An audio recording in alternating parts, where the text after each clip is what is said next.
WTR lab. बदले में 1 million, मेरा बड़ा भाई कितना उदार है। #151 यह मालिक की तरह खुशबू आ रही है। 30% #177 अध्याय 177 बेशर्म। जियांग शियाओफेंग। लू तियान ने जियांग फैंग को अजीब निगाहों से देखा, लेकिन उसे उसमें कोई खामी नजर नहीं आई। साथ ही दाओवादी जियांग, आपका नाम दांव तलवार संप्रदाय के अफवाह वाले वरिष्ठ भाई के समान है, लेकिन आपकी उपस्थिति अलग है।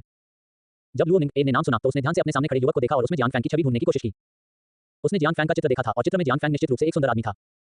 हालांकि लू निंग दानव पंथ की शिष्या है, लेकिन अपीयरेंस एसोसिएशन की सदस्य होने के नाते वो लंबे समय से इस अफवाह वाले वरिष्ठ भाई से मिलना चाहती थी। दुर्भाग्यवश ये जियांग फैंग नहीं है। लू निंग ए ने जियांग फैंग को देखा और तुरंत उसकी दिलचस्पी खत्म हो गई। भले ही जियांग फैंग ने अभी उसकी मदद की हो, लेकिन उसे साधारण दिखने वाले पुरुषों में कोई दिलचस्पी नहीं है। बस ज्यादा से ज्यादा उसे एक साधारण दोस्त की तरह मानती है। साथ ही दाओवादी लू तियान, ऐसा लगता है कि आप वरिष्ठ भाई जियांग फैंग को भी पहचानते हैं। मैं उनकी बहुत प्रशंसा करता हूं। ऐसा लग रहा था कि जियांग फैंग को बात करने के लिए कोई मिल गया है और उसने खुद की जमकर तारीफ की। ईमानदारी से कहूं तो दाओ टियन तलवार संप्रदाय के वरिष्ठ भाई जियांग फैंग के साथ मेरा घनिष्ठ संबंध था। वह वास्तव में चित्र में दिखाए गए चित्र की तरह ही सुंदर है, जिसमें हवा के सामने एक पेड़ है। सिस्टम होस्ट, मैंने कभी इतना बेशर्म व्यक्ति नहीं देखा। जियांग फैंग ने अपने मन में सिस्टम के शब्दों को नजरअंदाज कर दिया और आगे कहा, यह वास्तव में इसलिए है क्योंकि मैं उस वरिष्ठ भाई जियांग फैंग की इतनी प्रशंसा करता हूं कि मैंने अपना नाम बदलकर जियांग शियाओफेंग रखने का मन बना लिया। जियांग फैंग के छेड़खानी भरे शब्दों से लू तियान तुरंत भ्रमित हो गया। वह क्या करने वाला है? ओह, मैं तो बस इस प्यारे दोस्त से यह पूछना चाहता था कि उसने गुप्त रूप से उनकी मदद क्यों की, लेकिन जियांग फैंग के नेतृत्व में विषय भटक गया। अहम साथी दाओवादी जियांग, हालांकि मैं भी जियांग फैंग की प्रशंसा करता हूं, चलो काम पर लग जाएं। लू तियान ने जबरदस्ती विषय बदल दिया और जियांग फैंग को गंभीरता से देखा। मुझे नहीं पता साथी दाओवादी जियांग, आप स्टोन स्क्वायर में जुआ खेलने में हमारी मदद क्यों करना चाहते हैं? ये सवाल पूछते समय गैम्बलिंग स्टोन शॉप में शेष 3 लोगों की नजर जियांग फैंग पर पड़ी और गैम्बलिंग स्टोन शॉप के सभी क्लर्क जानबूझकर पीछे हट गए। ये देखकर कि समय सही था, जियांग फैंग ने वे सारी कहानियां सुना दी जो उसने बहुत पहले बनाई थी। सच बताऊं तो मैं अनाथ हूं। जब से मैं एक साधारण साधक बना हूं, मैं अपने रिश्तेदारों के बारे में सुराग ढूंढ रहा हूं। अंततः एक दिन मुझे अपने चचेरे भाई के ठिकाने के बारे में पता चला। बोलते समय जियांग फैंग के चेहरे पर थोड़ी उम्मीद दिखी। लू तियान ने उत्तर दिए बिना नहीं रह सका। क्या यह हो सकता है कि दाऊ जियांग का चचेरा भाई हमारी इन कठपुतली संप्रदाय में है? तीनों लोगों के चेहरे पर एक जैसे भाव थे। अगर यह सच में मामला है, तो जियांग फैंग का उनकी मदद करना उचित है। उनके परिचय के माध्यम से इन कठपुतली संप्रदाय में शामिल होने की इच्छा रखने में कुछ भी गलत नहीं है। निश्चित रूप से जियांग फैंग ने सिर हिलाया और कहा, जिस चचेरे भाई के बारे में मुझे पता चला है वह वास्तव में आपके संप्रदाय में है, इसलिए मुझे साथी दाओवादी लू के संप्रदाय में शामिल होने का अवसर मिलने की उम्मीद है। जियांग फैंग के शब्द इतने सच्चे थे कि उसने भी उन पर लगभग विश्वास कर लिया। हालांकि लू तियान भाई बहन अभी भी कुछ हद तक रक्षात्मक थे, लेकिन उन्होंने जियांग फैंग के शब्दों पर विश्वास किया और लू निंग ए और भी अधिक सहानुभूतिपूर्ण थी। तो आपने मेरे रिश्तेदारों को खोजने में मेरी मदद की, इसे मुझ पर छोड़ दो। जियांग फैंग को उम्मीद नहीं थी कि यह सब इतनी आसानी से हो जाएगा और उसके चेहरे पर आश्चर्य का भाव था। मिस निंग ए, आपका बहुत बहुत धन्यवाद। ये इस तरह की चीजें मेरे लिए तो बहुत आसान है, आपको इतना उत्साही होने की जरूरत नहीं है। जियांग फैंग के अचानक धन्यवाद से लू निंग थोड़ा अभिभूत हो गई। इस तरह की बात उसके लिए कोई मायने नहीं रखती थी। जियांग फैंग के शब्द स्वाभाविक रूप से अभिनय को अधिक यथार्थवादी बनाने के लिए थे। उसे इस बात का अंदाजा नहीं था कि उसके और लू निंग ए के बीच हुई बातचीत ने बहन नियंत्रक लू तियान को थोड़ा सतर्क कर दिया था। साथ ही दाओवादी जियांग, चाहे कुछ भी हो, आपको हमारा उपकारकर्ता माना जाएगा। हम इस छोटी सी बात में भी मदद करेंगे। धन्यवाद। जियांग फैंग ने सभी के भाव देखे और महसूस किया कि उसका लक्ष्य प्राप्त हो गया है। लिu जियांग, जो उसके बगल में था, उसे बहुत सावधानी से देख रहा था। इस प्रदर्शन के बाद लिu जियांग की सतर्कता काफी कम हो गई। साथ ही दाओवादी जियांग, हमारे इन कठपुतली संप्रदाय में शामिल होना इतना आसान नहीं है। आपको कई मूल्यांकनों और समीक्षाओं से गुजरना होगा। क्या आप वाकई हमारे इन कठपुतली संप्रदाय में शामिल होना चाहते हैं? जियांग फैंग ने हल्का सा मुस्कुराते हुए कहा, मुझे यकीन है। वास्तव में लू तियान ने जो मूल्यांकन बताया था वह जियांग फैंग के लिए कुछ भी नहीं था और वह उस मूल्यांकन को मिनटों में पास कर सकता था। जहां तक पहचान की जांच का सवाल है, तो चिंता करने की कोई जरूरत नहीं है। व्यवस्थित मदद से स्वाभाविक रूप से उसे अपनी पहचान उजागर होने की चिंता नहीं करनी पड़ती। सकारात्मक उत्तर मिलने के बाद लू तियान और लिu जियांग ने एक दूसरे को देखा। फिर उन्होंने जियांग फैंग से कहा, साथी दाओवादी जियांग, कृपया थोड़ी देर यहीं प्रतीक्षा करें। निंगर, हमारे साथ आओ। वे तीनों अस्थायी रूप से हॉल से बाहर चले गए, संभवतः जियांग फैंग से संबंधित मामलों पर चर्चा करने के लिए। जियांग फैंग जल्दी में नहीं है। उनका मानना है कि इन कठपुतली संप्रदाय निश्चित रूप से अपने पत्थर जुआ मास्टर को जाने नहीं देगा। एक पत्थर जुआ मास्टर का मूल्य एक बुजुर्ग से भी अधिक महत्वपूर्ण है। दूसरी ओर लू तियान और अन्य लोगों ने एक बंद कमरे में प्रवेश करने के बाद विचारों का आदान प्रदान करना शुरू कर दिया। स्टोन गैम्बलिंग वर्कशॉप के प्रभारी व्यक्ति के रूप में लू तियान सबसे पहले बोलने वाले थे। एल्डर लिu निंग ए, आप इस जियांग शियाओफेंग के बारे में क्या सोचते हैं? ये थोड़ा संदिग्ध है, लेकिन ऐसा नहीं लगता कि उन्होंने जो कहा वह झूठ है। लिu जियांग ने अपनी थोड़ी पर दाढ़ी को सहलाया, अपनी आंखें थोड़ी सी खुली और कर्कश आवाज में कहा। उसे इस अजनबी पर भरोसा नहीं था जो अचानक सामने आ गया था। इस समय लू निंग की राय पूरी तरह से विपरीत थी। उसने अपनी ज़ेड उंगलियों से बालों का एक छोटा सा गुच्छा उलझाया, अपनी बड़ी-बड़ी पानी भरी आंखें झपकाईं और कहा, भाई, मुझे नहीं लगता कि वह बिल्कुल भी संदिग्ध है, लेकिन वह थोड़ा लापरवाह लगता है। एक बहन के रूप में लू तियान स्वाभाविक रूप से लू निंग ए का पक्ष लेता है। इसलिए उन्होंने संकोचपूर्वक कहा, इस बार जियांग शियाओफेंग ने हमारी मदद की है। अगर उसकी गुप्त मदद न होती तो हमें शायद भारी नुकसान उठाना पड़ता। क्या हम में से कोई उसे संप्रदाय में वापस ले जाएगा? ठीक है। लू निंग ए को खतरे का एहसास नहीं था, लेकिन उसे लगा कि यह काफी दिलचस्प है। उसने कहा, भाई, मैं उसे संप्रदाय में वापस ले जाऊंगी। निंगर, परेशानी मत खड़ी करो। लू तियान को इस बात का अफसोस हुआ कि उसे यह प्रस्ताव नहीं रखना चाहिए था। उसकी केवल एक ही बहन है, इसलिए निश्चित रूप से वह नहीं चाहता कि लू निंग एक अजनबी आदमी के साथ रहे, भले ही उसने उनकी मदद की हो। अप्रत्याशित रूप से लिu जियांग ने कहा, शिया तियान, मेरी राय में निंग ए का विचार व्यवहार्य है। जब ये शब्द निकले तो लू तियान और लू निंग दोनों दंग रह गए। क्या यह एल्डर लिu नहीं था जो अभी जियांग फैंग पर सबसे ज्यादा संदिग्ध था? आखिर इतने कम समय में ही उसे यह चिंता क्यों नहीं रही कि जियांग फैंग एक बाहरी व्यक्ति है? बड़े लिu, आपका क्या मतलब है? लिu जियांग ने मुस्कुराते हुए कहा, मैं अपनी जन्मजात कठपुतली को निंग ए और उस बच्चे का पीछा करने दे सकता हूं ताकि कोई दुर्घटना न हो। लू तियान की आंखें चमक उठी। ये तरीका वाकई अच्छा है। ये बहुत अच्छा है। योजना पर चर्चा के बाद कुछ लोगों ने कुछ विवरणों पर बात की। अंत में ये निर्णय लिया गया कि लू निंग ए को जियांग फैंग को संप्रदाय में वापस ले जाने के अलावा वे इस अवसर का उपयोग उन चीजों को वापस लेने के लिए भी कर सकते हैं जो काट दी गई थी। और लिu जियांग और लू तियान जुआ पत्थर की दुकान में रहे। कच्चा https://www.chenosu.com/txt/10051758/130051758 हमारे बारे में हमसे संपर्क करें। DMCA की नीति गोपनीयता नीति उपयोग की शर्तें। कॉपीराइट सर्वाधिकार कॉपीराइट 2022 WTR योजक चिन्ह lab.com 1.8 बदले में 1 मिलियन, मेरा बड़ा भाई कितना उदार है। अध्याय 176 WTR LAB WTR लैब। बदले में 1 मिलियन, मेरा बड़ा भाई कितना उदार है। #151 यह मालिक की तरह खुशबू आ रही है। 30% #178 अध्याय 178 जियांग फैंग का चित्रण। उद्धरण चिन्ह ... साथी दाओवादी जियांग, यही हुआ है। आप क्या सोचते हैं? जब लू तियान ने जियान फैंग को उनके द्वारा चर्चा किए गए निष्कर्ष के बारे में बताया तो जियान फैंग स्वयं थोड़ा आश्चर्यचकित हुआ। क्या उन्हें यह डर नहीं है कि वह अपने द्वारा काटे गए प्राकृतिक खजाने को लेकर भाग जाएगा? शून्य अवस्था में एक कठपुतली उसे रोक नहीं सकती थी। हालांकि उसे जल्द ही याद आ गया कि सिस्टम ने उसकी साधना को छिपाने में उसकी मदद की थी। सतह पर वह केवल ऐसा लग रहा था कि वह कोर फॉर्मेशन स्टेज में था, इसलिए उन्होंने अपनी सतर्कता कम कर दी।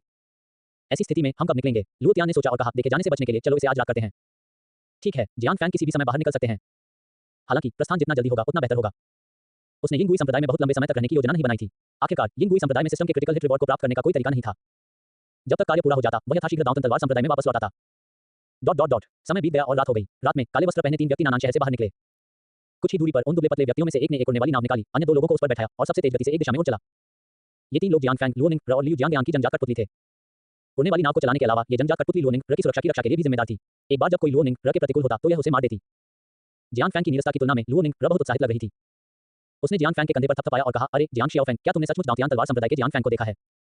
जियान फैंग ने स्वाभाविक रूप से लुओनिंग के सवालों को स्वीकार कर लिया। वैसे भी उसे बस खुद की प्रशंसा करने के तरीके खोजने थे और कोई मनोवैज्ञानिक बोझ नहीं था। बेशक वरिष्ठ भाई जियान फैंग सबसे उत्तम व्यक्ति हैं जिन्हें मैंने दुनिया में कभी देखा है। जियान फैंग ने बिना किसी हिचकिचाहट के शेखी बघारी। उसकी शेखी बघारने से स्वाभाविक रूप से लुओनिंग की जिज्ञासा जागृत हुई। उसने उत्सुकता से जियान फैंग को देखा, उसकी नीली आंखें जिज्ञासा से भरी थी। तो क्या वरिष्ठ भाई जियान फैंग बिल्कुल वैसा ही है जैसा चित्र में है? कौन सा चित्र? 1 मिनट रुको, मैं तुम्हें ये दिखाता हूँ। लुओनिंग के हाथ में अंतरिक्ष की अंगूठी चमक उठी और फिर उसके हाथ में कई सफेद कागज दिखाई दिए जो सभी एक व्यक्ति के चित्र थे। जियान फैंग पहली नजर में ही दंग रह गया। नीमा, ये सभी चित्र उनके हैं और सजीव हैं। इस दुनिया में चित्र अधिकारों के उल्लंघन जैसी कोई चीज नहीं है। दूसरे शब्दों में उनके चित्र हजारों घरों में पहुंच गए होंगे और भूखी युवतियों द्वारा ऊर्जा उत्पादन के साधन के रूप में उनका उपयोग किया गया होगा। ये कॉमिक्स पुस्तकों, चित्रों आदि से कहीं अधिक भयानक है। उद्धरण चिन्ह ... क्या बाजार में ऐसे बहुत सारे चित्र उपलब्ध हैं? लुओनिंग ने ध्यान नहीं दिया कि जियान फैंग का चेहरा थोड़ा काला पड़ गया था। उसने अपना सिर हिलाया और कहा, यह कैसे संभव है? इन चित्रों को इस महिला ने हेहुआन संप्रदाय के एक अनुयायी से बड़ी मुश्किल से बदला था। हेहुआन संप्रदाय, जियान फैंग को बहुत ज्यादा सहजता महसूस हुई। हेहुआन संप्रदाय की महिलाएं उसके चित्रों का इस्तेमाल करती थी, इसलिए सख्ती से कहें तो उसे कोई नुकसान नहीं हुआ। आखिरकार हेहुआन संप्रदाय में मूलतः कोई कुरूप महिला नहीं थी। मिस निंग, ये चित्र वास्तव में वरिष्ठ भाई जियान फैंग के हैं, लेकिन वह वास्तव में चित्रों की तुलना में अधिक सुंदर है। दांतन तलवार संप्रदाय की वरिष्ठ बहनें और कनिष्ठ बहनें सभी उसे प्यार करती हैं। वाह, क्या यह हमर से भी अधिक शक्तिशाली नहीं है? लुओनिंग को उसके द्वारा सफलतापूर्वक मूर्त बनाया गया था। उसकी हल्की नीली पुतलियां सितारों से चमक रही थी और उसकी पलकें फड़फड़ा रही थी जो बहुत प्यारा था। लगभग जियान फैंग मन ही मन ऐसी जुड़वा पोनीटेल वाली लड़की द्वारा प्रशंसा पाकर खुश था। बहुत उत्सुकता से देख रहा था कि अपनी असली पहचान जानने के बाद लुओनिंग के चेहरे पर क्या भाव होंगे। थोड़ी देर की बातचीत के बाद जियान फैंग के खिलाफ लुओनिंग की सतर्कता फिर से कम हो गई। उसने जियान फैंग को बस एक दोस्त की तरह माना और अपनी कुछ चीजें, यहाँ तक कि अपने बचपन की कुछ चीजें भी उसके साथ साझा की। पता चला कि लुओनिंग और उसका भाई दोनों अनाथ थे। वे सभी एक बड़े परिवार के प्रत्यक्ष वंशज हैं, लेकिन एक दिन इस बड़े परिवार का दुश्मन दरवाजे पर आया और परिवार का सफाया कर दिया। वह और उसका भाई लुओ तियान संयोगवश बच गए। तुमने मुझे ये बताया, क्या तुम्हें डर नहीं है कि मैं दूसरों को बता दूंगी? जियान फैंग ने लिu जियांग की जनजात कठपुतली पर नजर डाली और फिर उसकी नजर लुओनिंग के चेहरे पर पड़ी। वह इस लड़की के बारे में अवाक था जिसके पास कोई साजिश नहीं थी। अब तक उसके लिए जीना आसान नहीं था। अप्रत्याशित रूप से लुओनिंग ने मुस्कुराते हुए कहा, डरो मत, तुम बुरे व्यक्ति नहीं लगते। खैर, मैं बुरा व्यक्ति नहीं हूँ। जियान फैंग ने लुओनिंग द्वारा कही गई बात को स्वीकार करने के लिए सिर हिलाया। जियान फैंग को यह स्वीकार करने के लिए सिर हिलाते हुए देखकर लुओनिंग ने थोड़ा शर्मिंदा होकर कहा, जियांग शियाओफेंग, अगर मौका मिले तो क्या आप मुझे जियान फैंग से मिलने ले जा सकते हैं? तुम उसे देखोगे। ये वाक्य कहकर जियान फैंग केबिन में चला गया। लुओनिंग ने जियान फैंग की पीठ की ओर देखा और बुदबुदाया, यह आदमी मुझे ये भ्रम क्यों दे रहा है कि वह जियान फैंग है? ... जियान फैंग केबिन में प्रवेश करने के बाद सीधे सोने के लिए लेट नहीं गया। आखिरकार ये किसी और की उड़ने वाली नाव पर है। अगर कुछ अप्रत्याशित होता है तो आपको पता भी नहीं चलेगा कि आपकी मौत कैसे हुई, इसलिए सावधान रहना बेहतर है। जियान फैंग ने अचानक एक कमरा ढूंढ लिया और अभ्यास करने के लिए बिस्तर पर पैर मोड़कर बैठ गया। ये भी पहली बार था कि उन्होंने इस समयावधि में अभ्यास करने की पहल की थी और उन्होंने किसी भी अमृत का उपयोग नहीं किया, बल्कि पूरी तरह से स्वतंत्र रूप से अभ्यास किया। जैसे ही वह ध्यान की अवस्था में आया, जियान फैंग को महसूस हुआ कि आसपास की आध्यात्मिक ऊर्जा सामान्य से 10 गुना अधिक गति से उसके शरीर में विलीन हो रही थी। 1/4 घंटे बाद एक हल्की पॉप के साथ उसकी साधना पहले स्तर को पार कर गई और आत्मा परिवर्तन के दूसरे स्तर के क्षेत्र में पहुंच गई और उसके शरीर में आध्यात्मिक शक्ति अधिक से अधिक सघन हो गई। ये गति थोड़ी धीमी लग रही है। जियान फैंग, जो ध्यान कर रहा था, अपनी भौहें सिकोड़े बिना नहीं रह सका। यदि अन्य लोगों को पता चल जाता कि वह क्या सोच रहा है तो वे शायद इतने क्रोधित हो जाते कि खून थूकने लगते। क्षेत्र को तोड़ने में केवल 1/4 घंटा लगा। यदि यह बहुत धीमा होता तो अन्य साधकों को अमरता का अभ्यास करने की आवश्यकता नहीं होती। दूसरी ओर जियान फैंग के चले जाने के बाद लुओनिंग ने थोड़ी देर के लिए देख पर चांदनी का आनंद लिया। रात की ठंड से वह कांपने लगी और वह जल्दी से जियान फैंग की तरह केबिन में घुस गई और फिर अंदर जाने के लिए एक कमरा ढूंढा। ये जियान फैंग का कमरा निकला। जियान फैंग को लगा कि लुओनिंग आ रही है और उसने अपनी गहरी आंखें खोली। खिड़की के बाहर चांदनी ने उसे घेर लिया, मानो पवित्र प्रकाश से भर गया हो। जब लुओनिंग ने जियान फैंग को इस तरह देखा तो उसके दिल की धड़कन धीमी हो गई। हालांकि यह एक साधारण चेहरा था, लेकिन उसे ऐसा लगा जैसे वह अपने हमसफर से मिल गई हो। वह वहां चुपचाप खड़ी रही, समझ नहीं पा रही थी कि क्या करे। जियान फैंग भी थोड़ा अजीब था, क्योंकि लुओनिंग की अनुकूलता अचानक 10 अंक बढ़कर 35 अंक तक पहुंच गई, जो एक करीबी दोस्त के स्तर के बराबर थी। सिस्टम, क्या हो रहा है? सिस्टम होस्ट, ये सिस्टम नहीं जानता कि क्या हो रहा है, लेकिन आप अब लुओनिंग को बांध सकते हैं। क्या आपको बांधने की जरूरत है? जियान फैंग को अचानक याद आया कि जब उन्होंने दांतियान तलवार संप्रदाय छोड़ा था तो सिस्टम अपग्रेड हो गया था। अब उसे किसी अन्य व्यक्ति को बांधने के लिए केवल 30 वर्ष की आयु तक पहुंचने की आवश्यकता है। लेकिन जियान फैंग अभी भी इस कोई संप्रदाय की गुमिंग ज्ञान के लिए छोड़ना चाहता है, जिसकी लोकप्रियता लुओनिंग से कहीं अधिक है। तो थोड़ी हिचकिचाहट के बाद जियान फैंग ने जवाब दिया, बाध्यकारी नहीं। कच्चा https://www.chenosu.com/txt/1051758/130303701 हमारे बारे में हमसे संपर्क करें। DMCA की नीति गोपनीयता नीति उपयोग की शर्तें। कॉपीराइट सर्वाधिकार कॉपीराइट 2022 WTR योजक lab.com 1.5.8 बदले में 1 मिलियन मेरा बड़ा भाई कितना उदार है। अध्याय 177 WTR LAB WTR लैब बदले में 1 मिलियन मेरा बड़ा भाई कितना उदार है। #151 यह मालिक की तरह खुशबू आ रही है। 30% #179 अध्याय 179 मुझे लड़कियों को रोते देखना पसंद नहीं। माफ करना, मेरा इरादा आपके अभ्यास में बाधा डालने का नहीं था। जियान फैंग को हर समय उसे घूरते हुए देखकर लुओनिंग ने अंततः प्रतिक्रिया व्यक्त की और संदिग्ध आंखों से कमरे से बाहर निकलने की कोशिश की। हालांकि जैसे ही वह मुड़ी, एक मजबूत आध्यात्मिक शक्ति ने दरवाजा बंद कर दिया। लू निंग ए ने पलटकर देखा तो जियांग फैंग उसे बुरी नीयत से देख रहा था। जियांग शियाओफेंग, आप क्या करना चाहते हैं? जब लू निंग को पता चला कि दरवाजा जियांग फैंग ने बंद कर दिया है, तो उसके दिल की धड़कनें तुरंत तेज हो गईं। उसने पाया कि जियांग फैंग उतना ईमानदार नहीं था जितना वह दिख रहा था। अगर तुमने मेरे साथ कुछ भी करने की हिम्मत की तो मैं चिल्लाऊंगी। वह जानती थी कि अगर वह मदद के लिए चिल्लाएगी तो एल्डरल्यू जियांग की कठपुतली निश्चित रूप से उसे बचाने के लिए जल्द से जल्द दौड़ कर आएगी। ये सोचकर लू निंग को थोड़ी राहत महसूस हुई। लू निंग की प्रतिक्रिया देखकर जियांग फैंग को यह बहुत दिलचस्प लगा। उसके मुंह के कोने अनजाने में ऊपर उठ गए। क्या वह इतना बुरा आदमी लग रहा था? मिस निंग, मुझे आप में कोई दिलचस्पी नहीं है, लेकिन मैंने पहले आपकी बहुत मदद की है। क्या स्वर्ग और पृथ्वी के वे नक्काशीदार खजाने मुझे दिए जाने चाहिए? जियांग फैंग की बात सुनकर लू निंग ने एक पल के लिए भी कोई प्रतिक्रिया नहीं दी। जब वह होश में आई तो उसे एहसास हुआ कि उसने जियांग फैंग को गलत समझा था। उसका बेदाग चेहरा अचानक लाल बादलों से रंग गया था और वह तुरंत इस जगह से भाग जाना चाहती थी। हालांकि उसने फिर भी खुद को संभाला और कहा, ये मिस तुम्हें देंगी। उसके बाद लू निंग ने परी मज्जा और त्यानिवांग गोली को बाहर निकाला, जिसे उसने पहले अपने अंतरिक्ष वलय से काटा था और फिर उन्हें गुस्से में जियांग फैंग की ओर फेंक दिया। जियांग फैंग के प्रति उनकी अनुकूलता भी स्पष्ट रूप से 35 अंक से घटकर केवल 20 अंक रह गई। लू निंग जाने ही वाली थी, लेकिन जियांग फैंग ने आगे कहा, मिस निंग इनके अलावा जू जिचेंग के लाल फीनिक्स फायर के लिए कहां है? लू निंग हैरान रह गया। ये जियांग शियाओफेंग बहुत बेशर्म है ना? मूल रूप से अगर उसने बिना प्राधिकरण के जियांग फैंग को त्यानिवांग गोलियां सौंपी तो उसे निश्चित रूप से संप्रदाय द्वारा दंडित किया जाएगा, लेकिन जियांग फैंग वास्तव में उन सभी को निगलना चाहता था। ये सोचकर लू निंग को बहुत दुख हुआ और उसके गालों पर क्रिस्टल की तरह आंसू बहने लगे। ये लो, मैं ये सब तुम्हें दे दूंगा। ऐसा कहकर लू निंग ने अपनी उंगली से अंतरिक्ष की अंगूठी निकाली, बिना किसी हिचकिचाहट के उसे जियांग फैंग के चेहरे पर फेंक दिया, फिर दरवाजा बंद कर दिया और कमरे से बाहर चली गई। जियांग फैंग, उसे लड़कियों को रोते देखना सबसे ज्यादा नापसंद है। क्या वह हद पार कर गया? ध्यान से सोचने पर मुझे ऐसा लगा कि यह पहली बार है कि मैंने किसी लड़की को लाया है। जियांग फैंग ने अंगूठी ले ली और एक पल के लिए सोचा, फिर अंगूठी लू निंग को वापस करने का फैसला किया। अंदर मौजूद स्वर्गीय सामग्रियों और सांसारिक खजानों को बाहर निकालने के बाद उसने अपनी आध्यात्मिक चेतना के माध्यम से उड़ने वाली नाव पर लू निंग के ठिकाने की खोज की। दूसरी ओर लू निंग ने जियांग फैंग के कमरे से जाने के बाद उसके शरीर को बिस्तर पर फेंक दिया। वह अपने आप से बुदबुदाया, वह आदमी इतना परेशान क्यों कर रहा है? उसे याद आया कि जब वह और उसका भाई लुओ तियानानाथ थे तो सड़क पर घूमते बच्चे अक्सर उनकी चीजें चुरा लेते थे। इन असहनीय अतीत के बारे में सोचकर लू निंग रोने से खुद को रोक नहीं पाई। अचानक लू निंग को याद आया कि प्रकृति और पृथ्वी के खजाने के अलावा उसके अंतरिक्ष वलय में उसके अपने निजी कपड़े भी थे। नहीं, तुम्हें वापस आना होगा। ये सोचते हुए लू निंग बिस्तर से उठी और बाहर जाने वाली थी। दरवाजे के बाहर से जियांग फैंग की आवाज आई, मिस निंग अभी जो कुछ हुआ उसके लिए मैं सचमुच माफी चाहता हूं। मैं अंतरिक्ष की अंगूठी लौटाने आया हूं। लू निंग ने दरवाजा खोलकर अंगूठी वापस लेना चाहा, लेकिन उसने गुस्से से कहा, हो, मैं अब तुम्हें नहीं देखना चाहती। दरवाजे के बाहर लू निंग के गुस्से भरे शब्द सुनकर जियांग फैंग को तुरंत एक विचार सूझा। मैंने उसे शांत स्वर में कहते हुए देखा, सच, मैं मिस लू निंग के अंडरवियर को जरूर संभाल कर रखूंगा। टकराना, दरवाजा सीधे लू निंग ने अंदर से खोला। उसकी हल्की नीली आंखें घबराहट से भरी हुई थी और वह जियांग फैंग की आकृति को खोज रही थी। उसका पूरा शरीर ज्वालामुखी की तरह फटने वाला था। जिंजर, जियो, फैंग, मुझे अंगूठी वापस दो। जैसे ही दरवाजा खुला, जियांग फैंग पहले ही लू निंग के पीछे चक्कर लगा चुका था। जियांग फैंग उसे इतना ऊर्जावान देखकर बहुत खुश हुआ। उसने लू निंग के कंधे को थपथपाया और उसे अंगूठी लौटाना चाहा। लू निंग जियांग फैंग को देखकर चौंक गई और जल्दी से पीछे मुड़ गई। जब उसने अपने पीछे जियांग फैंग को देखा तो उसे राहत मिली और वह जियांग फैंग के हाथ से अंगूठी छीनने ही वाली थी। अप्रत्याशित रूप से जियांग फैंग सबसे पहले बोला, मिस निंग कृपया अपना हाथ आगे बढ़ाइए। आखिर तुम क्या करना चाहते हो? लू निंग की आंखें संदेह से भरी थी और उसे संदेह था कि जियांग फैंग के इरादे बुरे थे। जियांग फैंग ने तथ्यात्मक भाव बनाए और हल्की मुस्कान के साथ कहा, बेशक मैं तुम्हें अंगूठी लौटा दूंगा। ये देखकर कि जियांग फैंग वास्तव में उसे चिढ़ा नहीं रहा था, लू निंग ने अचेतन रूप से अपना बायां हाथ बढ़ा दिया और जियांग फैंग ने वास्तव में अंगूठी उसके बाएं हाथ में पहना दी। हालांकि अंगूठी उसकी अनामिका उंगली में पहनी हुई थी। हालांकि लू निंग को लगा कि जियांग फैंग की अभिव्यक्ति थोड़ी अजीब थी, लेकिन उसने इसके बारे में ज्यादा नहीं सोचा। इस दुनिया में शादी की अंगूठी पहनने का कोई रिवाज नहीं है। मिस निंग चूंकि अंगूठी उसके मूल मालिक को लौटा दी गई है, इसलिए मैं पहले वापस जाऊंगा। जियांग फैंग जल्दी में यहां से चला गया। उसे डर था कि उसकी अभिव्यक्ति उसे धोखा देगी। आखिरकार उसने अदृश्य रूप से इतना बड़ा फायदा उठाया था। हालांकि उसके कमरे में लौटने के कुछ समय बाद ही लू निंग गुस्से में दौड़कर आई। जियांग शियाओफेंग, हम और कुछ है क्या? जियांग फैंग ने सोचा कि उसने वह सब कुछ ले लिया है जो उसे ले जाना चाहिए था, इसलिए लू निंग दौड़कर आया, लेकिन लू निंग ने कुछ ऐसा कहा जो समझ से परे था। एक चीज गायब है। लू निंग शर्मा गई और जियांग फैंग को घूरने लगी, जैसे कि उसे यकीन हो कि जियांग फैंग ने इसे ले लिया है। क्या नहीं है? अरे वो एक चीज गायब है, वो तो तुम ही ले गए होगे, है ना? तब तक जियांग फैंग को यह समझ में नहीं आया था कि लू निंग का एक चीज गायब है से क्या मतलब था। भाड़ में जाओ, यह अनुचित है। मैंने तुम्हारा अंडरवियर नहीं लिया। आपके अलावा और कौन हो सकता है? जब ये शब्द निकले तो दोनों दंग रह गए। जियांग फैंग और लू निंग के दिमाग में एक ही समय में एक व्यक्ति का चेहरा आया। ऐसा लग रहा था कि शायद यह उसी आदमी ने लिया है ना? डॉट डॉट डॉट एक ही समय पर हजारों मील दूर नानान शहर में जुआ पत्थर की दुकान के एक कमरे में लू तियांग के कमरे में रोशनी जल रही थी और वह रोशनी के पास बैठा था। उसके हाथ में एक महिला का कपड़ा था। उसकी आंखों में आकर्षण था। अचानक वह कांप उठा। आह ठीक, लू तियांग मुस्कुराया, ये निंग ही होगी जो मेरे बारे में सोच रही है। डॉट डॉट डॉट दृश्य बदल गया। जब लू निंग को पता चला कि उसका अंडरवियर किसने चुराया है तो वह टूट गई और लड़खड़ाती हुई जियांग फैंग के कमरे से बाहर निकली। जब वह चली गई तो वह बड़बड़ाती रही, भाई निंग अब तुम्हारा सिर काटना चाहती है। ऐसे लू निंग ने जियांग फैंग को बेकाबू कर दिया। ये भयानक है। लू निंग को जाते देख जियांग फैंग ने दरवाजा बंद कर दिया और अभ्यास करने के लिए तैयार हो गया।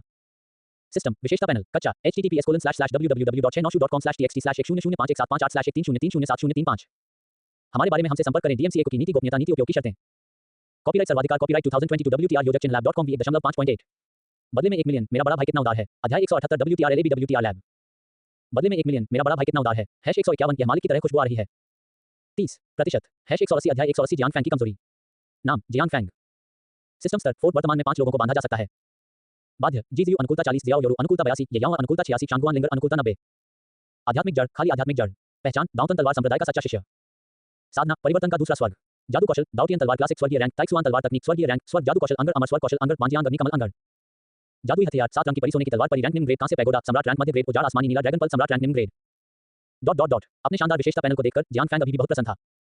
जहां तक उन जूनियर बहनों द्वारा अभ्यास किए गए कौशल का सवाल है, सिस्टम अपग्रेड के बाद उन्हें भी लाभ हुआ, जिसके बारे में कहा जा सकता है कि इस बार उनके कार्यों में काफी मदद मिली। यदि आप कोई संप्रदाय जैसे राक्षस संप्रदाय में घुसना चाहते हैं, तो आप सही जादू कौशल के बिना ऐसा कैसे कर सकते हैं? इस बारे में सोच रहा हूं। बिना कुछ कहे जियांग फैंग ने स्वर्ग भक्षण राक्षसी कला का अभ्यास करना शुरू कर दिया। इस कला का कोई स्तर नहीं है, लेकिन कहा जाता है कि ये दुनिया की हर चीज को निगलने में सक्षम है। इसे 10,000 साल पहले एक महिला सम्राट किंशिया ने बनाया था। ये कला अपने आप में अत्यंत प्रभावशाली है और यह अभ्यास करने के लिए अन्य साधकों के सार को भी निगल सकती है। ये निश्चित रूप से जादू की कलाओं में शीर्ष कला है। केवल आधे घंटे बाद जियांग फैंग के शरीर में एक काला भंवर बन गया, मानो वह सब कुछ निगल जाएगा। जियांग फैंग ने अपनी हथेली घुमाई और त्यानुवान गोली जो उसने पहले लुओनिंग ए से ली थी, उसके हाथ में आ गई। बस जियांग फैंग से निकलती सांस को महसूस करते हुए त्यानुवान गोली वास्तव में बाहर निकलना चाहती थी, लेकिन ये जियांग फैंग के बड़े हाथ से बिल्कुल भी नहीं बच सकी और सीधे उसके पेट में चली गई। अचानक एक शुद्ध और राजसी आध्यात्मिक शक्ति ने मध्याह्न रेखाओं को भर दिया। अत्यंत भयानक आध्यात्मिक शक्ति के अलावा त्यानुवान गोली में स्वर्ण ताव कविता का एक अंश भी था, जिसने जियांग फैंग की शिरोबिंदु को सुनहरे रंग में रंग दिया था। धमाका जियांग फैंग के शरीर के अंदर सब कुछ टूट रहा था और पुनर्गठित हो रहा था, मानो दुनिया अभी शुरू हुई हो।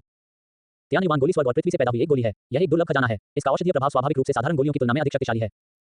इस तरह की गोली ने निस्संदेह जियांग फैंग को बहुत दर्द पहुंचाया।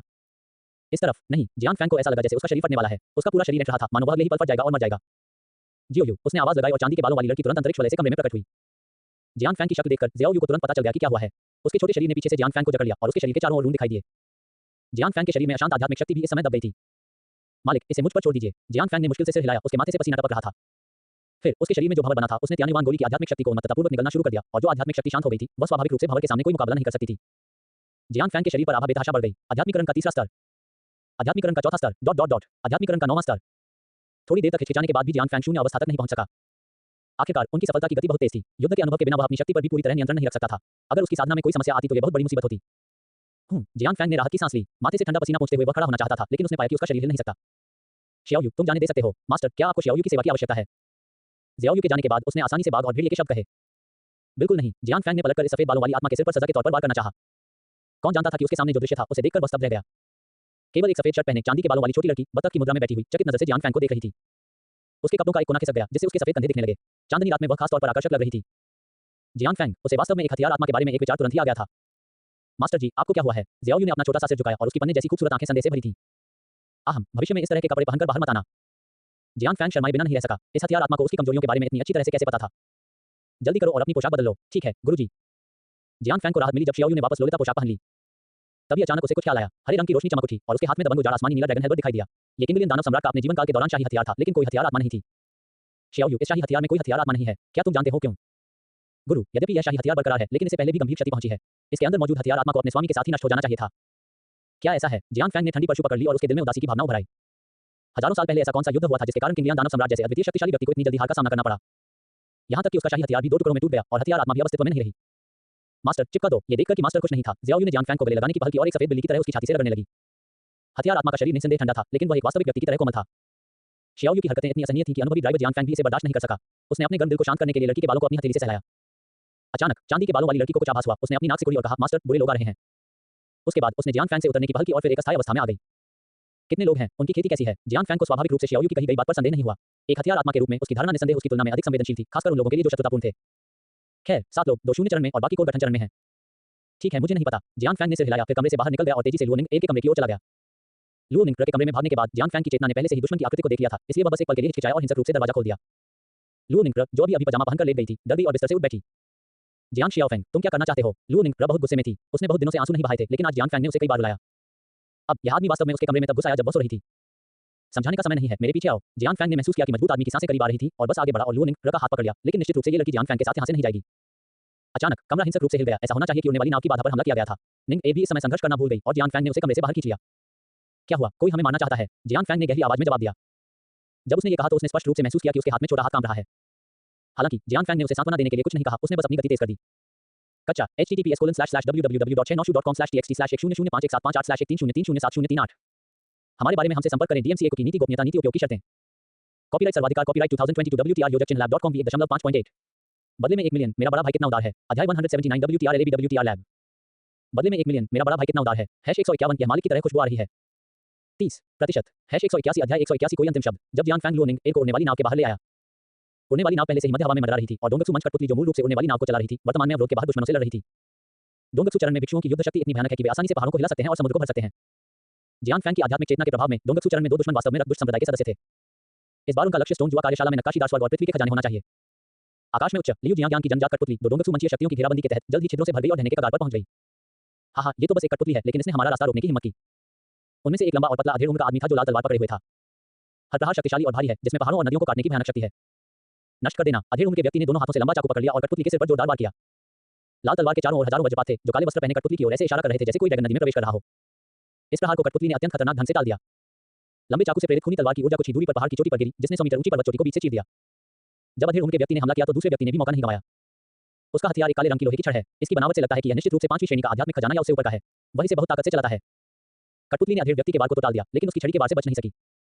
टकराना। डंडा कठपुतली के शरीर पर लगा और सोने लोहे की आवाज हुई। सामने से लगी डंडे की मार से कठपुतली बहुत तेज गति से जमीन की ओर गिरी। बूम! धरती फट गई। मूलतः समतल भूभाग तुरंत ही एक बेसिन में बदल गया और टूटी हुई कठपुतली स्पष्टतः बेसिन के मध्य में थी। क्या इसका समाधान हो गया? रक्तदुष्ट संप्रदाय का मध्यम आयु वर्ग का डोंगकसु भिक्षु स्वयं से बात करता हुआ प्रतीत हो रहा था। दूसरे व्यक्ति ने अपना सिर हिलाया और काली तथा कठोर छड़ी को अपने हाथ में कस लिया। अभी नहीं, आखिरकार ये इन कठपुतली संप्रदाय के एक बुजुर्ग की जन्मजात कठपुतली है और इसे तोड़ना इतना आसान नहीं है। हमें सावधान रहना चाहिए। सचमुच, उसने अभी बोलना समाप्त किया था। एक काली छाया अचानक बेसिन से बाहर निकली और फिर उसने रक्तदुष्ट संप्रदाय के दो बुजुर्गों पर तेजी से हमला किया। उसका शरीर एक हथियार है, अत्यंत कठोर। जब तक वह उसे सीधे सिर पर मारता है, तब तक घायल न होने का कोई कारण नहीं है, इसलिए वे दोनों थोड़े असहाय हैं। 3 डोंगकसु स्टेज पावर हाउस के बीच लड़ाई कुछ ऐसी नहीं थी जिसमें साधारण भिक्षु भाग ले सकते थे। रक्तदुष्ट संप्रदाय के शेष सदस्य दूर से देख रहे थे। ये लोग वही लोग हैं जो पहले गैम्बलिंग स्टोन स्क्वायर पर थे। उनमें से एक जू जिचेंग था, जो पत्थर के जुए का मास्टर होने का दावा करता था। वह थोड़ा चिंतित दिख रहा था। चिंगली, क्या ये दोनों वरिष्ठ वास्तव में इस कठपुतली के विरोधी हैं? ये स्वाभाविक है। एक साधारण कठपुतली हमारे रक्तदुष्ट संप्रदाय के दो बुजुर्गों का प्रतिद्वंदी नहीं हो सकता। इसे हराना बस समय की बात है। भाई जू, चिंता मत करो। चिंगली ने अधीरता से उत्तर दिया। मूलतः उसने इस आदमी को यहाँ लाने की योजना नहीं बनाई थी और वह पत्थर के जुए के उस्ताद को नाराज नहीं करना चाहता था, इसलिए उसके पास उसे यहाँ लाने के अलावा कोई विकल्प नहीं था। एक बार जब सब कुछ हाथ में आ जाएगा, तो यह आदमी निश्चित रूप से अपना हिस्सा चाहेगा। ये सोचकर चिंगली को थोड़ा दुख हुआ। एक ही समय पर उड़ने वाली नाव पर जियांग फैंग और लुओ निंग रेड एक पर खड़े थे, लेकिन उनके हाव भाव पूरी तरह से अलग थे।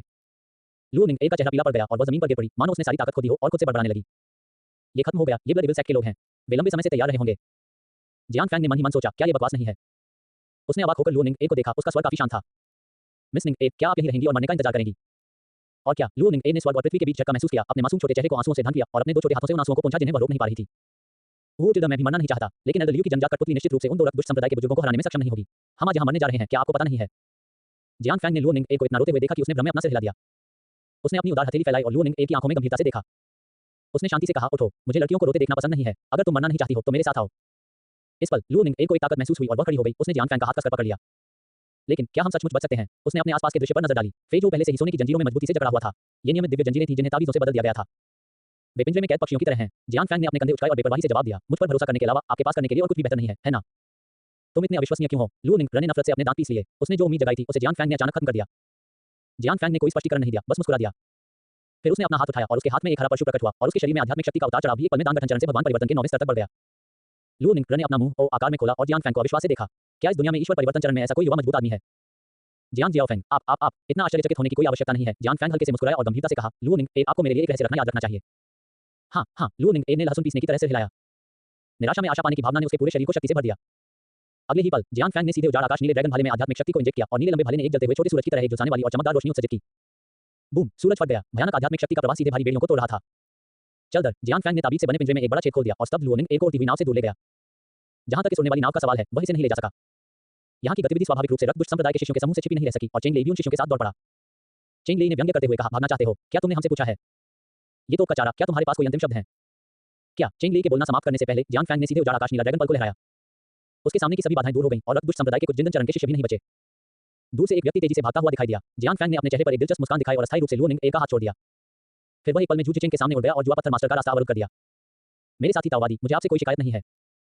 जू जिचेंग ने एक भयावह रूप दिखाया और उसके चेहरे पर चर्बी थोड़ी काम रही थी। वह अपने सामने हत्यारे देवता जियांग फैंग से बेहद डर गया था। तुम भी कोई अच्छी चीज नहीं हो, जियांग फैंग ने उपहास किया और फिर निर्णायक रूप से अपने हाथ में लंबे फरसे को लहराया। ये पत्थर जुआ मास्टर सीधे उसके हाथों में मर गया और उसने जो अंतरिक्ष की अंगूठी छोड़ी थी उसे जियांग फैंग ने एकत्र किया था। इसमें बहुत सारी अच्छी चीजें होनी चाहिए। कच्चा https://www.chenoshub.com/txt/10981758830303704 हमारे बारे में हमसे संपर्क करें। DMCA की नीति गोपनीयता नीति उपयोग की शर्तें।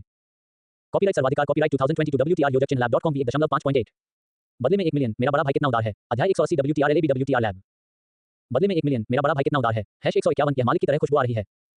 30% #182 अध्याय 182 महान फसल। लुओ निंग लौटने के बाद इस शैतानी लड़की ने पहले से ही सभी अन्य ट्रॉफियां एकत्र कर ली हैं तथा उन्हें एक छोटे से पैसे के आदि की तरह अपने हाथों में थाम रखा है। जियांग फैंग को देखने के बाद वह और अधिक हंस नहीं सकी। इसे लाओ। लुओ निंग के सिर के बाल नीचे झुक गए और उसने चुपचाप रक्तदुष्ट संप्रदाय के शिष्यों के अंतरिक्ष के छल्ले जियांग फैंग को सौंप दिए, जो उदासीन दिख रहे थे। जियांग फैंग ने एक नजर डाली और कहा, एक चीज गायब है। लुओ निंग इतनी गुस्से में थी कि वह उछल-कूद करने लगी। अगर वह जियांग फैंग को नहीं हरा सकती थी, तो वह निश्चित रूप से जियांग फैंग को 2 बार मुक्का मारेगी। हर किसी के पास स्पेस रिंग नहीं होती। खैर, मेरे पास बस इतना ही है, चाहे आप विश्वास करें या नहीं। ठीक है, तो मुझे तुम पर विश्वास है। जियांग फैंग को भी पता था कि वह चिंतित हो रही थी। लुओ निंग को थोड़ा आश्चर्य हुआ, क्या इस आदमी से बात करना इतना आसान है? आप मुझे इस तरह क्यों देख रहे हैं? जियांग फैंग थोड़ा असहाय था। ये लड़की हमेशा अपने बारे में इतना बुरा क्यों सोचती थी? ठीक है, चलो जल्दी से यहाँ से चलें। तब लुओ निंग को याद आया कि वे अभी भी खतरे में थे। एल्डर लियू की जंगजात कठपुतली निश्चित रूप से लंबे समय तक नहीं रहेगी, इसलिए जितनी जल्दी हो सके वहां से चले जाना बेहतर है। ये सोचते हुए उसने अपना हाथ आगे बढ़ाया। जियांग फैंग थोड़ा चौंका। आप क्या कर रहे हो? लुओ निंग ने पलकें झपकाईं और कहा, क्या तुम मेरे साथ भागने वाले नहीं हो? जियांग फैंग ने एक हाथ हिलाया और एक उड़ने वाली नाव उसके सामने प्रकट हुई। इस ऑपरेशन ने लुओ निंग में सभी को बेवकूफ बना दिया। इस बार उन्हें पता था कि उन्होंने जो किया वह थोड़ा मूर्खतापूर्ण लग रहा था। उन्होंने वास्तव में एक आदमी से हाथ मिलाने के लिए कहा था। उन्होंने कोई गलतफहमी नहीं की होगी, है ना? इस समय उड़ान नाव पर जियांग फैंग पहले से ही आग्रह कर रहा था। तुम जल्दी से ऊपर क्यों नहीं आते? ओह, लुओ निंग के जियांग फैंग की उड़ान वाली नाव पर चढ़ने के बाद वह बस चुप रही। सबसे पहले जियांग फैंग को विचलित होने से रोकने के लिए और दूसरी बात अभी हुई शर्मिंदगी को कम करने के लिए। जियांग फैंग ने और कुछ नहीं कहा और सीधे उड़ान नाव को युद्ध के मैदान से दूर ले गया। बेशक उड़ान की दिशा अभी भी कठपुतली संप्रदाय की ओर है। वैसे भी भले ही वह आगे निकल गया हो, लेकिन डोंगत्सु चरण में दो मजबूत पुरुषों का सामना करने पर वह घबराया नहीं। उसके हाथ में उजाड़ स्काई ग्रीन ड्रैगन हेल्मेट ने उसे सुरक्षा की पूर्ण भावना दी। उड़ने वाली नाव की गति बहुत तेज थी और उन दोनों को युद्ध के मैदान से बहुत दूर जाने में ज्यादा समय नहीं लगा। जियांग फैंग और अन्य लोगों के चले जाने के कुछ समय बाद ही कई डोंगत्सु मंच के खिलाड़ियों के बीच लड़ाई अंततः समाप्त हो गई। अधेड़ उम्र के बुजुर्ग ने छुरे से कठपुतली का सिर काट दिया। वरिष्ठ भाई चेंगू, वे दो लोग भाग गए और हमारे लोगों को मार डाला। इस अधेड़ उम्र के आदमी का नाम झाओ यान था। उसने महसूस किया कि जियांग फैंग और बाकी लोग भाग गए हैं और उसका लहजा जियांग फैंग और लुओ निंग के प्रति जानलेवा इरादे से भरा था। जिस बुजुर्ग को वह चेंगू कहता था उसकी आंखें बहुत ठंडी थीं। अगर यह कठपुतली हमें ज्यादा देर तक रोके नहीं रखती तो वे दोनों छोटे बच्चे हमारे हाथों मर जाते। अब क्या पीछा करना? जैसे ही उसने बोलना समाप्त किया, चेंगू ने अपनी उड़ने वाली नाव बुला ली। 10 मीटर से ज्यादा लंबी इस उड़ने वाली नाव को देखकर झाओ यान की आंखों में ईर्ष्या की झलक दिखी। उसके सामने जो दिखाई दिया वह 5वीं मंजिल की उड़ने वाली नाव थी।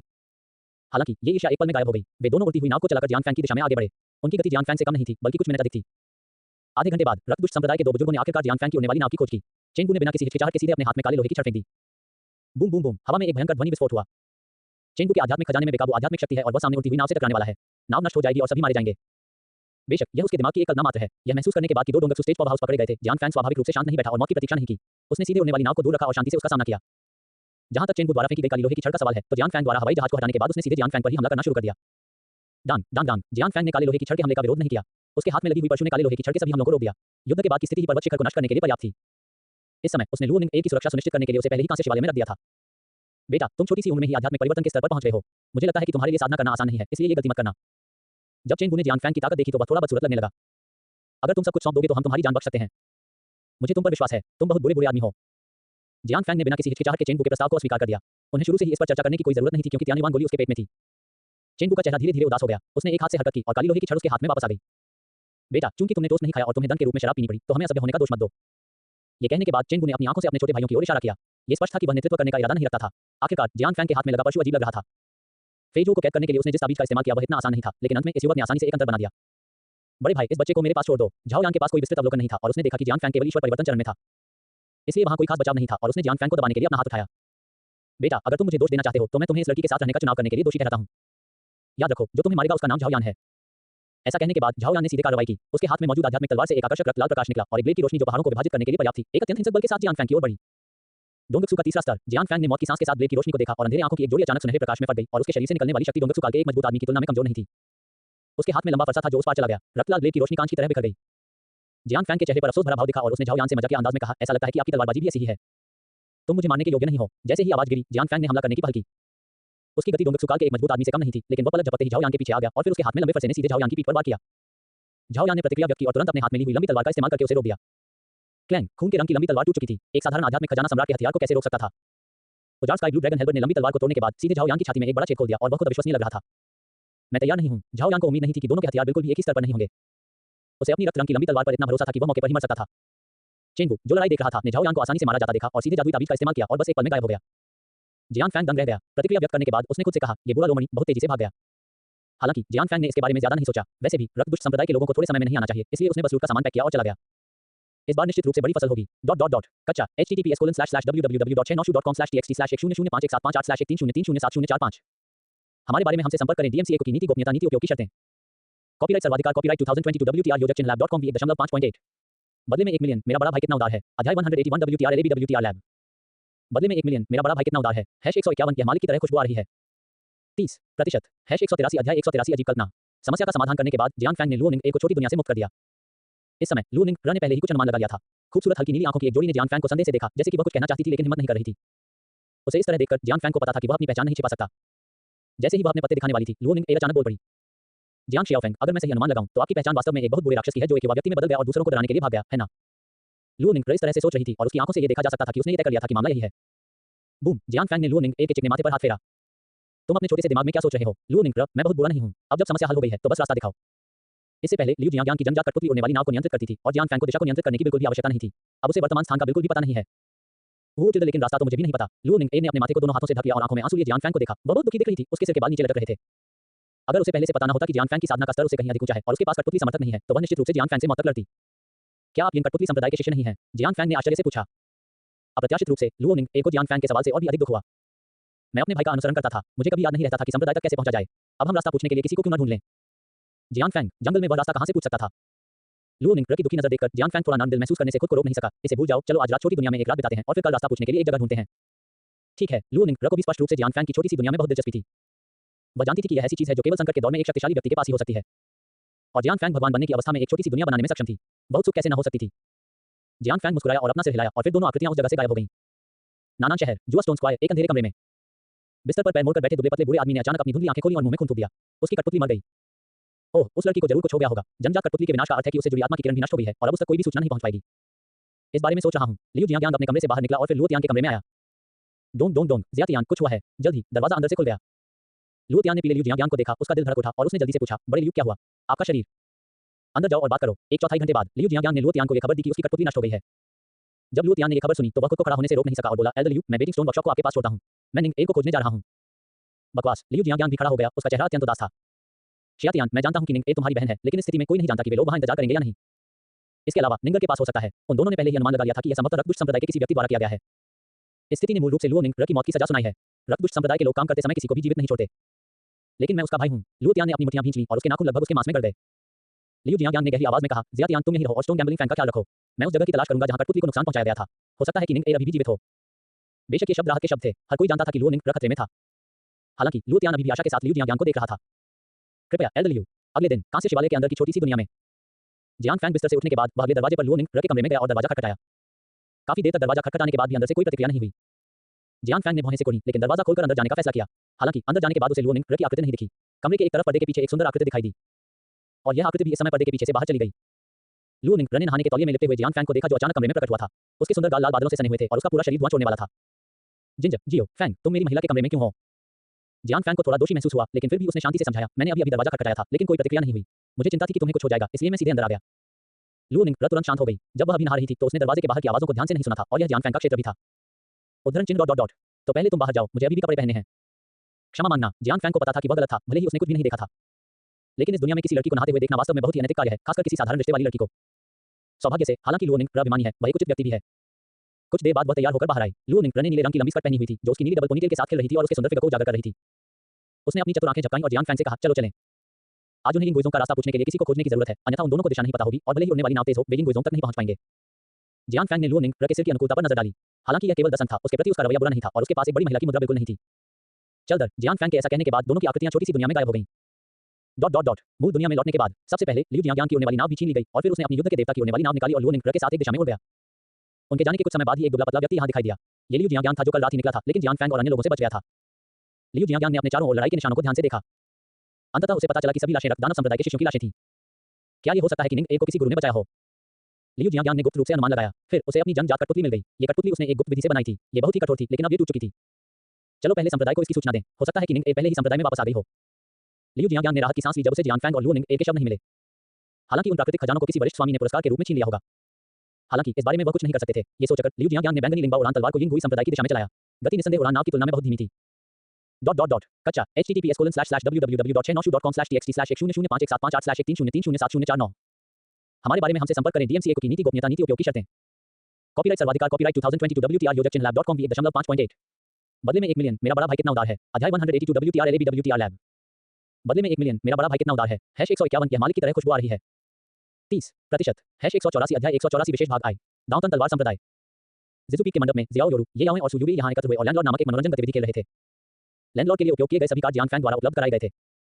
जाने से पहले जियांग फैंग ने विशेष रूप से कार्डों को सुरक्षित रखने के लिए शियाओ योरू को दे दिया और उसे काम और आराम को मिलाकर दोनों छोटी बहनों के साथ अधिक खेलने के लिए कहा। इस समय जमींदार के रूप में सु युबी पर जियो योरू और ये याओ द्वारा दोनों तरफ से हमला किया गया था। वह अपने हाथ में कार्ड नहीं खेल पा रही थी और वह इतनी चिंतित थी कि वह लगभग रो पड़ी। बुबू टिल्डे दोनों बड़ी बहनें बहुत शक्तिशाली हैं। सु युबी का छोटा शरीर कांपना बंद नहीं कर सका, मानो वह जियाओ योरू और ये याओ से निकलने वाली शक्तिशाली आभा को देख सकती हो। उसे ऐसा महसूस हो रहा था जैसे वह वरिष्ठ बहनों के सामने बलि चढ़ाने के लिए एक मेम न हो। सु युबी के मकान मालिक बनने का कारण पूरी तरह से ये था कि उसका शरीर बहुत बड़ा था, जिसके कारण जियो योरू और ये याओ से धमकाना चाहते थे। युबी, जूनियर सिस्टर युबी, मैं यहाँ हूँ, अब खेलने की आपकी बारी है। सु युबी को तब एहसास हुआ कि जियो योरू उसे आग्रह भरी नजर से देख रही थी और ये याओ भी बेसब्री से इंतजार कर रही थी। उसने जल्दी से देखा कि जियो योरू ने अभी क्या कार्ड खेला था और फिर घबराहट में उसने वास्तव में एक महत्वपूर्ण कार्ड खेला और एक ड्रैगन सीधे उसके द्वारा काट दिया गया। ये खत्म हो गया बारबेक्यू। अंत में सु युबी वास्तव में ये खेल हार गई। वह रोना चाहती थी लेकिन उसके पास आंसू नहीं थे। उसकी आंखों के कोनों में आंसू दिखाई दिए और उसने आज बहुत कुछ खो दिया था। जियो योरो खड़ी हुई सू यूबेई के पास गई और उसके कंधे को थपथपाया। वह जूनियर बहन, आज मास्टर के लिए भोजन भी आपको दिया जाता है। यूबेई जानता है, नुकसान को स्वीकार करने के लिए तैयार तीनों लड़कियां इस अवधि के दौरान मकान मालिकों के माध्यम से अपने काम का आवंटन तय कर रही हैं। ये याओ ने भी अपने हाथ में रखे कार्ड नीचे रख दिए और सू यूबेई को सांत्वना देने आई, जो खेल हार गई थी, लेकिन सांत्वना देने का उसका तरीका थोड़ा विशेष था। जूनियर सिस्टर यूबेई, यद्यपि आप एक खराब कार्ड खिलाड़ी हैं, लेकिन हर किसी के पास कुछ ऐसा होता है जिसमें वह अच्छा नहीं होता है। ये याओ के चेहरे पर एक सौम्य मुस्कान थी, जैसे कोई देवदूत धरती पर उतर आया हो। उसने अपना हाथ बढ़ाया और धीरे से सू यूबेई के सिर के ऊपर सहलाया और दूसरे हाथ से धीरे से उसके गुलाबी होठों को ढक दिया। ये टिल द सीनियर सिस्टर याओ। सू यूबेई की आंखों में आंसू आ गए। उसे ये याओ के एक वरिष्ठ भाई की गर्मजोशी भी महसूस हुई और उसका आंसू भरा चेहरा बहुत प्यारा था। अचानक ये याओ मुस्कुराई और दयालु स्वर में बोली, तो यूबेई, आपकी नई पेंटिंग कब पूरी होगी? सिग्मा शू डिग्री ओ डिग्री शू। सू यूबेई ने थोड़ा घबराते हुए जवाब दिया, वरिष्ठ बहन, मुझे हाल ही में कोई प्रेरणा नहीं मिली है। मैं इसे निश्चित रूप से कुछ दिनों में पूरा कर लूंगी, कुछ ही दिनों में। क्या ऐसा है? क्या आपको प्रेरणा पाने में मेरी मदद की जरूरत है? ये याओ की आंखें एक समय लाल हो गईं और उसने अपनी आंखों में एक अजीब सी मुस्कान के साथ अपने दाहिने हाथ से सू यूबेई की ठोड़ी को धीरे से उठाया। दूरी बहुत कम है। सू यूबेई ने ये याओ को देखा जो बहुत करीब थी और शर्माने के अलावा वह इस बारे में अधिक उत्सुक थी कि वह क्यों शर्मा रही थी। दो लड़कियों के बीच ऐसा कुछ नहीं होना चाहिए जो किया जा सके, है ना? रुको, लगता है उसे प्रेरणा मिल गई है। आहम, तीसरी जूनियर बहन, ज्यादा दूर मत जाओ। जियाओ योरू ने तुरंत ये याओ को सू यूबेई को चिढ़ाने से रोक दिया। वह जानती थी कि लाल आंखों वाली ये याओ कुछ भी कर सकती है। ये याओ ने दुष्टता से मुस्कुराते हुए अपना हाथ वापस अपने गाल पर रखा और कहा, दूसरी वरिष्ठ बहन, मैं सिर्फ जूनियर बहन यूबेई को प्रेरणा पाने में मदद करना चाहती हूँ। मैं पहले मास्टर के लिए तरबूज खरीदने पहाड़ से नीचे जाऊंगा। सू यूबेई ने देखा कि स्थिति ठीक नहीं थी और वह झट से ज़ुपीक छोड़कर भाग गई। उसे पहाड़ की तलहटी में स्थित बाजार में जाकर तरबूज खरीदने थे जो जीजीयू आमतौर पर खाता था। सू यूबेई के चले जाने के बाद एक अंतरिक्ष दरार प्रकट हुई। जीजीयू की आकृति मंडप में दिखाई दी। उसने मेज पर बिखरे कार्डों पर नजर डाली और फिर जियाओ योरू और ये याओ को देखा। चूंकि यूबेई तरबूज खरीदने गया है, तो चलिए आगे बढ़ें। मास्टर, क्या आप जानते हैं कि मकान मालिक कैसे खेलते हैं? जीजीयू सू यूबेई की पिछली स्थिति में सीधे बैठ गया, बहुत आत्मविश्वास से भरा हुआ लग रहा था। बेशक, मैं काफी समय से गुप्त रूप से आपको देख रहा हूं और एक छोटा सा कार्ड मेरे लिए कुछ भी नहीं है। जियो योरू और ये याओ ने एक दूसरे को देखा और दोनों ने एक दूसरे की आंखों में संदेह देखा। इससे पहले कि वे एक दूसरे को देखते, जीजीयू ने कुछ चौंकाने वाली बात कह दी। मैं मकान मालिक बनूंगा, तुम अभी भी वहां क्यों खड़े हो? कार्डों को फेरबदल करो। जीजीयू की गरिमा की कमी देखकर जियो योरू को लगा जैसे उसने पहले कभी ऐसा नहीं देखा था। उसके बगल में बैठी ये याओ को यह अजीब नहीं लगा और वह चुपचाप अपनी सीट पर बैठ गई। फिर तीनों मास्टर और प्रशिक्षुओं ने लैंडलॉर्ड खेलना शुरू कर दिया। केवल आधे घंटे के बाद जीजीयू लगातार 10 बार हार गया, लेकिन वह मकान मालिक बनने पर अड़ी रही और दोनों महिलाओं के पास उससे निपटने का कोई रास्ता नहीं था। फिर आओ, मालिक की किस्मत खराब थी। अपने स्वामी के उदास चेहरे को देखकर जियो योरू और ये याओ ने एक दूसरे को देखा और सर्वसम्मति से अगले राउंड में जानबूझकर जीजीयू से हारने का फैसला किया। जल्द ही उन्हें पता चल गया कि जीजीयू से हारना आसान नहीं था। आधे घंटे बाद ही जीजीयू, जिसका कार्ड कौशल बहुत खराब था, ने आखिरकार एक राउंड जीत लिया और इस वजह से जीजीयू ने गर्व का मुखौटा पहन लिया। उसके निर्दोष और सुंदर चेहरे पर एक अत्यंत दुर्लभ मुस्कान दिखाई दी, जिसने पूरी दुनिया को ग्रहण कर लिया। ये स्पष्ट रूप से जीजीयू के लिए एक दुर्लभ खुशी का क्षण था। मैं बस इतना कहना चाहता हूं कि यह कार्ड गेम मेरे लिए इससे अधिक कुछ नहीं है। मास्टर, सबसे शक्तिशाली। जियो योरू ने अपनी इच्छा के विरुद्ध बहुत अधिक प्रतिक्रिया व्यक्त की, यह महसूस करते हुए कि उसकी अंतरात्मा को ठेस पहुंच रही थी। जीजीयू की जीत के बाद उसके सीने में भरा आक्रोश दूर हो गया और उसने कड़ी मेहनत शुरू कर दी। चलो कुछ और करते हैं, यूबेई के वापस आने तक इंतजार करो। जियाओ योरू थोड़ी अनिच्छुक थी, लेकिन उसने जल्दी से अपनी बात छुपा ली। वह अपने मालिक को कभी निराश नहीं कर सकती थी। लेकिन गुरुजी, क्या वह सचमुच नहीं जानती कि वह ताश खेलने में कितनी खराब है? जीजीयू से हारना जीतने से लाखों गुना ज्यादा मुश्किल है। शायद यही बात क्लेश चरण में मजबूत पुरुषों को अलग बनाती है। दूसरी ओर ये याओ, जो किनारे पर खड़ी थी, उदासीन दिख रही थी। वह आत्माओं को आगे पीछे बदल सकती है और एक आत्मा कुछ समय के लिए ताश खेलती है ताकि दोनों आत्माओं को लंबा आराम मिल सके। तीनों मास्टर और प्रशिक्षु पूरी सुबह लैंडलॉर्ड्स खेलते रहे। जब तक सू यूबेई वापस नहीं आई, जीजीयू के मन में अभी भी कुछ अधूरे विचार थे। जब उसने नांगोंग विंतियन और एन शियाओयू के साथ गो खेला तो उसे बहुत असंतोष महसूस हुआ। वे सब बहुत कमजोर हैं। अब अपने दो शिष्यों के साथ जियांग फैंग द्वारा बनाए गए कार्ड खेलते हुए उसे जीत की खुशी महसूस हुई। ये तय हो गया, वह इस कार्ड गेम को बढ़ावा देना चाहती है। गुरुजी, मेरा शिष्य आपके लिए तरबूज लाया है। सू यूबेई ने अपनी बाहों में एक बहुत बड़ा तरबूज पकड़ा हुआ था। उड़ते समय वह हिल रहा था, जिससे लोगों को चिंता हो रही थी कि वह सीधे आसमान से नीचे गिर जाएगी। ये तरबूज तो उसके तरबूज से आधा ही ऊंचा है, लगभग उसके चेहरे को ढक रहा है। जियाओ योरू तुरंत मंडप से बाहर आया और तरबूज को नीचे उतारने में मदद की। उन्होंने कुछ हद तक फटकारते हुए कहा, छोटी बहन यूबेई, क्या आपने नहीं कहा था कि आप तरबूज को अंतरिक्ष वलय में डाल सकती हैं और उसे वापस ला सकती हैं? सू यू ने अपने होठों को दबाया और मुस्कुराई। वरिष्ठ बहन, यदि इस तरह का आध्यात्मिक तरबूज अंतरिक्ष वलय के अंदर रखा जाए तो ये स्वाद को बहुत प्रभावित करेगा। जियो योरू कुछ और कहना चाहती थी, लेकिन मंडप में जीजीयू पहले से ही उसे आग्रह कर रही थी। दोनों महिलाओं ने मिलकर मंडप में मेज पर तरबूज रखा और फिर चुपचाप जीजीयू के उसे काटने का इंतजार करने लगी। सभी लोग गंभीर दिख रहे थे, मानो वे कोई पवित्र अनुष्ठान कर रहे हों। जीजीयू ने अपना दाहिना हाथ ऊपर उठाया, अपनी हथेली को चाकू में बदल लिया और जोर से वार किया। बस हवा का एक तेज प्रवाह फूट पड़ा, मानो कुछ हुआ ही न हो। अगले ही पल सू यूबेई के आकार के आधे तरबूज को दो भागों में काटा गया और कटे हुए भाग की सतह चिकनी और उत्तम थी। एकमात्र दोष यह है, तरबूज कच्चा है। कई लड़कियां कच्चे खरबूजे के अंडों को घूरने लगीं और भयंकर चुप्पी में डूब गईं। जैसे ही एक ट्रेन मंडप के ऊपर से उड़ने वाली थी, उसे अचानक उन अफवाहों का ख्याल आया कि इसी तरह के कई पूर्ववर्ती यहां गायब हो गए थे और वह तुरंत पीछे देखे बिना यहां से दूर चला गया। शर्मनाक, बहुत शर्मनाक। करने के लिए जारी। PS, यह अध्याय मुख्य कथानक का हिस्सा नहीं है। ये दैनिक जीवन को आराम देने के लिए एक अतिरिक्त अध्याय है और भविष्य में इसके अनुवर्ती अध्याय होंगे। हे। कच्चा https://www.shenosu.com/txt/10517581303070552। हमारे बारे में हमसे संपर्क करें। DMCA की नीति गोपनीयता नीति उपयोग की शर्तें। कॉपीराइट सर्वाधिकार कॉपीराइट 2022 WTR योगक्षन lab.com 1.5.8 बदले में 1 मिलियन मेरा बड़ा भाई कितना उदार है। अध्याय 183 WTR LAB WTR लैब। बदले में 1 मिलियन मेरा बड़ा भाई कितना उदार है। #151 यह मालिक की तरह खुशबू आ रही है।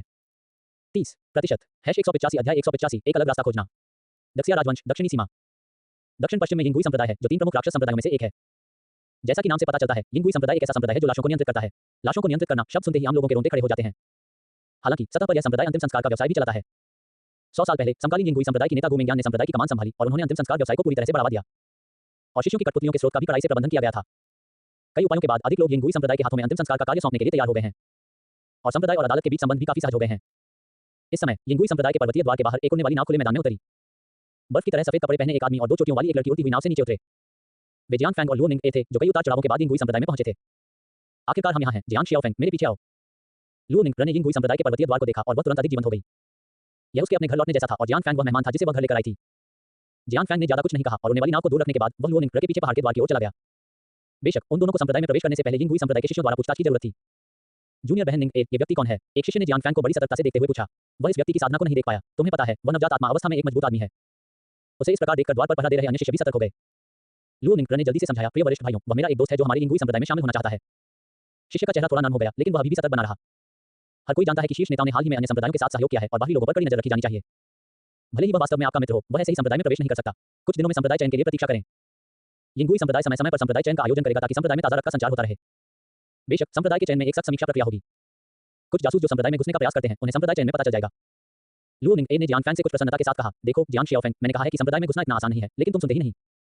जियांग शियाओफेंग, ये नाम सुनकर यिंग गुई संप्रदाय के शिष्य चौंक गए और सबसे पहले उनके दिमाग में दांतियान तलवार संप्रदाय के जियांग फैंग का ख्याल आया। सौभाग्यवश वे अपने सामने खड़े आदमी में जियांग फैंग का आकार नहीं देख सके। ये नाम पूरे यिंग गुई संप्रदाय के पुरुष शिष्यों के लिए एक दुष्स्वप्न है। गुप्त क्षेत्र में उनके सभी साथी शिष्य जियांग फैंग के हाथों मारे गए। जियांग फैंग को लगा कि उसके साथ अन्याय हुआ है जब उसने यिंग गुई संप्रदाय के अन्यायों की भयभीत शक्ल देखी। उसने लोगों को डराने के लिए कुछ नहीं किया। ऐसी स्थिति में मैं कुछ दिन और इंतजार करूंगा, जियांग फैंग ने हल्की मुस्कान के साथ कहा। जियांग शियाओफेंग, क्या तुम ऐसे ही जा रहे हो? जियांग फैंग को जाने की तैयारी करते देख लुओ निंग ए को अपने दिल में खालीपन महसूस हुआ। जियांग फैंग ने हंसते हुए कहा, हम जल्द ही फिर मिलेंगे। ये कहने के बाद जियांग फैंग बिना किसी हिचकिचाहट के चले गए। लेकिन उसने कुछ ही दिनों में चयन में भाग लेने की योजना नहीं बनाई थी। वह जितनी जल्दी हो सके यिंग गुई संप्रदाय में शामिल होना चाहता था। लुओ निंग ए ने जियांग फैंग की पीठ को अपनी दृष्टि से गायब होते देखा और अपने मूड को समायोजित करने के बाद वह भी संप्रदाय में प्रवेश कर गई।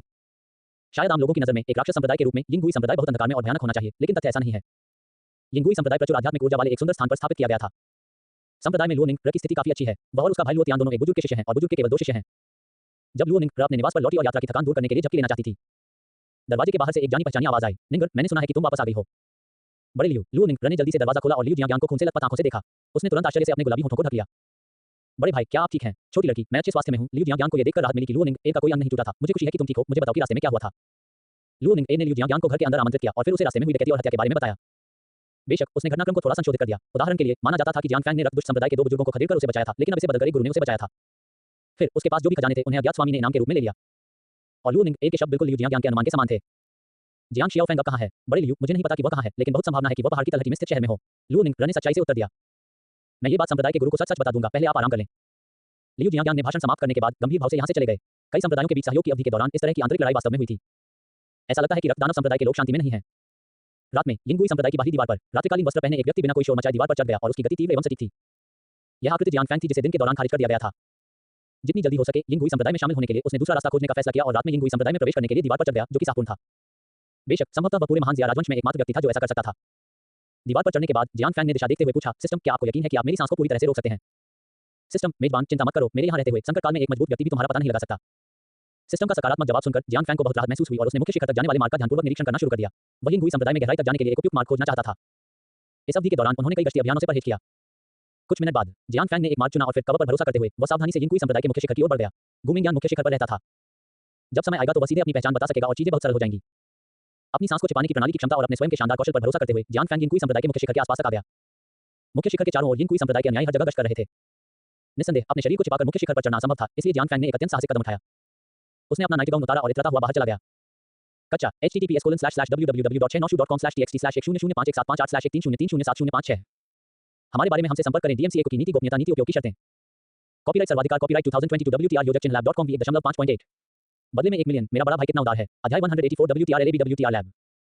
बदले में 1 मिलियन मेरा बड़ा भाई कितना उदार है। #151 यह मालिक की तरह खुशबू आ रही है। 30% #186 अध्याय 186 सच्चे ईश्वर चर्च के संत कौन? मुख्य शिखर के चारों ओर गश्त कर रहे शिष्य जियांग फैंग को देखते ही लड़ने के लिए तैयार हो गए। इस समय जियांग फैंग ने सफेद कपड़े पहने हुए थे। वह इन कठपुतली संप्रदाय के सदस्य की तरह बिल्कुल भी नहीं दिख रहा था, बल्कि एक बाहरी व्यक्ति की तरह दिख रहा था जो संप्रदाय में घुसाया था। जियांग फैंग ने सीधे तौर पर आत्मा को अपने वश में कर लिया और इन कठपुतली संप्रदाय के एकांतवास में एक वरिष्ठ व्यक्ति होने का दिखावा किया। वैसे भी कोई भी उसकी सच्ची साधना को नहीं देख सकता। मैं 100 साल से एकांतवास में हूं। मुझे उम्मीद नहीं थी कि संप्रदाय में इतना बड़ा बदलाव आएगा। मैं यहाँ नए संप्रदाय नेता की तलाश में हूं। कृपया मार्गदर्शन करें। जियांग फैंग के असाधारण आचरण को देखकर प्रमुख शिष्य को वास्तव में विश्वास हो गया कि वह संप्रदाय में वरिष्ठ है। मैंने देखा कि वह बहुत सावधानी से पूछ रहे थे, क्या मैं सीनियर का नाम पूछ सकता हूं? आखिरकार जियांग फैंग बहुत युवा दिखता है, जो अनिवार्य रूप से लोगों को संदिग्ध बनाता है। यह उल्लेख करने की आवश्यकता नहीं है कि उपस्थित सभी शिष्यों में से कोई भी जियांग फैंग को नहीं जानता है। अप्रत्याशित रूप से जियांग फैंग क्रोधित हो गया। तुम्हें मेरा नाम जानने की हिम्मत कैसे हुई? जैसे ही वह बोल रहा था, एक प्रबल दबाव दिखाई दिया और गश्ती दल में शामिल लगभग सभी शिष्य घुटनों के बल गिर पड़े, मानो उनके कंधों पर एक विशाल पर्वत आ गया हो। वरिष्ठ, शांत हो जाओ, मैं तुम्हें अभी संप्रदाय के नेता से मिलने ले चलता हूं। यहां तक कि खुद जियांग फैंग को भी उम्मीद नहीं थी कि चीजें इतनी आसानी से हो जाएंगी। वास्तव में यिन कठपुतली संप्रदाय के भीतर कई शक्तिशाली लोगों ने जियान फैंग की उपस्थिति को नोटिस किया है, लेकिन कोई भी जियान फैंग की असली ताकत को महसूस नहीं कर सकता है। इसलिए हर कोई गुप्त रूप से अनुमान लगा रहा है कि संप्रदाय में क्लेश चरण में एक और मजबूत व्यक्ति प्रकट हुआ है। जब शिष्य जियान फैंग को मुख्य शिखर पर स्थित एक भवन में ले गया तो उसे बताया गया कि संप्रदाय की नेता गुमिंगयान महत्वपूर्ण लोगों के साथ चर्चा कर रही थी।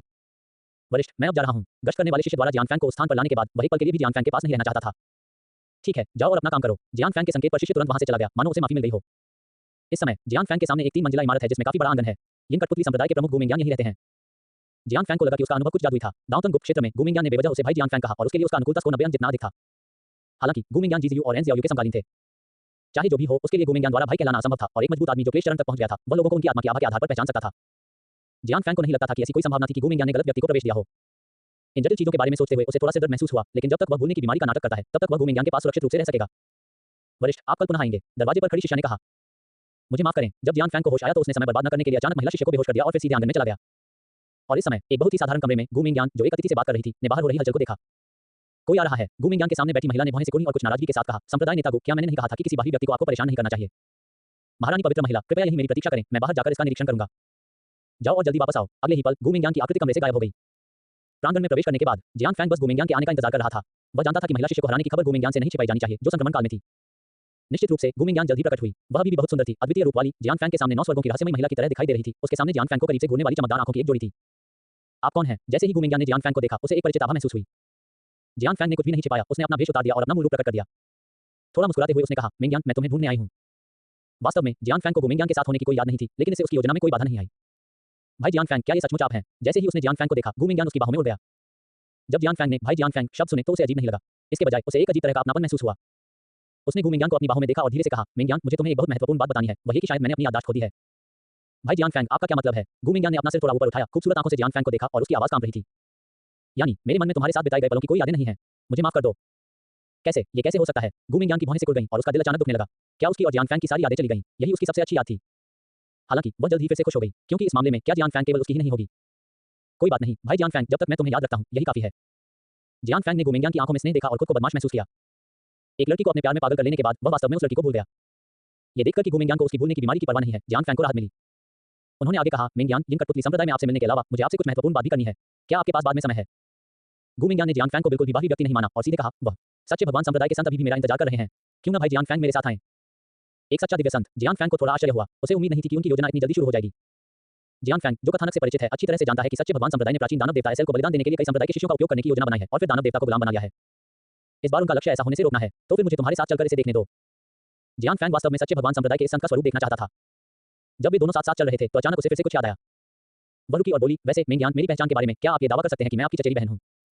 जियान फैंग ने यह परिवर्तन वास्तविक स्थिति के आधार पर किया था और गुमिंगयान के लिए उसे चचेरा भाई कहना निसंदेह अधिक अजीब था। ठीक है, चचेरे भाई। गुमिंगयान ने ये 2 शब्द आसानी से कह दिए।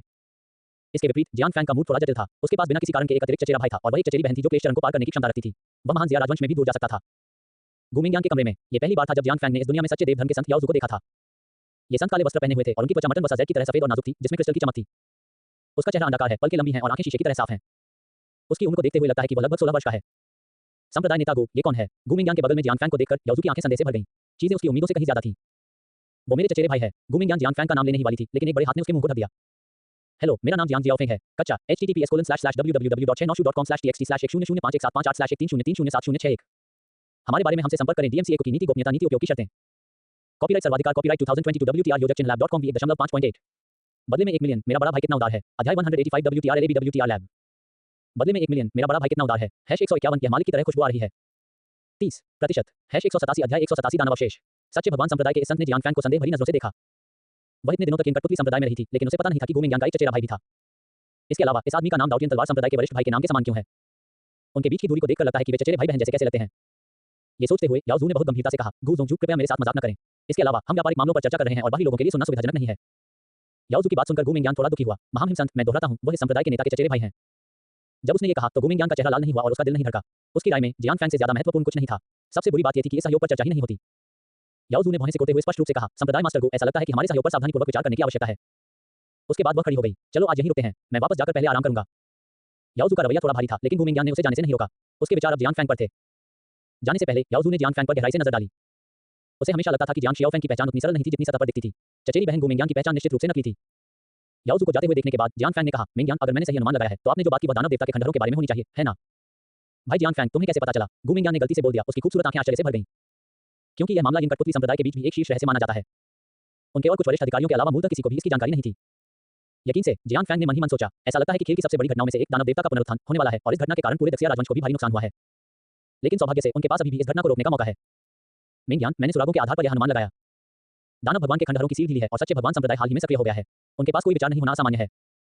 भाई जियान फैंग बहुत अद्भुत है। दूसरों के सामने गु मेंग्यान छिपे हुए कठपुतली संप्रदाय की निर्णायक और निर्णायक नेता थी, लेकिन जियान फैंग के सामने वह हमेशा एक छोटी लड़की की तरह व्यवहार करती थी। सैकड़ों वर्षों से उसने अपना हृदय बंद रखा है और संप्रदाय के मामलों का प्रबंधन करने के लिए अपनी कठपुतली को बाहर रखा है। जियान फैंग भी जानता था कि गु मेंग्यान का व्यक्तित्व ऐसा ही था, इसलिए उसे यह अजीब नहीं लगा। वह थोड़ा मुस्कुराया और बोला, ये तुम्हारे जितना अच्छा नहीं है। देखो, जब मैं दूर था तब तुमने संप्रदाय के नेता का पद संभाला था। भाई जियान फैंग और भी अधिक शक्तिशाली है। जब गु मेंग्यान ने जियान फैंग की तारीफ सुनी तो उसके खूबसूरत चेहरे पर शर्मिंदगी छा गई। वैसे भाई जियान फैंग, अब जब आप जानते हैं कि सच्चा भगवान संप्रदाय क्या करने जा रहा है, तो क्या आपको लगता है कि हमारा इन कठपुतली संप्रदाय इसमें शामिल होगा? बेशक हमें इसमें भाग लेना होगा, लेकिन हमें सच्चे ईश्वरीय धर्म की योजना को रोकना होगा।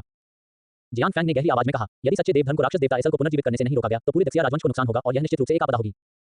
खैर, मैं भाई जियान फैंग की बात सुनता हूँ। गु मेंग्यान ने जियान फैंग पर बिना शर्त भरोसा किया और जियान फैंग से विशिष्ट कारण नहीं पूछा। ये देखकर कि लगभग समय हो गया है, जियान फैंग हल्की खांसी करने लगा।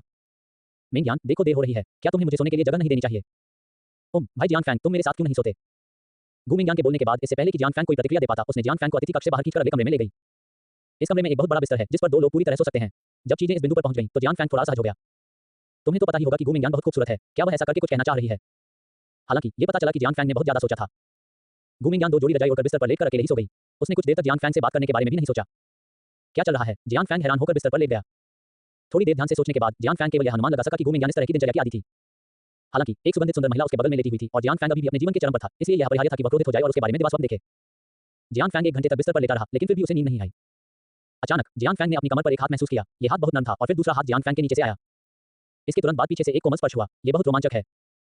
जियान फैंग तुरंत घबरा गया। क्या ऐसा हो सकता है कि गु मेंग्यान को अचानक ये बात समझ में आ गई और उसने उसके साथ वयस्क चीजें करने की योजना बनाई? क्या यह अच्छा नहीं है?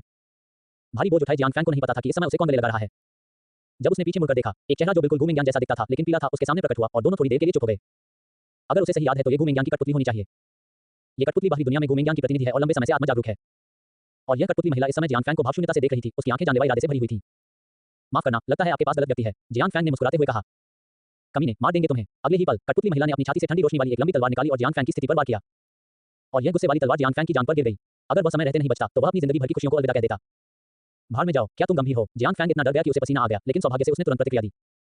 इस समय कठपुतली महिला ने पहले से ही अपनी आध्यात्मिक शक्ति को जुटाना शुरू कर दिया था। जियान फैंग को एक घातक झटका देने की तैयारी कर रही थी, लेकिन सौभाग्य से गु मेंग्यान ने समय जाग गई।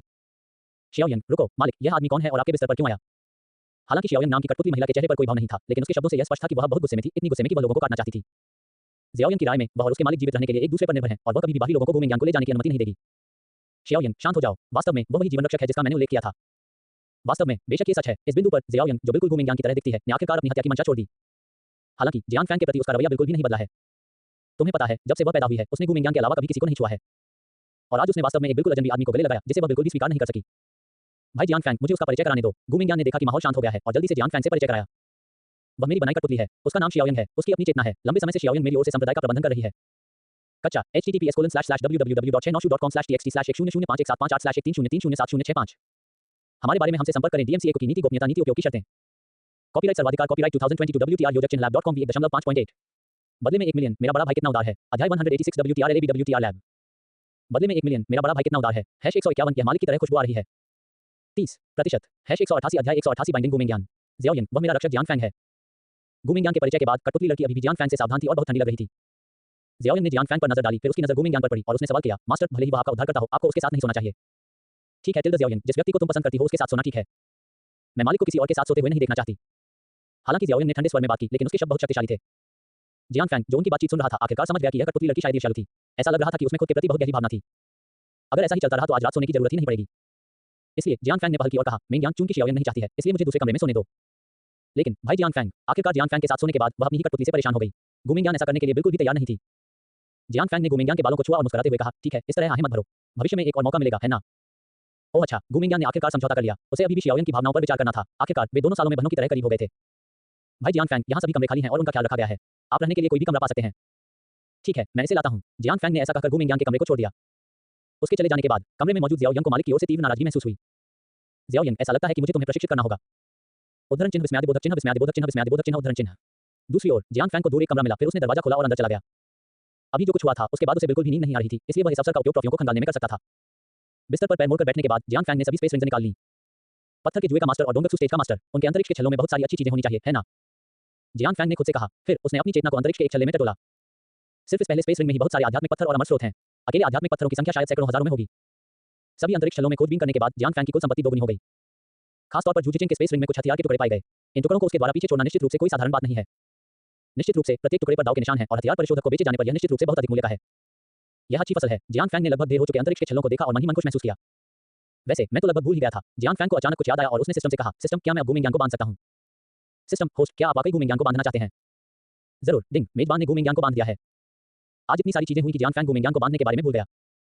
बंधे जाने के बाद जियांग फैंग फिर से थोड़ा परेशान हो गया और खुद से बुदबुदाया, कल मुझे उसे क्या बेहतर देना चाहिए? तुम्हें पता है, गुमिंग यांग अपने गुरु जी जियू की तरह दोनों ही क्लेश काल में मजबूत व्यक्ति हैं। क्लेश अवस्था में एक मजबूत व्यक्ति के पास मूलतः वह सब कुछ होता है जिसकी उसे आवश्यकता होती है। इसके अलावा उसे यह भी सोचना था कि गुमिंग यांग को क्या चाहिए। यह उसके लिए कुछ उपयोगी होना चाहिए। वह इनाम के लिए इस अवसर को बर्बाद नहीं करना चाहता था। मुझे याद है कि गुमिंग यांग के पास कोई हथियार नहीं है, इसलिए उन्हें उपहार के रूप में देना अधिक उचित होगा। जियांग फैंग ने कुछ देर सोचा और सबसे पहले गुमिंग यांग को एक अच्छी तलवार देने का फैसला किया। इस बारे में सोचने के बाद, क्योंकि जियांग फैंग को नींद नहीं आ रही थी, इसलिए उसने फिर से अभ्यास करना शुरू कर दिया। स्वर्ग निगलने वाली दानव तकनीक जिसका उसने पहले अभ्यास किया था, उससे उसके शरीर में पहले से ही एक प्रारंभिक ब्लैक होल बन चुका था। इस बिंदु पर पहुंचने के बाद वह पहले से ही स्वर्ग निगलने वाली दानव तकनीक की उन्नत तकनीक अमर स्वर्ग तकनीक का अभ्यास कर सकता है। हजारों वर्ष पूर्व की निर्दयी साम्राज्य इस तकनीक का प्रयोग करके इतनी प्रभावशाली बन जाती थी कि ऊपरी दुनिया में भी कोई उसे छेड़छाड़ करने की हिम्मत नहीं करता था। अमर स्वर्ग तकनीक का सिद्धांत बहुत सरल है। ये स्वर्ग निगलने वाली दानव तकनीक के आधार पर शरीर में अधिक ब्लैक होल बनाना है। प्रत्येक ब्लैक होल साधना को गति दे सकता है। जब जियांग फैंग को सिद्धांत समझ में आया तो उसने अमर कला का अभ्यास करना शुरू कर दिया। 1 घंटे बाद जियांग फैंग ने अपने दाहिने कंधे पर एक छोटा सा ब्लैक होल सफलतापूर्वक संघनित कर लिया, लेकिन इसका आकार उसके दाहिने में मौजूद ब्लैक होल से कम 10 गुना छोटा था। हालांकि फिर भी वह सफल रहे। सफल अनुभव की मदद से जियांग फैंग ने अपने शरीर के अंगों पर अधिक से अधिक ब्लैक होल को संघनित करना जारी रखा। ये ब्लैक होल अपने आप ही बाहरी आध्यात्मिक शक्ति को अवशोषित कर लेते थे। जियांग फैंग की साधना की गति फिर से दोगुनी हो गई। यदि दिव्य परिवर्तन चरण से डोंगत्सु चरण तक पहुंचने के लिए भारी मात्रा में आध्यात्मिक शक्ति की आवश्यकता न होती, तो वह अब तक डोंगत्सु चरण तक पहुंच चुका होता और एक संप्रदाय शुरू करने के लिए पर्याप्त रूप से मजबूत व्यक्ति बन चुका होता। यह अमर कला वास्तव में हास्यास्पद रूप से शक्तिशाली है। कोई आश्चर्य नहीं कि एक ही साधना गति खेल में अन्य की तुलना में अधिक है। ऐसा लगता है कि मैंने अभी भी निर्दयी महारानी को कम करके आंका है। अमर कला के परिचय में ये ब्लैक होल जैसी चीजें शरीर पर कुल 81 स्थानों को खोल सकती हैं। हर बार जब कोई स्थान खुलेगा तो खेती की गति थोड़ी बढ़ जाएगी। अब जियांग फैंग ने केवल 8 स्थान खोले हैं और उन्हें लगता है कि खेती की गति दोगुनी हो गई है। अमर स्वर्गीय कला का अभ्यास करने के बाद जियांग फैंग को नींद आने का एहसास हुआ और वह सीधे बिस्तर पर सो गया। वैसे भी जब तक कोई सिस्टम के पास जाता है वह उसे जगा देगा। सारी रात कोई शब्द नहीं। जब जियांग फैंग जागा तो पहले से ही बहुत उजाला हो चुका था। दरवाजा खोलकर देखा तो एक नौकरानी दरवाजे के बाहर इंतजार कर रही थी। अतिथि, गुरु आपका इंतजार कर रहे हैं, मेरे साथ आइए। नौकरानी ने जियांग फैंग को कुछ नाराजगी के साथ देखा, लेकिन यह अच्छी तरह से छिपा हुआ था और केवल जियांग फैंग ही इसे थोड़ा सा देख सकता था। करीब से देखने पर जियांग फैंग को पता चला कि नौकरानी वही थी जिसे उसने कल रात बेहोश कर दिया था। ठीक है, मैं तुम्हारे साथ चलूंगा। जियांग फैंग नौकरानी का पीछा करते हुए गुमिंग यांग तक गया। कल वह अतिथि कक्ष नहीं था। वह जगह जहां वह जियांग फैंग को लेकर आई थी, वही बड़ा कमरा था जिसका उपयोग मेहमानों के मनोरंजन के लिए किया जाना चाहिए था। इस समय गुमिंग यांग एक बड़ी मेज के पास अकेली बैठी थी और उसके सामने नाश्ता रखा हुआ था। जियांग फैंग को यह देखकर आश्चर्य हुआ कि उसके सामने नाश्ते में नूडल्स और बंस थे। इस दुनिया में बंस जैसा कोई भोजन नहीं है, बस जब वह उलझन में था। गुमिंग यांग ने जियांग फैंग को कमरे में आते देखा और उत्साह से हाथ हिलाकर नमस्ते कहा, चचेरे भाई तुम यहाँ हो, आओ और बैठो और नाश्ता करो। जाहिर है वो दोनों के बीच हुए समझौते को नहीं भूली। जियांग फैंग ने थोड़ा सिर हिलाया और फिर गुमिंग यांग के सामने बैठ गया। कौन जानता है, गुमिंग यांग कुछ नहीं थी। उसने अपनी प्लेट उठाई, जियांग फैंग के बगल में बैठ गई और जियांग फैंग से कसकर चिपक गई और उसकी छाती की गहरी सफेदी देखने के लिए अपना सिर नीचे कर लिया। कच्चा https://www.696.com/txt/1051758/130300707 हमारे बारे में हमसे संपर्क करें। DMCA की नीति गोपनीयता नीति उपयोग की शर्तें।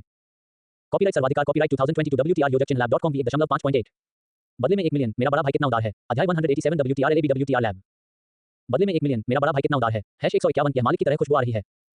30% #189 अध्याय 189 बीमारी प्यार है। मिंग यांग, क्या ज़ियाओयंग यहाँ नहीं है? जियांग फैंग ने चारों ओर देखा। उसे डर था कि कठपुतली लड़की जो बिल्कुल गुमिंग यांग की तरह दिखती थी अचानक बाहर कूद जाएगी और उसे काट देगी, क्योंकि वह गुमिंग यांग के बहुत करीब था। तुम्हें पता है, ज़ियाओयंग में भी क्लेश काल की ताकत है। गुमिंग यांग ने अपने लाल होठों को अपने ज़ैद हाथ से ढक लिया और मुस्कुराई। चिंता मत करो भाई जियांग फैंग, ज़ियाओयंग की तबीयत ठीक नहीं है और वह निश्चित रूप से यहाँ नहीं दिखाई देगी। एक ही समय पर गुमिंग यांग के कमरे में शियाओयंग, जो बिल्कुल उसकी तरह दिखती थी, को रस्सियों से बिस्तर से बांध दिया गया था और उसके मुंह में एक सफेद कपड़ा ठूंस दिया गया था ताकि वह केवल बूह ध्वनि ही निकाल सके। जहां तक उसकी साधना का प्रश्न है, ये सब गुरु गुमिंग यांग द्वारा निकाला गया था। अगर जियांग फैंग को पता चल गया तो पता नहीं वह क्या सोचेगा। वर्तमान में वापस आइए। गुमिंग यांग ने जियांग फैंग पर हमला करने के दुर्लभ अवसर का फायदा उठाया। भाई जियांग फैंग, यान ए को तुम्हें खाना खिलाने दो। यह आवश्यक नहीं है। जियांग फैंग को थोड़ा सुन्न महसूस हुआ और उसने अपने बगल में बैठी हतप्रभ नौकरानी की ओर देखा। गुमिंग यांग ने भी जियांग फैंग की आंखों से लिंग ए को अपने बगल में देखा। उसने उससे शांतिपूर्वक कहा, लिंगर, पहले नीचे जाओ। इस संप्रदाय के गुरु को मेरे चचेरे भाई से कुछ कहना है। इसमें कुछ भी गलत नहीं है, वह तो बस मुझे एक प्रकाश बल की तरह मानता है। लिंग ए ने मन ही मन शिकायत की। हालांकि उसने चुपचाप जियांग फैंग को देखा और सीधे चली गई। इस समय जियांग फैंग ने अपना वेश नहीं उतारा था, इसलिए वह थोड़ा सुंदर युवक जैसा लग रहा था। लिंग ए की राय में वह उस युवक जितना अच्छा नहीं था जिसे वह पसंद करती थी। ऐसा लगता है कि संप्रदाय गुरु की दृष्टि बहुत अच्छी नहीं है। लिंग ए के चले जाने के बाद गुमिंग यांग ने जियांग फैंग को और अधिक आक्रामक नजरों से देखा। उसने अपने हाथ जियांग फैंग के कंधों पर रखे और अपने पूरे शरीर को उस पर दबाया। उसकी छाती पर खाई खाई की तरह थी, जिसने जियांग फैंग की आंखों को गहराई से आकर्षित किया। इसका विरोध कौन कर सकता है? भाई जियांग फैंग, अब हम सिर्फ दो ही हैं, क्या हम अपना वेश उतार सकते हैं? गुमिंग यांग ने चुलबुले लहजे में कहा, यान ए तुम्हें तुम्हारे सबसे सुंदर रूप में देखना चाहता है। हिरन जैसी विनती भरी आंखों ने जियांग फैंग के दिल की धड़कन बढ़ा दी और वह अपने दिल में दोहराता रहा, रूटीन, यह एक रूटीन होना चाहिए। लेकिन जब ये शब्द उसके होठों पर आए तो उसने सिर हिलाया और कहा, ठीक है, अगर तुम चाहो तो इसे देख सकते हो। ये कहने के बाद जियांग फैंग ने अपने चेहरे से वस्तुओं की एक पतली परत हटा दी और गुमिंग यांग के सामने एक परिपूर्ण और सुंदर चेहरा प्रकट हुआ। गुमिंग यांग की खूबसूरत आंखें अचानक चमक उठीं। यकीनन इतने सालों के बाद भी भाई जियांग फैंग अभी भी बहुत सुंदर है। सुंदर, क्या पुरुषों को भी सुंदर कहा जा सकता है? जियांग फैंग को पता नहीं क्यों असहज महसूस हुआ जब उसने गुमिंग यांग को ये कहते सुना और उसने संकोच से कहा, मिंग यांग, क्या हम पहले खाना खा लें? गु मिंगयान ने अचानक अपनी ज़ेड उंगली को बढ़ाया और उसे जियान फैंग के होठों पर रख दिया। उसके चेहरे पर शर्म थी। भाई जियान फैंग, क्या आप मुझे यान ए कह सकते हैं? तो फिर यान ए, चलो पहले नूडल्स खाते हैं। जियान फैंग का पेट फूल गया और उसने अपनी लार निगल ली क्योंकि उसके सामने गु मिंगयान वास्तव में स्वादिष्ट थी। ओह, इसका मतलब है कि उसकी भूख अच्छी है। ये बन कितना बड़ा है, कितना सफेद है। ठीक है टिल्डा। गु मिंगयान अचानक अपनी सीट पर वापस बैठ गई और उसके बाईं ओर उसकी बेटी की हल्की सुगंध आ रही थी, जिससे जियान फैंग चिंतित हो गया। खाओ खाओ। जियान फैंग ने ज्यादा न सोचते हुए पहले कुछ नूडल्स खाने का फैसला किया। यद्यपि यह कहा जाता है कि नींव निर्माण चरण से ऊपर की शक्ति वाले साधकों को खाने की आवश्यकता नहीं होती है, फिर भी अधिकांश साधकों में खाने की आदत बनी रहती है। जियान फैंग और गु मिंगयान की तरह अब दोनों चुपचाप नाश्ता कर रहे हैं। जियान फैंग अभी भी सोच रहा था कि नाश्ते के बाद वह गु मिंगयान को 7वें स्तर की आत्मा की तलवार देगा और फिर एक महत्वपूर्ण हमले के साथ एक बड़ी स्तर का हथियार लौटाएगा। जब वह सोच रहा था, उसने अचानक पाया कि गु मिंगयान उसे देख रही थी। गु मिंगयान बहुत धीरे-धीरे और सावधानी से खाती थी और उसे खाते हुए देखने में एक विशेष सौंदर्य की अनुभूति होती थी। यह शायद उसके अत्यधिक उच्च रूप से भी संबंधित था, लेकिन वह हमेशा जानबूझकर यान जाने में जियान फैंग को देखती थी। यान प्रभ, क्या कुछ गड़बड़ है? जियान फैंग को अपनी ओर देखे जाने पर बहुत असहजता महसूस हुई और उसने रोटी चबाते हुए पूछा। गु मिंगयान को जब पता चला तो वह घबराई नहीं, बल्कि सच बोलकर बोली, जब तक वह भाई जियान फैंग को देखती रहेगी, यान ए की भूख बेहतर होगी, क्या ये ठीक है? जियान फैंग, संकट की स्पष्ट भावना फिर से प्रकट हुई। ये कहने के बजाय कि गु मिंगयान की आंखें उसके प्रेमी को देख रही थी, ये कहना बेहतर होगा कि वह अपने शिकार को देख रही थी, क्योंकि उसकी आंखें बहुत आक्रामक थीं। जियान फैंग को यह उम्मीद नहीं थी कि गु मिंगयान पहले खाना खत्म कर देगी। जियान फैंग के सामने केवल कुछ नूडल्स बचे थे और इस समय गु मिंगयान अचानक चले गए। उसने जियान फैंग की चॉपस्टिक पकड़ ली और मुस्कुराते हुए कहा, भाई जियान फैंग, यान ए को तुम्हें खाना खिलाने दो। उद्धरण चिन्ह प्रश्नवाचक चिन्ह प्रश्नवाचक चिन्ह प्रश्नवाचक चिन्ह उद्धरण चिन्ह।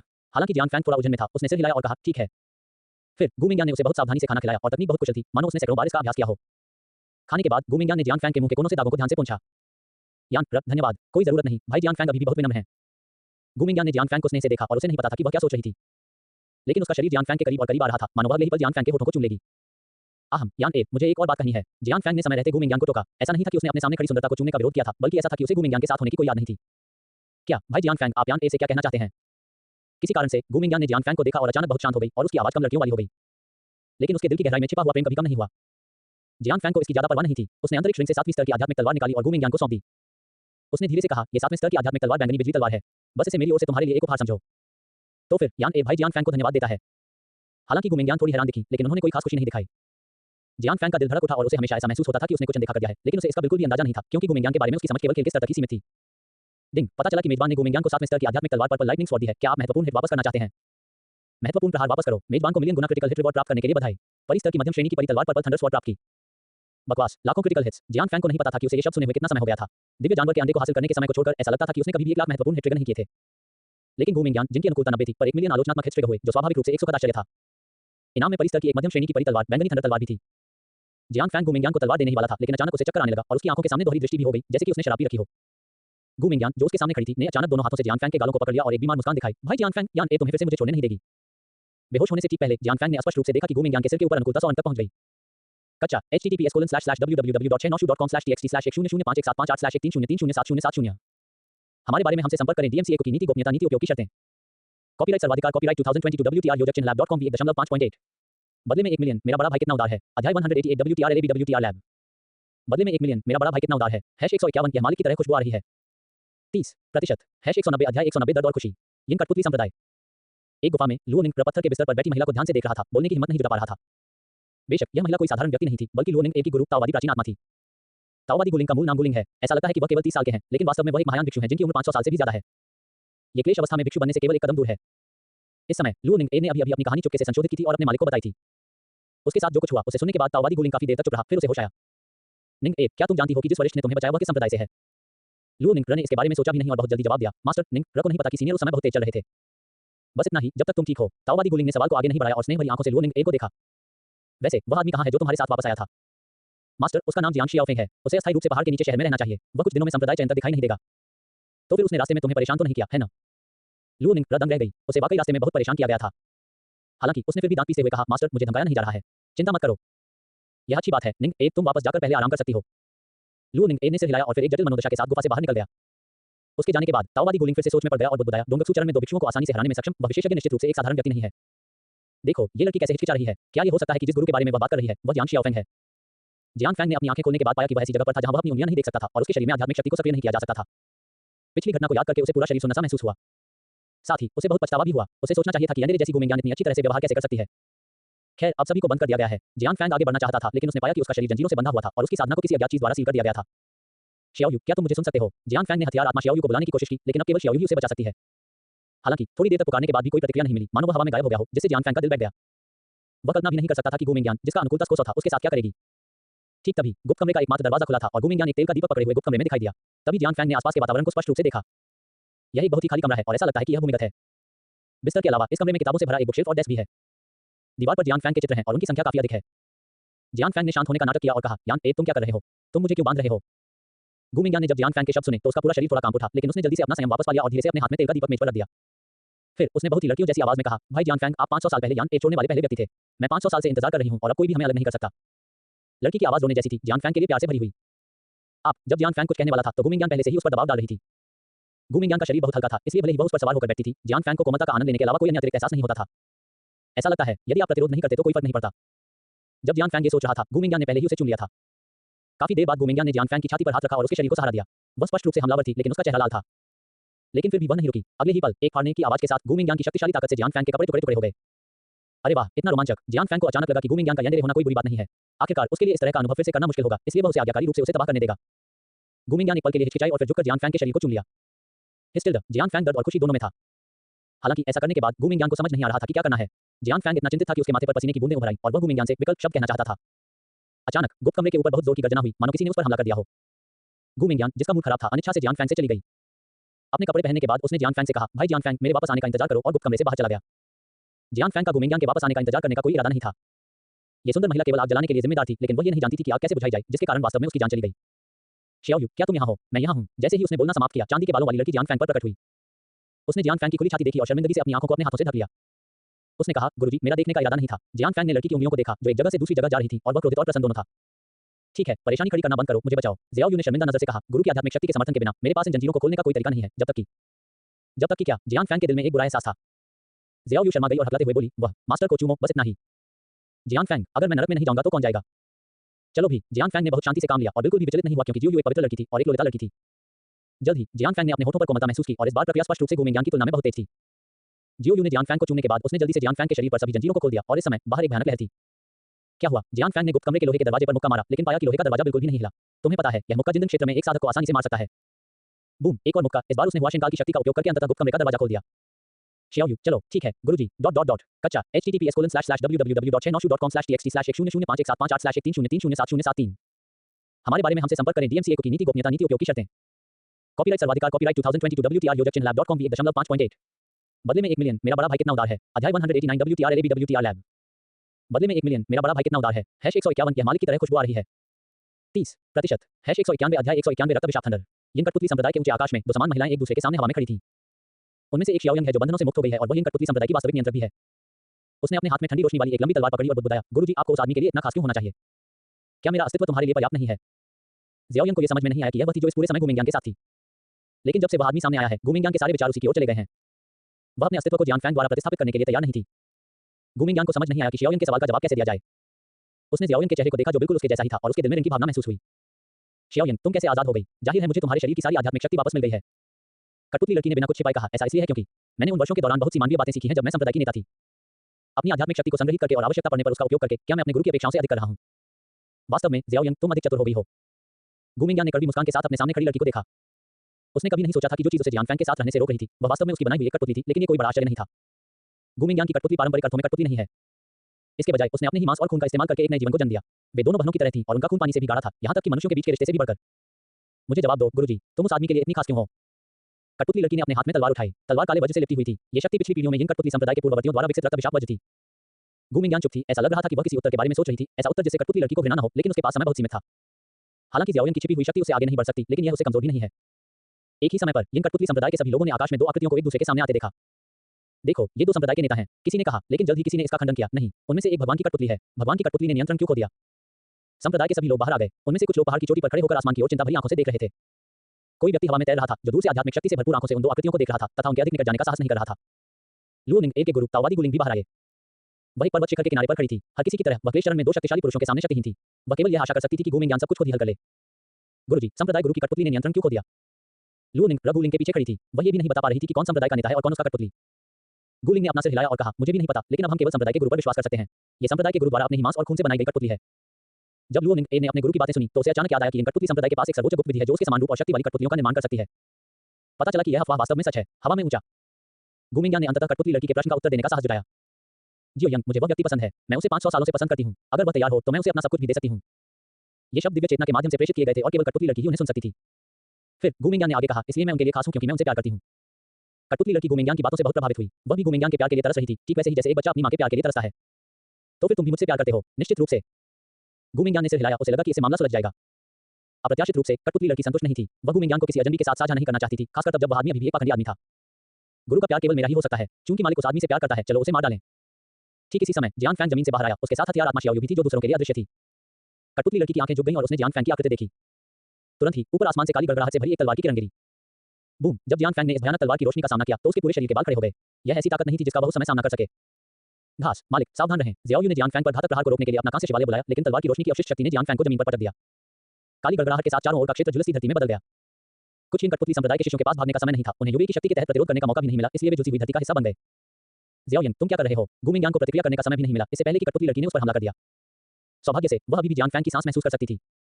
यद्यपि वह कमजोर है, फिर भी वह मरा नहीं है। बेशक इसका उद्देश्य इस व्यक्ति से मालिक को वापस लेना है। कठपुतली लड़की के पीले गालों पर कोई अतिरिक्त भावना नहीं दिख रही थी, मानो वह कोई तुच्छ काम कर रही हो।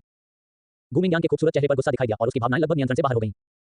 उसने ऊंची आवाज में आदेश दिया, जियाओ तुम उसे अब और चोट नहीं पहुंचा सकते, अन्यथा तुम मेरे आदेशों की अवहेलना कर रहे हो। मास्टर, क्या आप भूल गए हैं कि आपने खुद मुझ पर लगे खून के अभिशाप को मिटा दिया है? कठपुतली लड़की ने मुस्कुराते हुए कहा, आप मुझे आदेश नहीं दे सकते।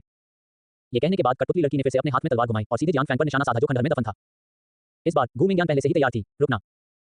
गुमिंग्यांग के पास भी एक हथियार था और यह कठपुतली लड़की के हथियार से बिल्कुल भी कमतर नहीं था। उसके दाहिने हाथ में एक लंबी तलवार दिखाई दी, जिसका स्तर कठपुतली लड़की के हाथ की तलवार से भी अधिक था और उसके द्वारा नियंत्रित रक्त अभिशाप की शक्ति स्वाभाविक रूप से अधिक थी। हालांकि वह अभी भी कठपुतली लड़की का मुकाबला नहीं कर सकी। कठपुतली लड़की ने गुमिंग्यांग से अधिक लड़ाइयां लड़ी थी और उसे अधिक अनुभव था। इसलिए सबकी नजरों में संप्रदाय की नेता गुमिंग्यांग को उसकी बनाई कठपुतली ने पीटा था और वह उससे लड़ने में असमर्थ थी, लेकिन कठपुतली लड़की ने उसे नहीं मारा। युद्ध के मैदान के नीचे काले ताओवादी वस्त्र पहने हुए सच्चे ईश्वर संप्रदाय के संत ने हवा में हो रही लड़ाई को अजीब भाव से देखा। वह अपने होठों को सिकोड़ने से खुद को नहीं रोक सकी और खुद से ही बुदबुदाने लगी। यिंगुई संप्रदाय की नेता के रूप में उस पर वास्तव में उसकी अपनी कठपुतली ने ही हमला किया था। ये वाकई दिलचस्प है। कच्चा https://www.chainoshu.com/txt/1051758/130303708 हमारे बारे में हमसे संपर्क करें। DMCA की नीति गोपनीयता नीति उपयोग की शर्तें। कॉपीराइट सर्वाधिकार कॉपीराइट 2022 WTR योजक चिन्ह lab.com भी 1.5.8 बदले में 1 मिलियन मेरा बड़ा भाई कितना उदार है। अध्याय 190 WTR LAB WTR लैब। बदले में 1 मिलियन मेरा बड़ा भाई कितना उदार है। #151 की मालिक की तरह खुशबू आ रही है। 30% #192 अध्याय 192 गुमिंग्यांग की हार। आकाश में युद्ध जारी है। आसमान में अनगिनत चमकीली चमक दिखाई दी, मानो कई तारे फट रहे हों।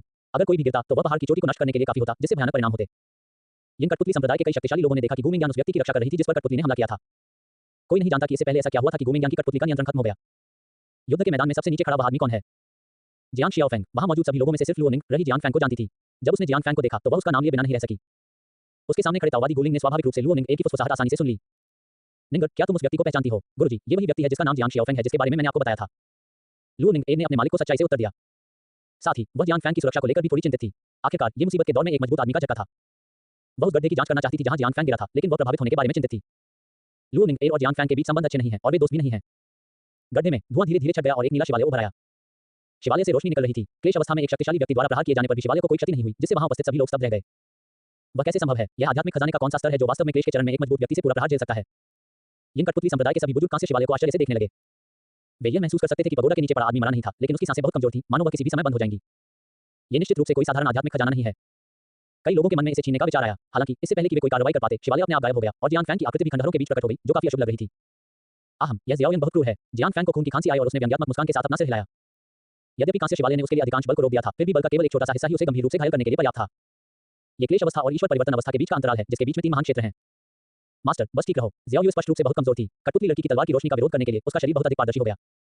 जियांग फैंग ने मन ही मन कहा, शियाओ तुम्हें वापस जाकर पहले आराम करना चाहिए। लेकिन गुरुजी, जियाओ की आवाज थोड़ी चिंतित थी। बेशक वह जानती थी कि जियांग फैंग की स्थिति अभी भी बहुत खतरनाक थी। चिंता मत करो, इसे मुझ पर छोड़ दो। जियांग फैंग की आवाज में लोगों के दिलों को सुकून देने की शक्ति थी।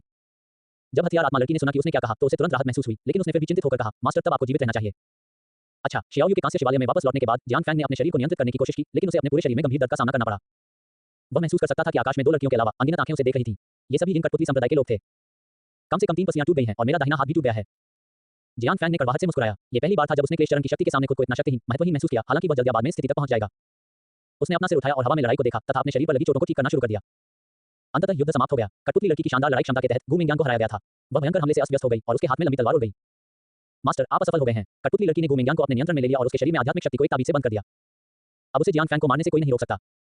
जियाओ तुम उसे नहीं मार सकते, गुमिंग्यांग ने कांपती आवाज में उत्सुकता से कहा। वह कल्पना नहीं कर सकती थी कि जियांग फैंग को फिर से खोने के बाद उसके पास जीने की हिम्मत होगी या नहीं। गुमिंग्यांग का रूप देखकर कठपुतली लड़की भी झिझक गई। हालांकि उसने फिर भी दृढ़ता से कहा, जब तक मैं उसे मार दूंगी, मैं अपने मालिक के प्यार का आनंद ले सकती हूँ। शियाओ गुमिंग्यांग के प्यार से पैदा हुई कठपुतली है। उसके दिल में अपने मालिक के लिए प्यार उससे भी ज्यादा है और वह कभी किसी को अपने ऊपर हावी होने नहीं देगी। कठपुतली लड़की गुमिंग्यांग को उस गड्ढे के पास ले गई जहां जियांग फैंग था। उसने अपने हाथ में तलवार उठाई। उसकी आंखें जियांग फैंग के प्रति घृणा से भरी हुई थीं। यह उसके सामने खड़ा आदमी था जिसने उसके मालिक का प्यार उसे छीन लिया था। केवल अपने हाथों से जियांग फैंग को मारकर ही वह शी मिंगयान का दिल जीतने का मौका पा सकती थी। जियांग फैंग ने शांति से कठपुतली को देखा जो गु मिंगयान जैसी ही दिखती थी और जल्दी से भागने के तरीकों के बारे में सोचा। हालांकि पूर्ण शक्ति के सामने कोई चाल नहीं चलती। भाई जियांग फैंग। गु मिंगयान एक पारदर्शी बुलबुले में फंस गई थी। कठपुतली लड़की के पीछे तैर रही थी और यहां तक कि उसकी आवाज भी नहीं सुनी जा सकती थी। रक्त अभिशाप आत्मा नियंत्रण। कठपुतली लड़की ने ज्यादा कुछ नहीं कहा और सीधे अपनी तलवार से जियांग फैंग पर वार कर दिया। काली तलवार की ऊर्जा लगभग तुरंत जियांग फैंग पर आ गई, लेकिन एक लोहे की चेन वाली आकृति ने उसे रोक दिया। हमले को रोकने वाली आकृति असहज लग रही थी। टकराना, एक नाजुक शरीर जियांग फैंग की बाहों में गिर गया। फिर दोनों एक साथ उड़ गए। जियांग फैंग को नीचे दबाया गया और जिस व्यक्ति ने उसके लिए हमले को रोका वह वास्तव में सच्चे भगवान संप्रदाय का संत याओजू था। तुमने मुझे क्यों बचाया? जियांग फैंग के चेहरे पर एक जटिल भाव था और वह इस संत की सोच को बिल्कुल भी नहीं समझ पाया। वे सिर्फ एक बार मिले थे और उसे बचाने के लिए याओजू की जान लेना उचित नहीं था। मास्टर गो को आपकी बहुत परवाह है। मैंने आपको सिर्फ लिंगुई संप्रदाय की मित्रता हासिल करने के लिए बचाया था। याओजू खड़ी हो गई और उसे अपनी बात पर विश्वास ही नहीं हुआ। बस उसी समय उसके दिल में अचानक जियांग फैंग को बचाने का विचार आया और इस विचार ने उसे जियांग फैंग को बचाने के लिए प्रेरित किया। लेकिन चूंकि उसने उसे पहले ही बचा लिया था, तो चलिए आगे बढ़ते हैं। संत, आप क्या कर रहे हैं? कठपुतली लड़की ने निश्चित रूप से याओजू को पहचान लिया। आखिरकार वह लंबे समय से संप्रदाय का प्रबंधन कर रही थी और याओजू वह व्यक्ति था जिसके साथ उसका अक्सर व्यवहार होता था। मैं इस व्यक्ति को बचाऊंगा। याओजू ने सीधे कठपुतली लड़की की ओर देखा और कहा, ऐसा नहीं लग रहा था कि वह मजाक कर रही थी।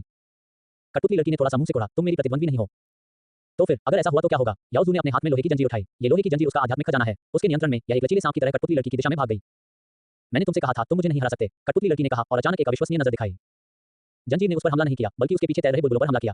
गु मिंगयान, जो अंदर फंसी हुई थी, पल भर में बंधनों से मुक्त हो गई। नहीं, तुम्हारी हिम्मत कैसे हुई ऐसा करने की? कठपुतली लड़की को उम्मीद नहीं थी कि चीजें इस तरह से बदल जाएंगी। उसने जल्दी से गु मिंगयान को फिर से नियंत्रित करने की कोशिश की, लेकिन उसका बढ़ा हुआ हाथ उसके मालिक को नहीं छू पाया। शियाओयिंग, इसे बंद करो। मालिक, जब तक यह आदमी गायब नहीं हो जाता, मैं नहीं रुकूंगा। ये देखकर कि समझौते तक पहुंचने का कोई रास्ता नहीं है, तीनों संकट पार करने वाले ताकतवर लोगों के बीच लड़ाई छिड़ गई। गु मिंगयान और याओजू के संयुक्त प्रयासों के बावजूद भी कठपुतली लड़की को कोई नुकसान नहीं हुआ। जियांग फैंग ने अपनी चोटों से उबरने की यथासंभव कोशिश की। केवल इसी तरीके से उसे गतिरोध तोड़ने का मौका मिल सकता था। कच्चा https://www.696.com/txt/109.67588/13030358781 हमारे बारे में हमसे संपर्क करें। डीएमसीए की नीति गोपनीयता नीति उपयोग की शर्तें। कॉपीराइट सर्वाधिकार कॉपीराइट 2022 WTR योजक चिन्ह lab.com v1.5.8 बदले में 1 मिलियन मेरा बड़ा भाई कितना उदार है। अध्याय 191 WTR LAB WTR लैब। बदले में 1 मिलियन मेरा बड़ा भाई कितना उदार है। #151 यह मालिक की तरह खुशबू आ रही है। 30% #193 अध्याय 193 कठपुतली लड़की को गंभीर चोट। क्लेश अवस्था में तीन शक्तिशाली पुरुषों के बीच लड़ाई दिन से रात तक चलती है। इस स्तर पर एक मजबूत व्यक्ति स्वर्ग और पृथ्वी के साथ एक हो सकता है। हर हमला कानून की शक्ति के एक हिस्से को जुटा सकता है और शरीर में आध्यात्मिक शक्ति लगभग कभी समाप्त नहीं होगी। उनकी लड़ाई को न केवल इन कठपुतली संप्रदाय के निकटवर्ती लोग ही देख सकते हैं। सैकड़ों मील दूर के कस्बे आकाश में खिलती रोशनी देख सकते हैं, जो कानून और व्यवस्था के टकराव से निकली रोशनी है। इन कठपुतली संप्रदाय के सभी बुजुर्गों और शिष्यों ने संप्रदाय को खाली कर दिया और दूर से तीन मजबूत पुरुषों की लड़ाई देखी। यदि आप संप्रदाय में बने रहेंगे तो युद्ध की बची हुई शक्ति भी घातक हो सकती है। संप्रदाय के केवल कुछ ही शक्तिशाली लोगों ने पास ही रहकर इस युद्ध के परिणाम की प्रतीक्षा करने का निर्णय लिया। लुओ निंग रवि अपने गुरु ताओवादी गुलिंग का अनुसरण करते हुए उस पहाड़ को छोड़कर चली गई जहां वे थे। लेकिन उसके दिल में अभी भी जियांग फैंग की सुरक्षा को लेकर थोड़ी चिंता थी। क्या बात है निंग ए, ताओवादी गुलिंग ने निश्चित रूप से देखा कि उसका प्रशिक्षु विचलित था। मालिक, आखिरकार उसने मेरी मदद की है, मैं उसके बारे में थोड़ा चिंतित हूं। ताओवादी गुलिंग ने मुस्कुराते हुए उसे सांत्वना दी, चिंता मत करो, उस बच्चे के हथियार सरल नहीं है। चूंकि वह रक्त अभिशाप की गड़गड़ाहट का भी सामना कर सकता है, इसलिए वह आसानी से नहीं मरेगा। अपने मालिक की बातें सुनकर लुओ निंग ए को राहत महसूस हुई। ये सही है, वह आदमी बहुत शक्तिशाली है और उसकी उत्पत्ति बहुत रहस्यमय प्रतीत होती है, इसलिए उसे इसके बारे में चिंता करने की आवश्यकता नहीं है। लुओ निंग ए ने मन ही मन बुदबुदाया, लेकिन उसे इन कठपुतली संप्रदाय के भविष्य के बारे में चिंता होने लगी। अगर संप्रदाय के नेता की कठपुतली जीत गई तो संप्रदाय के भविष्य का क्या होगा? वास्तव में लुओ निंग अकेली नहीं थी जो इस बारे में चिंतित थी। लुओ निंग ए के गुरु ताओवादी गुलिंग और संप्रदाय के अधिकांश लोग इस बात को लेकर चिंतित हैं कि संप्रदाय का भविष्य कैसा होगा। दूसरी ओर दोनों महिलाओं के बीच लड़ाई के दौरान जियांग फैंग सीधे कांस्य शिवालय की छोटी सी दुनिया में छिप गया। अपनी चोटों से उबरने के एक दिन बाद अंततः वह पूरी तरह से चलने फिरने में सक्षम हो गया। वर्तमान स्थिति को बदलने के लिए बस इतना ही काफी है। मुझे उम्मीद नहीं थी कि मैं वास्तव में उस अमृत का उपयोग करूंगा जो एडर फैंग की ज्ञान ने मुझे दिया था। जियांग फैंग ने कड़वाहट से मुस्कुराया और अपना सिर हिलाया। तुरंत ही उसके हाथ में एक पारदर्शी बोतल दिखाई दी जिसमें 3 सुनहरी गोलियां थी, ड्रैगन ट्रांसफॉर्मेशन पिल। इस तरह का अमृत अस्थायी रूप से उसे बहुत ऊंचे स्तर पर पहुंचा सकता है और यह आधे घंटे तक रहता है। नुकसान यह है कि इसमें 3 दिन की कमजोरी होती है। जियांग फैंग ने एक ड्रैगन परिवर्तन की गोली निकाली और बिना किसी हिचकिचाहट के उसे निगल लिया। धमाका, उसके शरीर से शक्तिशाली आध्यात्मिक शक्ति फूट पड़ी, लेकिन कोई शारीरिक परेशानी नहीं हुई। शायद 3 दिनों की कमजोरी के बाद वह वास्तविक गुफा शून्य अवस्था तक पहुंच सकेगा। क्या ये डोंगत्सु स्टेज है? जियांग फैंग ने अपने शरीर में शक्ति महसूस की जो पहले से कम 10 गुना अधिक मजबूत थी। उसके शरीर में जो चोटें पूरी तरह से ठीक नहीं हुई थी, वे इस समय पूरी तरह से ठीक हो गई थी। बाहर जाने का समय हो गया है। जैसे ही उसने बोलना समाप्त किया, जियांग फैंग का आकार छोटी सी दुनिया में गायब हो गया। 3 महान क्लेश युग के योद्धाओं के युद्ध के मैदान के केंद्र में कठपुतली लड़की खड़ी थी। उसके हाथ में लंबी तलवार गहरे लाल रक्तचाप की गड़गड़ाहट को निगल रही थी, जैसे कि कोई भी अस्तित्व उसे थोड़ी सी भी चोट नहीं पहुंचा सकता था। हालांकि दो क्लेश काल की घेराबंदी के तहत वह अनिवार्य रूप से घायल हो गई थी। वह मांस और खून से पैदा हुई कठपुतली है, इसलिए वह स्वाभाविक रूप से घायल हो जाएगी और खून बहेगा, लेकिन उसके लड़ने के कौशल और लड़ने की इच्छा निसंदेह गु मिंगयान और याओजू से कहीं बेहतर है। गुरुजी, आपको ऐसा क्यों करना है? कठपुतली लड़की के कपड़ों पर स्पष्ट खरोंच है और कंधे पर एक खूनी छेद है जो सच्चे भगवान संप्रदाय के संत के हाथ पर लोहे की जंजीर से छोड़ा गया घाव है। क्योंकि तुमने मेरे आदेशों की अवहेलना की, जियाओयिंग। मैं अपने प्रिय को तुम्हारे हाथों मरते हुए नहीं देख सकता, मुझे तुम्हारे सामने खड़ा होना है। गु मिंगयान ने अपने सामने खड़ी लड़की को गौर से देखा जो बिल्कुल उसकी तरह ही थी। अगर उसे जियांग फैंग और उसके बीच चयन करना पड़े तो वह बिना किसी हिचकिचाहट के कठपुतली लड़की को नष्ट कर देगी। कठपुतली लड़की ने गु मिंगयान की आंखों में दृढ़ संकल्प देखा, लेकिन उसके पास अपनी दृढ़ता भी थी। वह एक ऐसे प्राणी को बर्दाश्त नहीं कर सकती थी जिसने उसके मालिक को दुनिया से दूर कर दिया। मैं हारूंगा नहीं। कठपुतली लड़की की आंखों की जगह बहुत पहले ही खून आ चुका था। इन कठपुतली संप्रदाय के वास्तविक नियंत्रक के रूप में वह पहले से ही रक्त अभिशाप की गुप्त तकनीक में चरम तक निपुणता प्राप्त कर चुकी है और यहां तक कि अपने शरीर में रक्त उपयोग के लिए शक्तिशाली शक्ति में परिवर्तित कर सकती है। टकरा जाना, चांदी की चेन एक विशाल जाल में बदल गई जो कठपुतली लड़की को उसमें बांधने की कोशिश कर रही थी। हालांकि लड़की ने अपने हाथ में लंबी तलवार को लहराया और गहरे लाल तलवार की ऊर्जा ने आसानी से हमले को विफल कर दिया। ये वास्तव में एक शक्तिशाली कठपुतली है। ये वास्तव में इन कठपुतली संप्रदाय का रहस्य है। सच्चे देव संप्रदाय के संत याओजू आह भरने से खुद को रोक नहीं सके। उसे यह अंदेशा था कि उसके सामने खड़ी शियाओयंग नाम की कठपुतली लड़की इन कठपुतली संप्रदाय के जन्म के बाद से सबसे शक्तिशाली कठपुतली हो सकती है। यदि कठपुतली की आध्यात्मिक शक्ति उसके स्वामी से अधिक न होती तो एक कठपुतली लड़की अधिक शक्तिशाली हो सकती थी। महाराज संत, आपको हस्तक्षेप नहीं करना चाहिए था। कठपुतली लड़की ने याओजू को देखा और ठंडी आवाज में कहा, इससे हमारे दो संप्रदायों के बीच समझौता खत्म हो सकता है। सचमुच इससे कोई फर्क नहीं पड़ता। याओजू ने अनिर्णीत भाव से मुस्कुराया। वह काम संप्रदाय के लिए नहीं कर रही थी। वह जो चाहे कर सकती है और सच्चे ईश्वरीय धर्म में कोई भी उसे नियंत्रित नहीं कर सकता। जहां तक दानव देवता को पुनर्जीवित करने की बात है तो संप्रदाय का बुरा आदमी यही करना चाहता था और इसका उसे कोई लेना देना नहीं था। रक्त अभिशाप गड़गड़ाहट। गुमिंग्यान ने कठपुतली लड़की की रक्षा में कमी का फायदा उठाया और अपना हमला शुरू कर दिया। यद्यपि उसकी तलवार भी रक्षा गुप्त विधि से लिपटी हुई थी लेकिन इसकी शक्ति बहुत कमजोर थी। ये बेकार है गुरुजी। कठपुतली लड़की ने चेहरे पर कोई भाव लाए बिना ही आसानी से हमले को रोक दिया। हालांकि गुमिंग्यान अचानक मुस्कुरा दी। नहीं, सब कुछ खत्म हो गया है। कठपुतली लड़की को इस वाक्य का मतलब समझ में नहीं आया। अंत ये कहां खत्म हुआ? वही थी जिसका पलड़ा भारी था जबकि गुमिंग्यान और ट्रू गॉड चर्च के संत केवल इधर-उधर भाग सकते थे और उनके पास उसे हराने का कोई मौका नहीं था। अचानक उसके पीछे से एक आवाज आई, हाँ, ये खत्म हो गया है। अंधेरे में छिपी हुई आकृति उसके हाथ में हरा परशु इस समय फट पड़ा और अंधेरे में उसने जो सारी शक्ति एकत्रित की थी वह कठपुतली लड़की पर निकल पड़ी। बस बूम, इस समय अंतरिक्ष टुकड़े-टुकड़े हो गया था। इस समय भी वह आकृति दिखाई दी। ये जियान फैंग था जिसने रात का लबादा पहना हुआ था। वह हमला करने के लिए उपयुक्त अवसर की तलाश में था। नहीं, मैं हार नहीं सकता। कठपुतली लड़की ने सच्चे भगवान चर्च के संत और गुमिंग्यान के हमले को रोक दिया। उसने अंधेरे में छिपे व्यक्ति पर बिल्कुल भी ध्यान नहीं दिया और यह भी नहीं जान पाई कि जियान फैंग कैसे प्रकट हुआ। रात के लबादे ने जियान फैंग की सांस को छुपा दिया और यह उसके लिए अराजक युद्ध के मैदान में अपना आंकड़ा छिपाने के लिए और भी अधिक उपयुक्त था। नीली रोशनी सीधे कठपुतली लड़की पर पड़ी। उसके शब्द अचानक बंद हो गए और उसका शरीर अनियंत्रित होकर सैकड़ों मील दूर उड़ गया। उजाड़ आसमानी नीले ड्रैगन हेल्बर्ट की पूरी ताकत ने उसे अकल्पनीय भारी क्षति पहुंचाई। कच्चा https://www.696.com/txt/10303578/130300758 हमारे बारे में हमसे संपर्क करें। DMCA को की नीति गोपनीयता नीति उपयोग की शर्तें। कॉपीराइट सर्वाधिकार कॉपीराइट 2022 WTR योजक चिन्ह lab.com भी 1.5.8 बदले में 1 मिलियन मेरा बड़ा भाई कितना उदार है। अध्याय 192 WTR LAB WTR लैब। बदले में 1 मिलियन मेरा बड़ा भाई कितना उदार है। #151 यह मालिक की तरह खुशबू आ रही है। 30% #194 अध्याय 194 संप्रदाय का नेता वास्तव में एक आदमी को गले लगा रहा है।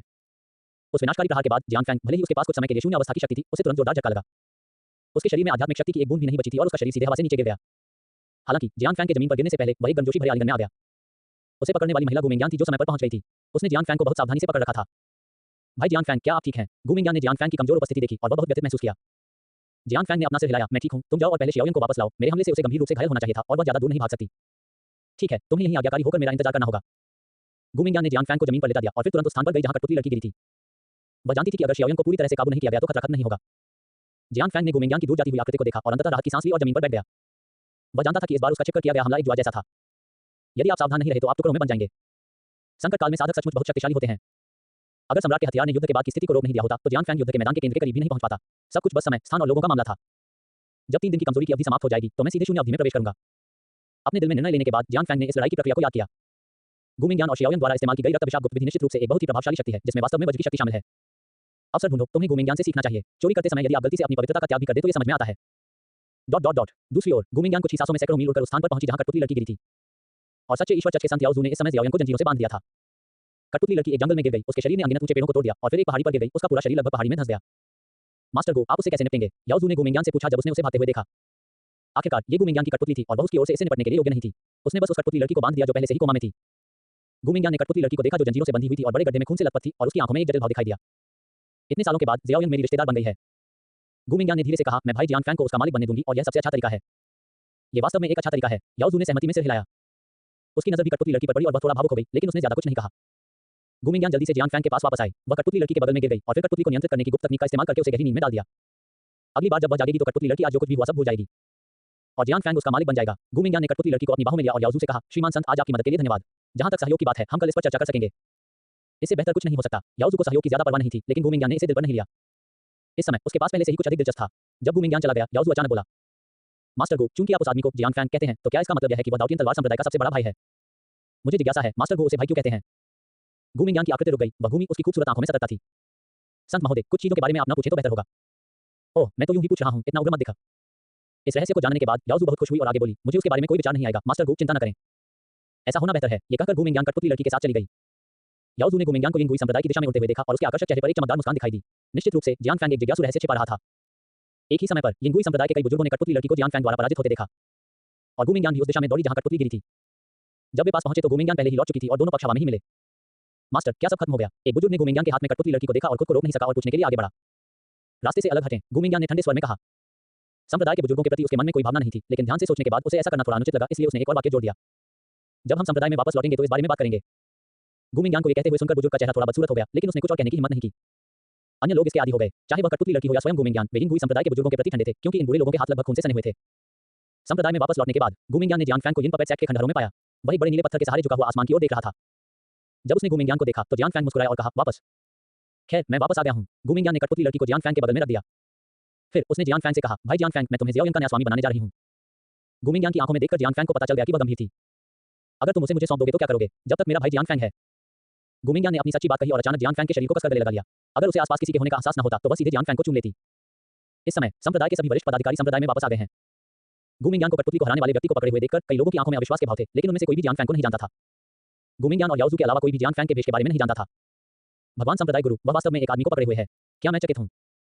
हे भगवान, वह व्यक्ति कौन है। हिस्टिल्ड, मैं उसके शरीर में आध्यात्मिक शक्ति महसूस नहीं कर सकता। संयुक्त मंच पर तथा यहाँ तक कि महायान मंच पर भी कुछ बलवान पुरुषों ने एक के बाद एक अविश्वसनीय ध्वनियां निकाली। वह इन कठपुतली संप्रदाय का नेता था, एक अद्वितीय बलवान व्यक्ति जिसकी साधना क्लेश चरण तक पहुंच गई थी और वह व्यक्ति अपने शरीर में आध्यात्मिक शक्ति के अस्तित्व को भी महसूस नहीं कर सकता था।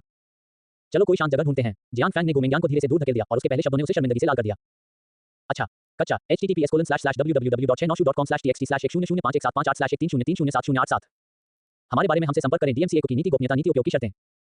कॉपीराइट सर्वाधिकार कॉपीराइट 2022 WTR योजक चिन्ह lab.com भी 1.5.8 बदले में 1 मिलियन मेरा बड़ा भाई कितना उदार है। अध्याय 193 WTR LAB WTR लैब। बदले में 1 मिलियन मेरा बड़ा भाई कितना उदार है। #151 यह मालिक की तरह खुशबू आ रही है। 30% #195 अध्याय 195 ये निश्चित रूप से असहनीय है। संप्रदाय के लोगों को कुछ बातें समझाने के बाद गुमिंग्यान ने जियान फैंग को अस्थायी रूप से यिंग हुई संप्रदाय छोड़ने और ब्लैकस्टोन सिटी जाने की तैयारी करने के लिए ले लिया, जो कि यिंग हुई संप्रदाय की संपत्ति है। क्लेश काल में शक्तिशाली लोगों के बीच लड़ाई के बाद संप्रदाय की विभिन्न इमारतें लगभग बरकरार नहीं थी। ब्लैकस्टोन सिटी यिंग हुई संप्रदाय से 100 मील से भी कम दूरी पर है और वहां जाना उचित रहेगा। सच्चे भगवान संप्रदाय के संत याओजू भी दोनों संप्रदायों के बीच सहयोग पर चर्चा करने के लिए गुमिंग्यान के साथ गए। मात्र 15 मिनट के अंदर ही कई लोग ब्लैकस्टोन सिटी पहुंचे और एक घर के सामने रुके। गुमिंग्यान ने कहा, ये ब्लैकस्टोन सिटी में हमारी संपत्ति है, चलो आज रात यहीं आराम करें।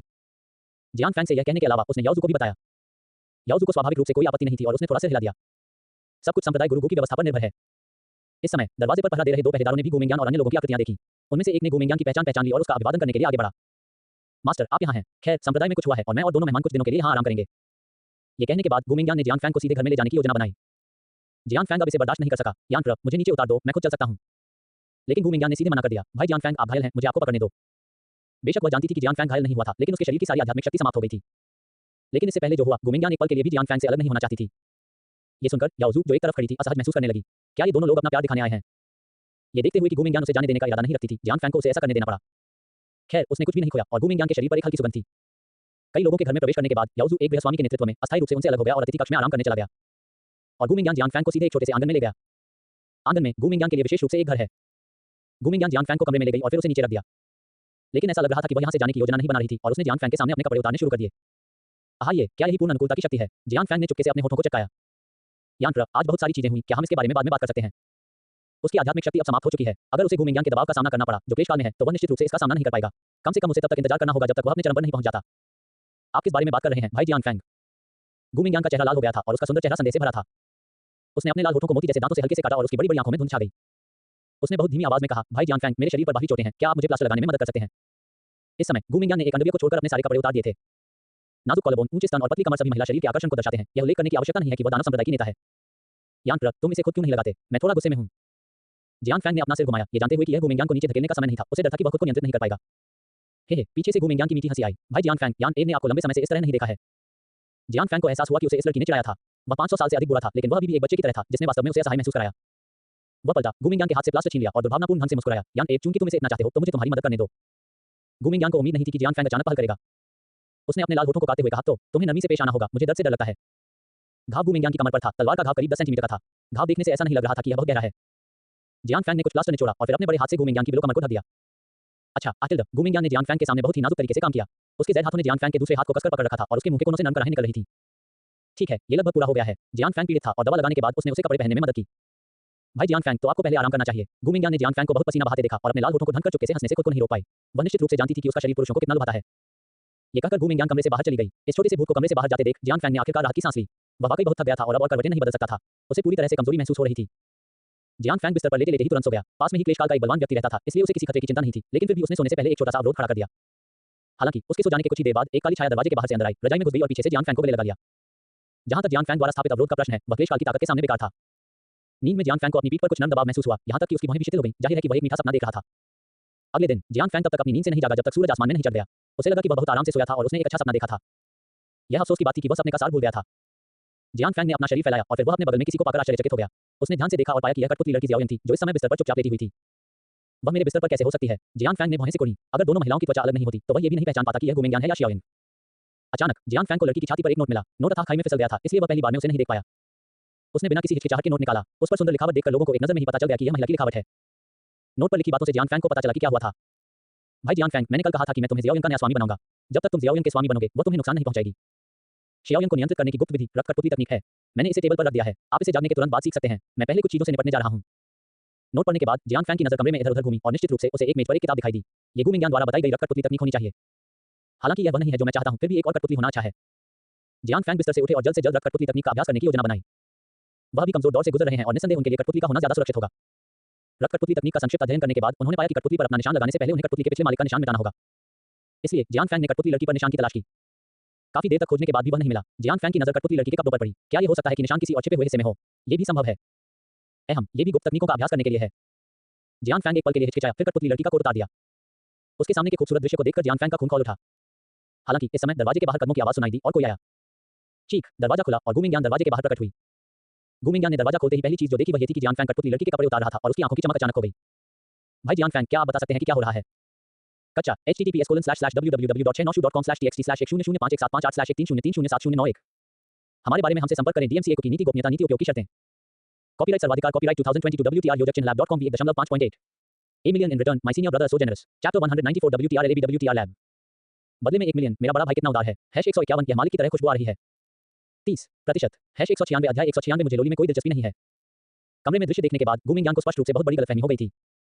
बेहोश महिला के कपड़े उतारने वाले आदमी के इरादे बुरे लग रहे थे। ये तो बताने की जरूरत ही नहीं थी कि बिस्तर पर लेटी कठपुतली लड़की अभी भी गु मिंगयान की रिश्तेदार थी। जियान फैंग ने गु मिंगयान की टूटी आंखों को देखा और उसका सिर तुरंत सुन्न हो गया। उन्होंने जल्दी से समझाया, यान ए, मैं शियाओ यंग पर कठपुतली के निशान की तलाश कर रहा हूं, मुझे गलत मत समझना।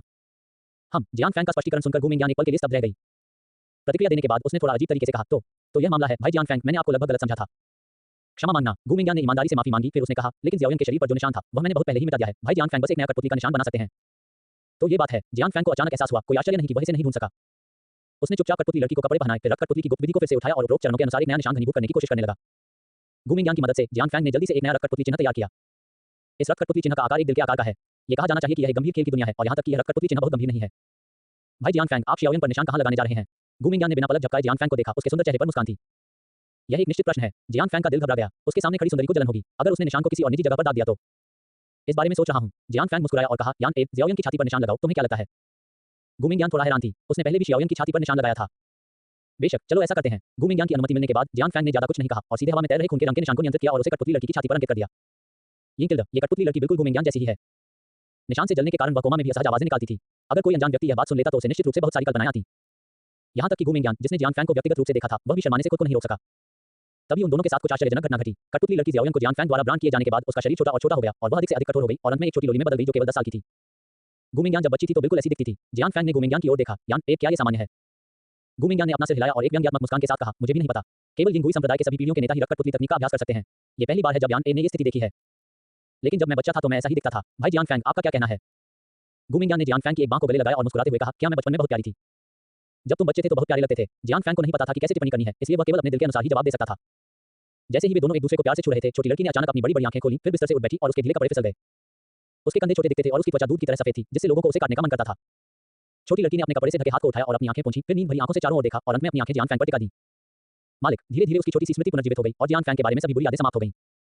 हालांकि ज़ियाओ यंग अभी भी अपने सामने नए मालिक को नापसंद करती थी। उसने जियान फैंग को स्पष्ट तिरस्कार के साथ देखा, खासकर जब उसने जियान फैंग और गु मिंगयान को एक दूसरे को गले लगाते देखा। यान प्र, इस बच्चे को क्या हुआ है? जियान फैंग ने भी शियाओ यंग की आंखों में घृणा देखी और थोड़ा आहत महसूस किया। वह वास्तव में एक छोटे से लोली द्वारा नापसंद किया गया था। शायद ऐसा इसलिए है क्योंकि भाई जियान फैंग इस तरह अच्छे नहीं लगते। गु मिंगयान को चिढ़ाने से नहीं रोक सकी, उसका शरीर लगातार कांप रहा था। जाहिर तौर पर उसने अपनी मुस्कान को रोक रखा था। ये सच है। जियान फैंग ने सहमति में सिर हिलाया। इससे पहले ज़ियाओ यंग के सामने वह अपना असली रूप नहीं दिखा रहा था। साधारण दिखने वाला व्यक्ति गु मिंगयान के साथ रहने पर गोबर में फंसे फूल जैसा महसूस करता है। इसलिए जियान फैंग ने सीधे अपने मूल स्वरूप को बहाल कर दिया। उसका रूप अचानक असाधारण रूप से सुंदर हो गया। उसका चेहरा विशिष्ट विशेषताओं वाली एक मूर्ति की तरह था और उसकी गोरी त्वचा उसके हल्के गुलाबी होठों को और निखार रही थी, जिससे लोग पहली नजर में ही उसके प्यार में पड़ जाते थे। इस तरह का सुंदर रूप निश्चित रूप से पुरुषों और महिलाओं दोनों के बीच लोकप्रिय हो सकता है। मास्टर, बहुत सुंदर। ज़ियाओ यंग, जो जियान फैंग की याददाश्त खो चुकी थी, उसके नए रूप को देखने के बाद बिना पलक झपकाए जियान फैंग को देखती रही और उसकी अनुकूलता तेजी से बढ़ गई। निश्चित रूप से यह एक ऐसी दुनिया है जो जीविका चलाने के लिए दिखावे पर निर्भर करती है। जियान फैंग अपने दिल में आह भरने से खुद को रोक नहीं सका और अचानक उसे याद आया कि उसके पास गु मिंगयान को देने के लिए कुछ है। ये चीज परी रैंक की मध्यम श्रेणी की आध्यात्मिक तलवार है जो उसे पहले महत्वपूर्ण हिस्से मिली थी, बैंगनी थंडर तलवार। यान प्र, मेरे पास तुम्हारे लिए एक उपहार है। क्या उपहार? ये सुनकर कि जियान फैंग उसे कुछ देने वाला है, गु मिंगयान की आंखें चमक उठी और उसने जियान फैंग को और भी जोर से गले लगा लिया। ये बात है। जैसे ही जियान फैंग बोल रहा था, मोज़ाइक से भरी एक चीज अचानक उसके हाथ में आ गई। गु मिंगयान, ओह, मैंने गलती से गलत तस्वीर ले ली। जियान फैंग ने हेहुआन संप्रदाय की पवित्र वस्तु वापस ले ली, फिर ज़िक्सियाओ दिव्य थंडर तलवार निकाली और उसे गु मिंगयान को सौंप दिया। फिर उसने समझाया, यह एक परी तलवार है जिसे ज़िक्सियाओ दिव्य थंडर तलवार कहा जाता है। मैंने इसे पाने के लिए बहुत प्रयास किया। आप इसका उपयोग खुद का बचाव करने के लिए कर सकते हैं। अमर तलवार। गु मिंगयान ने अपने हाथ में बैंगनी आध्यात्मिक तलवार को देखा और फिर जियान फैंग को देखा और अचानक उसके दिल में गर्मजोशी जाग उठी। उसे वह दिन याद आ गया जब वह 500 साल पहले जियान फैंग से मिली थी। धन्यवाद भाई जियान फैंग। गु मिंगयान का नाजुक शरीर थोड़ा कांप उठा, फिर उसने दोनों हाथों से जियान फैंग की गर्दन को गले लगाया, पंजों के बल खड़ी हुई और उसे चूमा। उसके चमकीले लाल होठों ने जियान फैंग के होठों को ढक दिया। कुआं। जियान फैंग ने उस पर हमला होने से पहले कोई प्रतिक्रिया भी नहीं की। हालांकि उसने जल्द ही अपना रवैया बदल दिया और गु मिंगयान को चूमने की पहल की। गु मिंगयान का शरीर बहुत कोमल था, खासकर उसकी बेटी की खुशबू जिसने जियान फैंग को मोहित कर दिया। शियाओयन, जो एक छोटी सी लोलिता में बदल गई थी, जब उसने पास में ये दृश्य देखा तो उसे गुस्सा नहीं आया। इसके बजाय उसकी बड़ी आंखें सितारों से चमक रही थीं और उसने अपने दिल में कल्पना की कि वह फिर से ऐसा ही होगा। बहुत देर के बाद होंठ खुले। गु मिंगयान ने जियान फैंग को शर्म से देखा। ज़ियाओयन, जिसे वह अपनी बहन मानती थी, उसके ठीक बगल में थी, जिससे उसे एक अलग तरह की उत्तेजना महसूस हुई। कच्चा https://www.chenosu.com/txt/1051758/130303704 हमारे बारे में हमसे संपर्क करें। DMCA की नीति गोपनीयता नीति उपयोग की शर्तें। कॉपीराइट सर्वाधिकार कॉपीराइट 2022 WTR योजक चिन्ह lab.com v1.5.8 A million in return my senior brother so generous chapter 195 WTR LAB WTR lab बदले में 1 मिलियन मेरा बड़ा भाई कितना उदार है। #151 यह मालिक की तरह खुशबू आ रही है। 30% #197 अध्याय 197 क्लेश काल में अंगरक्षक। भाई जियान फैंग, यान ए के पास आपके लिए भी एक उपहार है। गु मिंगयान के आकर्षक चेहरे पर एक उज्जवल मुस्कान दिखाई दी। उसके नर्म और सफेद छोटे हाथ ने धीरे से जियान फैंग के हाथ को पकड़ लिया और फिर जियान फैंग को एक पुस्तिका सौंपी। जियान फैंग खुश था। क्या ये रक्त अभिशाप थंडर का अभ्यास हो सकता है? हालांकि जब उन्होंने पुस्तिका खोली तो पाया कि यह कोई प्रथा ही नहीं थी। येसु यूवेई द्वारा लिखित एक ज्ञानवर्धक छोटी पुस्तक थी। इस छोटी सी पुस्तक में दोहरे खेलों के कुछ कौशलों को विस्तार से दर्ज किया गया है और इसमें दिए गए आसनों को देखकर तो एक बुजुर्ग ड्राइवर जियान फैंग भी स्तब्ध रह जाता है और बहुत से विशेषज्ञ कहता है, यान प्र, तुम्हें ये पुस्तक कहां से मिली? जियान फैंग की अभिव्यक्ति को अजीब होते देख गु मिंगयान ने सोचा कि जियान फैंग को यह उपहार पसंद नहीं आया। जियान फैंग को ध्यान से देखते हुए उसने कहा, यह मुझे संत महिला ने दिया था। क्या भाई जियान फैंग को यह पसंद नहीं है? नहीं, मुझे ये बहुत पसंद है। जियान फैंग गर्मजोशी से मुस्कुराया। पास खड़ी शियाओयन ने जियान फैंग की आंखों में देखा और जाहिर तौर पर कुछ नोटिस किया। उसने अचानक जियान फैंग से कॉमिक बुक छीन ली और उसे पढ़ना शुरू कर दिया। कुछ पन्ने पढ़ने के बाद छोटी लड़की के गाल तुरंत लाल हो गए। इसे मत पढ़ो बच्चे। जियान फैंग ने अपना हाथ बढ़ाया और कॉमिक बुक वापस छीनना चाहा, लेकिन शियाओयन ने उसे कसकर पकड़ लिया। आध्यात्मिकता से भरी दो बड़ी आंखों ने जियान फैंग की ओर देखा और प्यार से कहा, मास्टर, मैं इसे पढ़ने के बाद आपको वापस कर दूंगी। ठीक है। क्या ये सचमुच वही कठपुतली लड़की है जो पहले उसे मारना चाहती थी? जियान फैंग को लगा कि उसका व्यक्तित्व थोड़ा टूटा हुआ है, लेकिन जब उसने इस बारे में ध्यान से सोचा तो उसे यह बात समझ में आई। आखिरकार खून की कठपुतली का निशान लगाए जाने के बाद कठपुतली लड़की की उसके प्रति नकारात्मक धारणा सीधे तौर पर साफ हो गई। नहीं, तुम बहुत छोटी हो। जियान फैंग ने शियाओयन को बेरहमी से अस्वीकार कर दिया और फिर कॉमिक बुक वापस छीनने के लिए अपना हाथ बढ़ाया।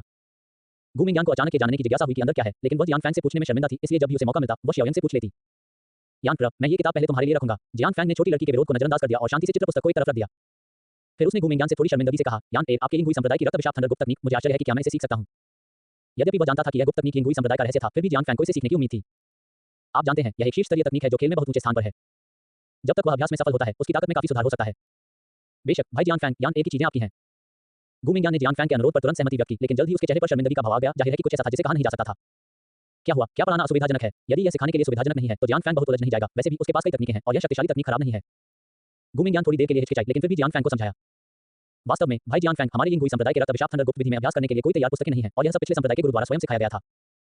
लिंगुई संप्रदाय के संप्रदाय गुरु के रूप में मेरे पास अभी भी बहुत सारे संप्रदाय संबंधी मामले हैं और हो सकता है कि इन दिनों मेरे पास आपके साथ जाने का समय न हो। गु मिंगयान की व्याख्या सुनकर जियान फैंग ने समझ में सिर हिलाया। तो यह मामला है, तो आप पहले संप्रदाय के मामलों से निपटें।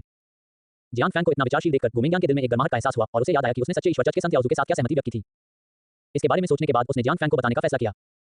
भाई जियान फैंग, मैंने पहले ही संत महिला के साथ सहमति व्यक्त की है कि संप्रदाय के लोगों के एक समूह को 3 दिनों में दानव भगवान के खंडहर में भेजा जाएगा ताकि वे दानव भगवान को पुनर्जीवित करने में उनकी मदद कर सकें। गु मिंगयान द्वारा इस मामले का उल्लेख करने की पहल सुनकर जियान फैंग ने भी अपने विचार व्यक्त किए। उसने गु मिंगयान के गाल को अपने हाथ से सहलाया और धीरे से कहा, यान ए, इस मामले में कुछ गड़बड़ जरूर है। राक्षस देवता का पुनरुत्थान इतना आसान मामला नहीं है। मैं तुम्हारे संप्रदाय के लोगों के साथ जा रहा हूं। तो फिर मैं भी जाना चाहता हूं। जब गु मिंगयान को पता चला कि खतरा है तो वह कैसे शांत बैठ सकती थी? वह निश्चित रूप से नहीं चाहती थी कि जियान फैंग खतरे में पड़े। जियान फैंग ने अपना सिर हिलाया और कहा, नहीं, अगर आप जाते हैं तो यह निश्चित रूप से संदेह पैदा करेगा। इसके अलावा लिंगुई संप्रदाय की कई इमारतें नष्ट हो गई हैं। अन्य संप्रदायों को निश्चित रूप से खबर मिलेगी। यदि आप बाहर निकलेंगे तो बहुत संभावना है कि कोई स्थिति का लाभ उठाकर अंदर आ जाएगा। गु मिंगयान जियान फैंग के समझाने बुझाने से दंग रह गई। उसे लगा कि यह वाकई समझ में आ रहा है, इसलिए उसे जियान फैंग के साथ दानव देवता के खंडहर में जाने का विचार छोड़ना पड़ा। इस समय कठपुतली ज़ियाओयन, जो एक छोटी लड़की में बदल गई थी, ने खड़े होने की पहल की। चिंता मत करो बहन मिंगयान, मैं मालिक की रक्षा करूंगी। रक्त कठपुतली के निशान के कारण गु मिंगयान के लिए ज़ियाओयन का नाम अब स्वाभाविक रूप से सिस्टर मिंगयान बन गया और वह पहले की तरह करीब नहीं थी। जियान फैंग ने शियाओयन की ओर देखा और यह देखकर आश्चर्यचकित रह गया कि उसकी साधना में कोई बदलाव नहीं आया था। तार्किक रूप से कहें तो कठपुतली की ताकत उसके मालिक से अधिक नहीं होनी चाहिए। शियाओयन, आपकी वर्तमान साधना का स्तर क्या है? निस्संदेह मैं संकट के चरण में हूं। ज़ियाओयन ने जियान फैंग को अजीब तरीके से देखा, उसके चेहरे पर उलझन साफ झलक रही थी। क्लेश चरण। गु मिंगयान ने भी इस समय ज़ियाओयन के साधना स्तर पर ध्यान दिया और वास्तव में इसमें कोई बदलाव नहीं आया। क्या इसका मतलब यह नहीं है कि जियान फैंग के पास संकट चरण में एक अंगरक्षक है? ये सोचकर उसे राहत महसूस हुई। ज़ियाओयन के जियान फैंग के साथ जाने से दानव देवता खंडहर की यात्रा अधिक सुरक्षित होनी चाहिए, है ना? छोटी लड़की को खुद स्वीकार करते हुए सुनकर जियान फैंग आश्चर्य से अपने चेहरे को रोक नहीं सका। उसने शुरू में सोचा था कि शियाओयन की साधना रक्त कठपुतली के निशान से प्रभावित होगी और उसके जैसी ही हो जाएगी। अप्रत्याशित रूप से वह वास्तव में एक बग के साथ इस दुनिया में फंस गया और क्लेश काल में उसका एक अंगरक्षक था। संकट काल अच्छा है। जियान फैंग शियाओयन के प्यारे छोटे सिर को छूने से खुद को रोक नहीं सका, जिससे छोटी लड़की में असंतोष की लहर दौड़ गई, जिसे सिर पर छुआ जाना पसंद नहीं आया। मास्टर, बहुत परेशान करने वाला है, उसने ऐसा कहा, लेकिन उसके सिर की अनुकूलता अभी भी थोड़ी बढ़ गई। क्या ये पौराणिक सुंदर विशेषता है? गु मिंगयान जियान फैंग और शियाओयन के बीच बातचीत देखकर शर्माने से खुद को नहीं रोक सकी। आखिरकार शियाओयन बचपन में उसकी तरह ही दिखती थी। भाई जियान फैंग, ज़ियाओयन के पास अभी तक उपयुक्त कपड़े नहीं हैं। क्या हम उसे कपड़े खरीदने के लिए बाहर ले जाएं? जियान फैंग ने जो कुछ कर रहा था उसे रोक दिया। शियाओयन ने जो कपड़े पहने थे वे उसके शरीर के छोटे हो जाने के बाद वास्तव में बहुत बड़े थे और उसके पास खुद छोटी लड़कियों के लिए कोई कपड़े नहीं थे। यान ए, मुझे शियाओयंग को बाहर ले जाने दो, तुम्हें संप्रदाय के मामलों से निपटना होगा, है ना? यदि जियान फैंग को सही याद है तो गुमिंग यान एक जिम्मेदार संप्रदाय नेता था जो संप्रदाय के सभी मामलों की समीक्षा करता था और शियाओयू से कई गुना अधिक शक्तिशाली था। लेकिन भाई जियान फैंग, आपकी वर्तमान साधना, गुमिंग यान को यह एहसास हो गया था कि जियान फैंग की साधना अभी तक ठीक नहीं हुई है और उसके पास केवल क्यूई प्रशिक्षण अवधि की आध्यात्मिक शक्ति ही थी। ब्लैकस्टोन सिटी में ऐसी साधना बहुत खतरनाक थी। क्या तुम्हारे पास अभी भी जियाओयंग नहीं है? जियान फैंग मुस्कुराया। जियाओयंग ने भी उसकी सपाट छाती थपथपाई और कहा, चिंता मत करो बहन मिंग यान, मैं गुरु को मेरे पास छोड़ दूंगी। फिर ठीक, गुमिंग यान ने बार-बार हिचकिचाते हुए एक कठिन निर्णय लिया। जियान फैंग के साथ शियाओयंग के होने से ऐसा नहीं लग रहा था कि कुछ भी घटित होगा और वह ब्लैकस्टोन सिटी में थी, इसलिए अगर कुछ घटित होता तो वह तुरंत भाग लेती थी। कच्चा https://www.696.com/txt/109su.com/txt/13038/130307 हमारे बारे में हमसे संपर्क करें डीएमसीए की नीति गोपनीयता नीति उपयोग की शर्तें।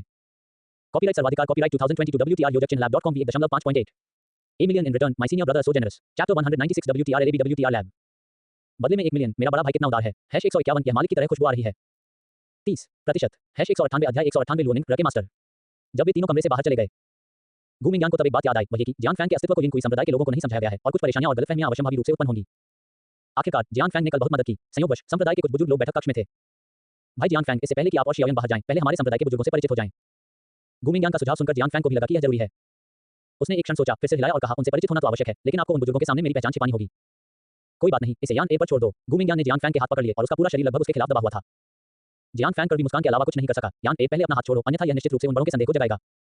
चचेरे भाई बहनों के एक दूसरे के करीब आने में क्या गलत है? गुमिंग यान ने न केवल उसे जाने नहीं दिया, बल्कि उसे और भी तीव्र कर दिया। उसके स्तनों ने जियान फैंग की बांह को बुरी तरह से जकड़ लिया और उमड़ती लहरों ने लोगों के दिल और दिमाग को हिला दिया। इसके अलावा वह खूबसूरत चेहरा, स्पष्ट आंखें सीधे जियान फैंग को घूर रही थी, सेक्सी और नाजुक लाल होंठ थोड़े उभरे हुए थे, ये वास्तव में थोड़ा भारी था। हे, अगर तुम्हें शर्मिंदगी महसूस नहीं हो रही है तो चलो करते हैं। हे, भाई जियान फैंग सबसे अच्छे हैं। गुमिंग यान जानती थी कि वह सुंदर अभिनय करने में सफल रही है और वह एक छोटी लड़की की तरह खुश थी। वास्तव में वह 500 साल से अधिक पुरानी है और वह ऐसा होने का दिखावा नहीं कर रही है। आपको पता होना चाहिए कि गुमिंग यान अपना अधिकांश समय एकांत में बिताती है। बगल में खड़ी जियाओयंग ये देखकर कि नए मालिक और पुराने मालिक के बीच संबंध बहुत अच्छे हैं, ईर्ष्या महसूस करने से खुद को रोक नहीं पाती। वह स्वाभाविक रूप से जियान फैंग के पास गई और जियान फैंग का दूसरा हाथ पकड़ लिया, लेकिन उसकी छोटी हथेली जियान फैंग की केवल 2 उंगलियां ही पकड़ सकी। कुछ समय बाद वे तीनों मेहमानों का स्वागत करने के लिए घर के हॉल में आए। हॉल में पहले से ही यिंग हुई संप्रदाय के 1 दर्जन से अधिक बुजुर्ग इंतजार कर रहे थे। इन बुजुर्गों में सुंदर दिखने वाली महिलाओं को छोड़कर पुरुष मूलतः एक दूसरे से अधिक कुरूप थे। या तो वे बूढ़े दादा थे या मध्यम आयु वर्ग के पुरुष थे जो अपने जादू कौशल के कारण न तो मानव बने और न ही भूत। मैंने देखा कि एक सुंदर युवक सफेद कपड़े पहने हुए, सुंदर और आकर्षक, हॉल में आ रहा था। उसके कपड़े उड़ रहे थे और उसकी मुद्रा परी जैसी थी, जैसे कोई व्यक्ति किसी पुस्तक से बाहर निकल रहा हो। जियान फैंग का यहाँ आना अंधेरे में प्रकाश की किरण के समान था। जब यिंग हुई संप्रदाय की महिला बुजुर्गों ने ये दृश्य देखा तो उनकी आंखें चमक उठीं और उनके दिल कांप उठे। कितना सुंदर पुरुष साधक! पुरुष बुजुर्गों की नजर शियाओयंग पर पड़ी, जो एक छोटी लड़की की तरह दिख रही थी। उनमें से कुछ की आंखों में विकृत भाव भी था। इस समय यिंग हुई संप्रदाय के सभी बुजुर्गों ने खड़े होकर गुमिंग यान को सलाम किया। मास्टर जी, ये कौन है? एक साधारण सलाम के बाद एक खूबसूरत महिला ने सबसे पहले पूछा। यह महिला लुओनिंग ए की गुरु ताओवादी गुलिंग थी। उसके पास एक गरिमा में बंद गोरी त्वचा, छोटे चेहरे और उसकी आंख के कोने पर एक आंसू की बूंद जैसा तिल था। उसने बहुत ही छोटे हिम के साथ एक आग के बादल वाली स्कर्ट पहनी थी और एक जोड़ी मोटी टांगियां अचानक दिखाई दी। वह मेरा दूर का चचेरा भाई जियान शियाओफेंग है। गुमिंग यान ने ठंडे भाव से उनका परिचय सभी से कराया, लेकिन उन्होंने जो शब्द कहे उनसे उपस्थित बुजुर्ग चौंक गए। गुरु का दूर का चचेरा भाई कब हुआ? यिंग हुई संप्रदाय के बुजुर्गों ने एक दूसरे की ओर देखा और केवल ताओवादी गुलिंग ने जैसा अपेक्षित था वाली नजर दिखाई। उसने बहुत समय पहले लुओनिंग से जियान शियाओफेंग के बारे में सुना था। ऐसा कहा जाता है कि वह अपने चचेरे भाई की तलाश में यिंग हुई संप्रदाय में आई थी। एकमात्र उलझन ये थी कि वह संप्रदाय गुरु के सामने चचेरी बहन कैसे बन गई। मैं जियान शियाओफेंग हूं और आप साथी ताओवादियों से मिलकर मुझे सम्मानित महसूस हो रहा है। जियान फैंग को इस बात की चिंता नहीं थी कि कोई उसकी पृष्ठभूमि के बारे में जान सकता है और उसने खुले तौर पर सिर झुकाया। ये बुजुर्ग जियान फैंग को इतना विनम्र देखकर खुश हुए। उनमें से कोई भी जियान फैंग की साधना को नहीं देख सका। क्या ये हो सकता है कि संप्रदाय गुरु ने जो कहा वह सच था? इस बारे में सोच रहा हूं। यिंग हुई संप्रदाय के कई बुजुर्गों ने तुरंत मुस्कुराते हुए प्रतिक्रिया दी। थोड़े मोटे बुजुर्गों में से एक ने मुस्कुराते हुए कहा, साथी ताओवादी जियान विनम्र है। मैं यिंग हुई संप्रदाय का वांगतियान हूं। मैंने आपको पहले संप्रदाय के गुरु की कठपुतलियों को दबाने में हमारी मदद करते देखा था। मैं बहुत आभारी हूं। बोलते हुए उसने एक डिब्बा निकाला और जियान फैंग को सौंप दिया। यह एक छोटा सा उपहार है, सम्मान का प्रतीक नहीं, लेकिन मुझे आशा है कि आप इसे स्वीकार करेंगे। जियान फैंग ने बॉक्स खोला और मन ही मन चौंक गया। बॉक्स में छठी कक्षा का शीर्ष ग्रेड का रक्त गैनोडर्मा था, जिसकी कीमत कम से कम सैकड़ों हजारों स्पिरिट स्टोन के बराबर थी। वह अच्छी तरह से जानता था कि ये बुजुर्ग ये जानने के बाद उसके करीब आने लगे थे कि वह गुमिंग यान का चचेरा भाई है। यदि यह सामान्य दिनचर्या के अनुसार होता तो जियान फैंग को मना कर देना चाहिए था। लेकिन जियान फैंग कौन है? उसने वांगतियानहेंग का उपहार स्वीकार कर लिया। अगर उसने उसे अस्वीकार कर दिया होता तो क्या होता? जियान फैंग को रक्त गैनोडर्मा को इतनी बेबाकी से स्वीकार करते देख वांगतियानहेंग की आंखें थोड़ी झपक गईं और वह स्पष्ट रूप से थोड़ा दर्दनाक था, लेकिन उसने महसूस किया कि यह सब इसके लायक था। रक्त गैनोडर्मा स्वीकार करने के बाद जियान फैंग ने अवचेतन रूप से गुमिंग यान पर नजर डाली, लेकिन उसने कुछ नहीं कहा, जो बड़ों के साथ मौन सहमति के बराबर था। इसलिए सभी बुजुर्गों ने जियान फैंग को कमोबेश उपहार दिए। साथ ही ताओवादी जियान के 7वें दर्जे के आध्यात्मिक जानवर अग्नि में एक जानवर का सींग है।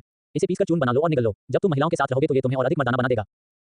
6 पत्तों वाली स्वर्गीय रहस्यमयी घास 7वीं श्रेणी की उच्च कोटि की आध्यात्मिक औषधि मैं इसे अपने साथी ताओवादी जियान को दूंगी। प्राचीन सरणी टुकड़े ... जियान फैंग को उपहारों का एक चक्र मिला और वे सभी कम से कम शून्य अवस्था में शक्तिशाली साधकों से उपहार थे। उसकी संपत्ति अचानक बहुत अधिक समृद्ध हो गई और उसे इन बुजुर्गों के उत्साह पर आह भरनी पड़ी। ध्यान से सोचो, क्या ये दानव संप्रदाय की शक्ति का एक छिपा हुआ कमजोर होना है? अंत में केवल ताओवादी गुलिंग ने जियान फैंग को उपहार नहीं दिया। जियान फैंग जानता था कि यह सुंदरता लुओनिंग की गुरु थी, इसलिए उसने बहुत परवाह नहीं की। अगर उसने उसे उपहार नहीं दिया तो उसने कुछ नहीं दिया। हालांकि जियान फैंग की उदासीनता का मतलब यह नहीं था कि गुमिंग यान को परवाह नहीं थी। उसकी नजर ताओवादी गुलिंग पर पड़ी, मानो कह रही हो, क्या तुम मेरे चचेरे भाई को नीची नजर से देखते हो? ताओवादी गुलिंग अपने दिल में कड़वाहट से मुस्कुराया और अंत में अपनी सुंदर गर्दन से एक जेड पेंडेंट निकाल लिया। दाओयू जियान, यह एक जेड पेंडेंट है जिसे मैं अपने साथ रखता हूं। ये दुर्लभ परी जेड से बना है जो साधना के दौरान गहन ध्यान की संभावना को बढ़ा सकता है। धन्यवाद दाओयू गुलिंग। जियान फैंग ने बिना कुछ कहे इसे ले लिया। वाह, इसमें अभी भी दाओयू गुलिंग के शरीर का तापमान है। इसे अभी अभी चोटियों से निकाला गया है और शायद इसमें हल्की दूधिया खुशबू है। जियान फैंग को उपहार मिलने के बाद सभी की निगाहें शियाओयंग पर टिक गईं। जियाओयंग और गुमिंग्यान में इतनी समानता है कि कुछ बुजुर्गों को तो ये भी संदेह है कि जियाओयंग गुमिंग्यान की संतान या बहन हो सकती है। इससे पहले कि बुजुर्ग कुछ बोल पाते, गुमिंग्यान ने पहल करके समझाया, वह मेरी पिछली जन्मजात कठपुतली है और अब वह मेरे चचेरे भाई को अपना स्वामी मानती है। जब ये कहा गया तो सभी लोग चौंक गए। बहुत से लोग मन ही मन खुश हुए कि उन्होंने जियांग फैंग को एक अच्छा उपहार दिया। इस सुंदर पुरुष साधक का स्पष्ट रूप से संप्रदाय गुरु के साथ अच्छा रिश्ता है। कच्चा https://www.696.com/txt/105175813030071001 हमारे बारे में हमसे संपर्क करें DMCA की नीति गोपनीयता नीति उपयोग की शर्तें। कॉपीराइट सर्वाधिकार कॉपीराइट 2022 WTR योजक चिन्ह lab.com v1.5.8 A million in return my senior brother so generous chapter 197 WTR LAB WTR lab बदले में 1 मिलियन मेरा बड़ा भाई कितना उदार है #151 के मालिक की तरह खुशबू आ रही है 30% #199 अध्याय 199 लुओनिंगर से मुलाकात गुमिंग्यान के परिचय और उपहारों की लहर के बाद यिन कठपुतली संप्रदाय के सभी बुजुर्ग संप्रदाय के नेता के चचेरे भाई जियांग शियाओफेंग को जानते थे और उन्होंने गुमिंग्यान के सामने जियांग फैंग की पहचान पर सवाल उठाने की हिम्मत नहीं की। जियांग फैंग को अचानक एहसास हुआ कि पहले अपना भेष उतारने के बाद वह अपना भेष जारी रखना भूल गया था, जिसका मतलब था कि उसका रूप उजागर हो गया था। इसमें कोई आश्चर्य नहीं कि वे बुजुर्ग महिलाएं उसे देखती रहीं, मानो सोच रही हों कि क्या वह जियांग फैंग ही है। लेकिन अगर उसका पर्दाफाश भी हो गया तो भी उसे कुछ नहीं होगा। गुमिंग्यान तो वैसे भी यही है। यांग तुम बड़ों के साथ चर्चा करो, मैं पहले बाहर जाऊंगा। ठीक है, तो चचेरे भाई जियांग कृपया पहले जियाओयंग के साथ बाहर चलो। हालांकि वह जियांग फैंग से अलग नहीं होना चाहती थी, फिर भी गुमिंग्यान को इसका महत्व पता था। वह जानती थी कि इस तरह का अवसर जियांग फैंग के लिए उपयुक्त नहीं था और बुजुर्ग निश्चित रूप से असंतुष्ट होंगे। जियांग फैंग के शियाओयंग के साथ चले जाने के बाद गुमिंग्यान ने सभी के साथ संप्रदाय के पुनर्निर्माण पर चर्चा की। गुमिंग्यान के खूबसूरत चेहरे पर ढेर सारा पैसा खर्च करने के विचार से गंभीरता झलक रही थी। तुम्हें पता होना चाहिए कि इन कठपुतली संप्रदाय का मुख्य व्यवसाय अंतिम संस्कार उद्योग है। यद्यपि आय अधिक है परंतु व्यय भी अधिक है। गुलिंग हमारे संप्रदाय के पास कितने आध्यात्मिक पत्थर उपलब्ध हैं? महोदय, संप्रदाय के नेता संप्रदाय के गोदाम का प्रबंधन करने वाले शिष्यों की गणना के अनुसार संप्रदाय के पास लगभग 30 मिलियन उपयोग योग्य आध्यात्मिक पत्थर हैं। बुजुर्गों और शिष्यों के मासिक आध्यात्मिक पत्थरों के चढ़ावे को घटाने के बाद गुलिंग एक पल के लिए रुका, फिर थोड़ा भौं से सिकोड़ते हुए बोला, हमारे पास केवल 18 मिलियन आध्यात्मिक पत्थर हैं जिनका हम उपयोग कर सकते हैं। जैसे ही ये शब्द निकले उपस्थित सभी बुजुर्ग गंभीर हो गए। असंभव, संप्रदाय में केवल 18 मिलियन उपयोग योग्य आध्यात्मिक पत्थर क्यों बचे हैं? हाँ, ये गलत अनुमान ही होगा, है ना? इन कुछ आध्यात्मिक पत्थरों के साथ संप्रदाय में अटारी का पुनर्निर्माण करना भी मुश्किल हो सकता है। मेरी राय में कुछ आध्यात्मिक पत्थरों को उधार लेने का कोई तरीका क्यों न खोजा जाए। इन सभी बुजुर्गों ने इस पर चर्चा की और धीरे-धीरे इस तथ्य पर विश्वास कर लिया। गुलिंग, यहाँ इतने कम आत्मिक पत्थर क्यों हैं? गुमिंग्यान को यह विश्वास नहीं था कि संप्रदाय में केवल इतने ही आध्यात्मिक पत्थर बचे हैं। आपको पता होना चाहिए कि जब वह पहली बार संप्रदाय की नेता बनी थी तो उसके पास 30 मिलियन से अधिक आध्यात्मिक पत्थर थे। ताओवादी गुलिंग ने कड़वी मुस्कान के साथ कहा, सर आप कुछ नहीं जानते। हमारा संप्रदाय जिस काम में सबसे अच्छा है वह है मृत लोगों का व्यवसाय। यह आय का मुख्य स्रोत है। लेकिन हाल ही में पुनर्जन्म हॉल नामक एक संप्रदाय हमारे साथ व्यापार के लिए प्रतिस्पर्धा कर रहा है, विशेष रूप से दूसरे स्मारक के लिए उनका आधा मूल्य प्रचार, जिसने हमारे कई ग्राहकों को आकर्षित किया है। क्या अभी ऐसा हो सकता है? वहां उपस्थित सभी बुजुर्ग ये सुनकर चौंक गए कि दूसरा स्मारक आधे दाम में मिलेगा। क्या यह उद्योग के मानदंडों का उल्लंघन नहीं है? श्रीमान संप्रदाय नेता, ऐसा करके वे स्पष्टतः हमारे साथ मतभेद रखते हैं। हाँ, और मैंने सुना है कि इस संप्रदाय में बहुत ज्यादा ताकतवर लोग नहीं हैं। अगर वे संसार पैलेस का नाम पुकारने की हिम्मत करते हैं तो वे बाहर से मजबूत और अंदर से कमजोर होंगे। मेरी राय में क्या हम इस संप्रदाय को नष्ट कर दें? उपस्थित कुछ बुजुर्ग दुखी थे जबकि अन्य के पास अपने विचार थे। संप्रदाय के नेता के रूप में गुमिंग्यान ने स्वयं भी पहली बार पुनर्जन्म हॉल नामक संप्रदाय के बारे में सुना था और अवचेतन रूप से ताओवादी गुलिंग को देखा था। गुलिंग, इतनी बड़ी बात हो गई, तुमने मुझे पहले क्यों नहीं बताया? गुमिंग्यान ने कुछ फटकार के साथ पूछा। गुलिंग की खूबसूरत आंखें चकरा गईं और उसने जवाब दिया, सर संप्रदाय गुरु आप आमतौर पर इस तरह की चीजों की परवाह नहीं करते हैं, इसलिए हमने इसकी रिपोर्ट नहीं की। ऐसा लगता है कि मामला सचमुच ऐसा ही है। गुमिंग्यान के गाल थोड़े लाल हो गए थे। उसने हमेशा शियाओयंग को संप्रदाय का प्रबंधन करने दिया था, इसलिए निश्चित रूप से वह इस तरह की चीजों की परवाह नहीं करती थी, लेकिन अब कुछ बड़ा गलत हो गया था। ठीक है, अब जब बात यहाँ तक आ ही गई है तो चलो समाधान पर चर्चा करते हैं। दूसरी ओर जियांग फैंग ने शियाओयंग को लिया और घर से बाहर चला गया। छोटी लोली ने वे कपड़े पहने हुए थे जो जियांग फैंग ने शांगुआन लिंग ए के लिए तैयार किए थे। हालांकि वे अभी भी थोड़े बड़े थे, लेकिन वे कम से कम उनमें फिट तो हो सकते थे। सड़क पर चलते समय लोग उसे पहचान न सकें, इसके लिए जियांग फैंग ने चुपचाप अपना वेश बदल लिया। इस शहर को दानव संप्रदाय का क्षेत्र कहा जा सकता है और उसने दानव गुप्त क्षेत्र में दानव संप्रदाय के कई शिष्यों को मार डाला है। अगर उसे पहचान लिया गया तो वह निश्चित रूप से मुश्किल में पड़ जाएगा। जियांग जियाओफेंग, तुम यहाँ क्यों हो? अचानक पीछे से एक लड़की की स्पष्ट आवाज आई। जब वह पलटी तो उसने देखा कि यह लुओनिंग रथी जिसने लाल लियून स्कर्ट पहनी हुई थी। लाल स्कर्ट की पृष्ठभूमि में उसकी त्वचा सफेद और क्रिस्टल साफ दिख रही थी। मैं उसके साथ कपड़े खरीदूंगा, जियांग फैंग ने मुस्कुराते हुए कहा। उसकी नजर जियाओयंग पर पड़ी। वाह, कितनी प्यारी छोटी बच्ची है। जिस क्षण लुओनिंग ए ने शियाओयंग को देखा वह तुरंत उसके अत्यंत सुंदर रूप से आश्चर्यचकित हो गई। और जियांग फैंग के बगल में खड़ी छोटी लड़की संप्रदाय के नेता से इतनी मिलती जुलती क्यों है? वह थोड़ा नीचे झुकी और उस छोटी लड़की के चेहरे पर हाथ रखकर उसे दबाना चाहती थी। परिणाम स्वरूप जियाओयंग को स्पष्ट रूप से लुओनिंग ए पसंद नहीं आई, इसलिए उसने एक झटके से उसका हाथ दूर कर दिया। उसका नाजुक सा चेहरा घृणा से भर गया। वहाँ वातावरण में एक अजीब सा माहौल था। मिस निंग, ये बच्ची अजनबियों से डरती है, बेहतर होगा कि आप उसे न छेड़ें।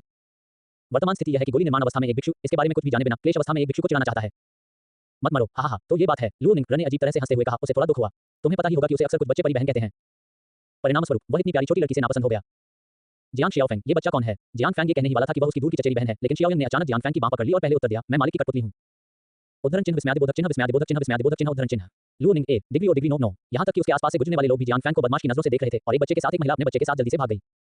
ये बहुत बड़ी गलतफहमी है। जियांग फैंग ने कड़वाहट से मुस्कुराते हुए लुओनिंग ए को देखा। इस बच्चे की बकवास मत सुनो, वह वास्तव में मेरे एक दोस्त की बहन है, उसका नाम जियाओयंग है। लुओनिंग ए की आंखें अविश्वास से भरी थीं और अचानक उसे कुछ सोचने लगा और जब उसने जियांग फैंग को देखा तो उसकी आंखों में जो भाव था वह और भी गलत हो गया। उसने कुछ देर इधर-उधर देखा, फिर अपनी सफेद और पतली हथेली को अपने गुलाबी होठों पर रखा और रहस्यमय ढंग से धीमी आवाज में पूछा, जियांग शियाओफेंग, क्या वह संप्रदाय गुरु और आपकी नाजायज बेटी है? आप किस बारे में सोच रहे हैं? जियांग फैंग ने नाखुशी से कहा और सीधे लुओनिंग ए के सिर पर वार किया। ये लड़की हमेशा अपने दिमाग में अजीब बातें सोचती रहती है। लुओनिंग ने अपना सिर ढक लिया, अपने गुलाबी होठों को हल्के से काटा और आंखों के कोनों में आंसू भरकर शिकायत की, तुम्हें मैंने खो दिया होगा इसलिए तुम नाराज हो, है ना? जियांग फैंग उसे समझाने में बहुत आलसी था, वैसे भी जितना अधिक वह समझाता उतना ही अधिक भ्रमित होता। मैं कपड़े बेचने वाली एक दुकान ढूंढना चाहता हूँ। मिस निंग, क्या आप जानती हैं कि ब्लैकस्टोन सिटी में ऐसी कोई दुकान कहाँ है? बेशक मुझे पता है, लेकिन पहले आपको मुझे यह उत्तर देना होगा कि क्या वह आपकी और संप्रदाय गुरु की नाजायज बेटी है, ताकि मेरी जिज्ञासा शांत हो सके। मुझे माफ करें, जियांग फैंग ने मुड़कर जाने की तैयारी की। परिणाम स्वरूप लुओनिंग ने उसे रोक दिया और गर्व से कहा, मुझे मत बताओ, मैं तुम्हें अभी वहां ले जाऊंगा सिर्फ जियाओयंग की खातिर।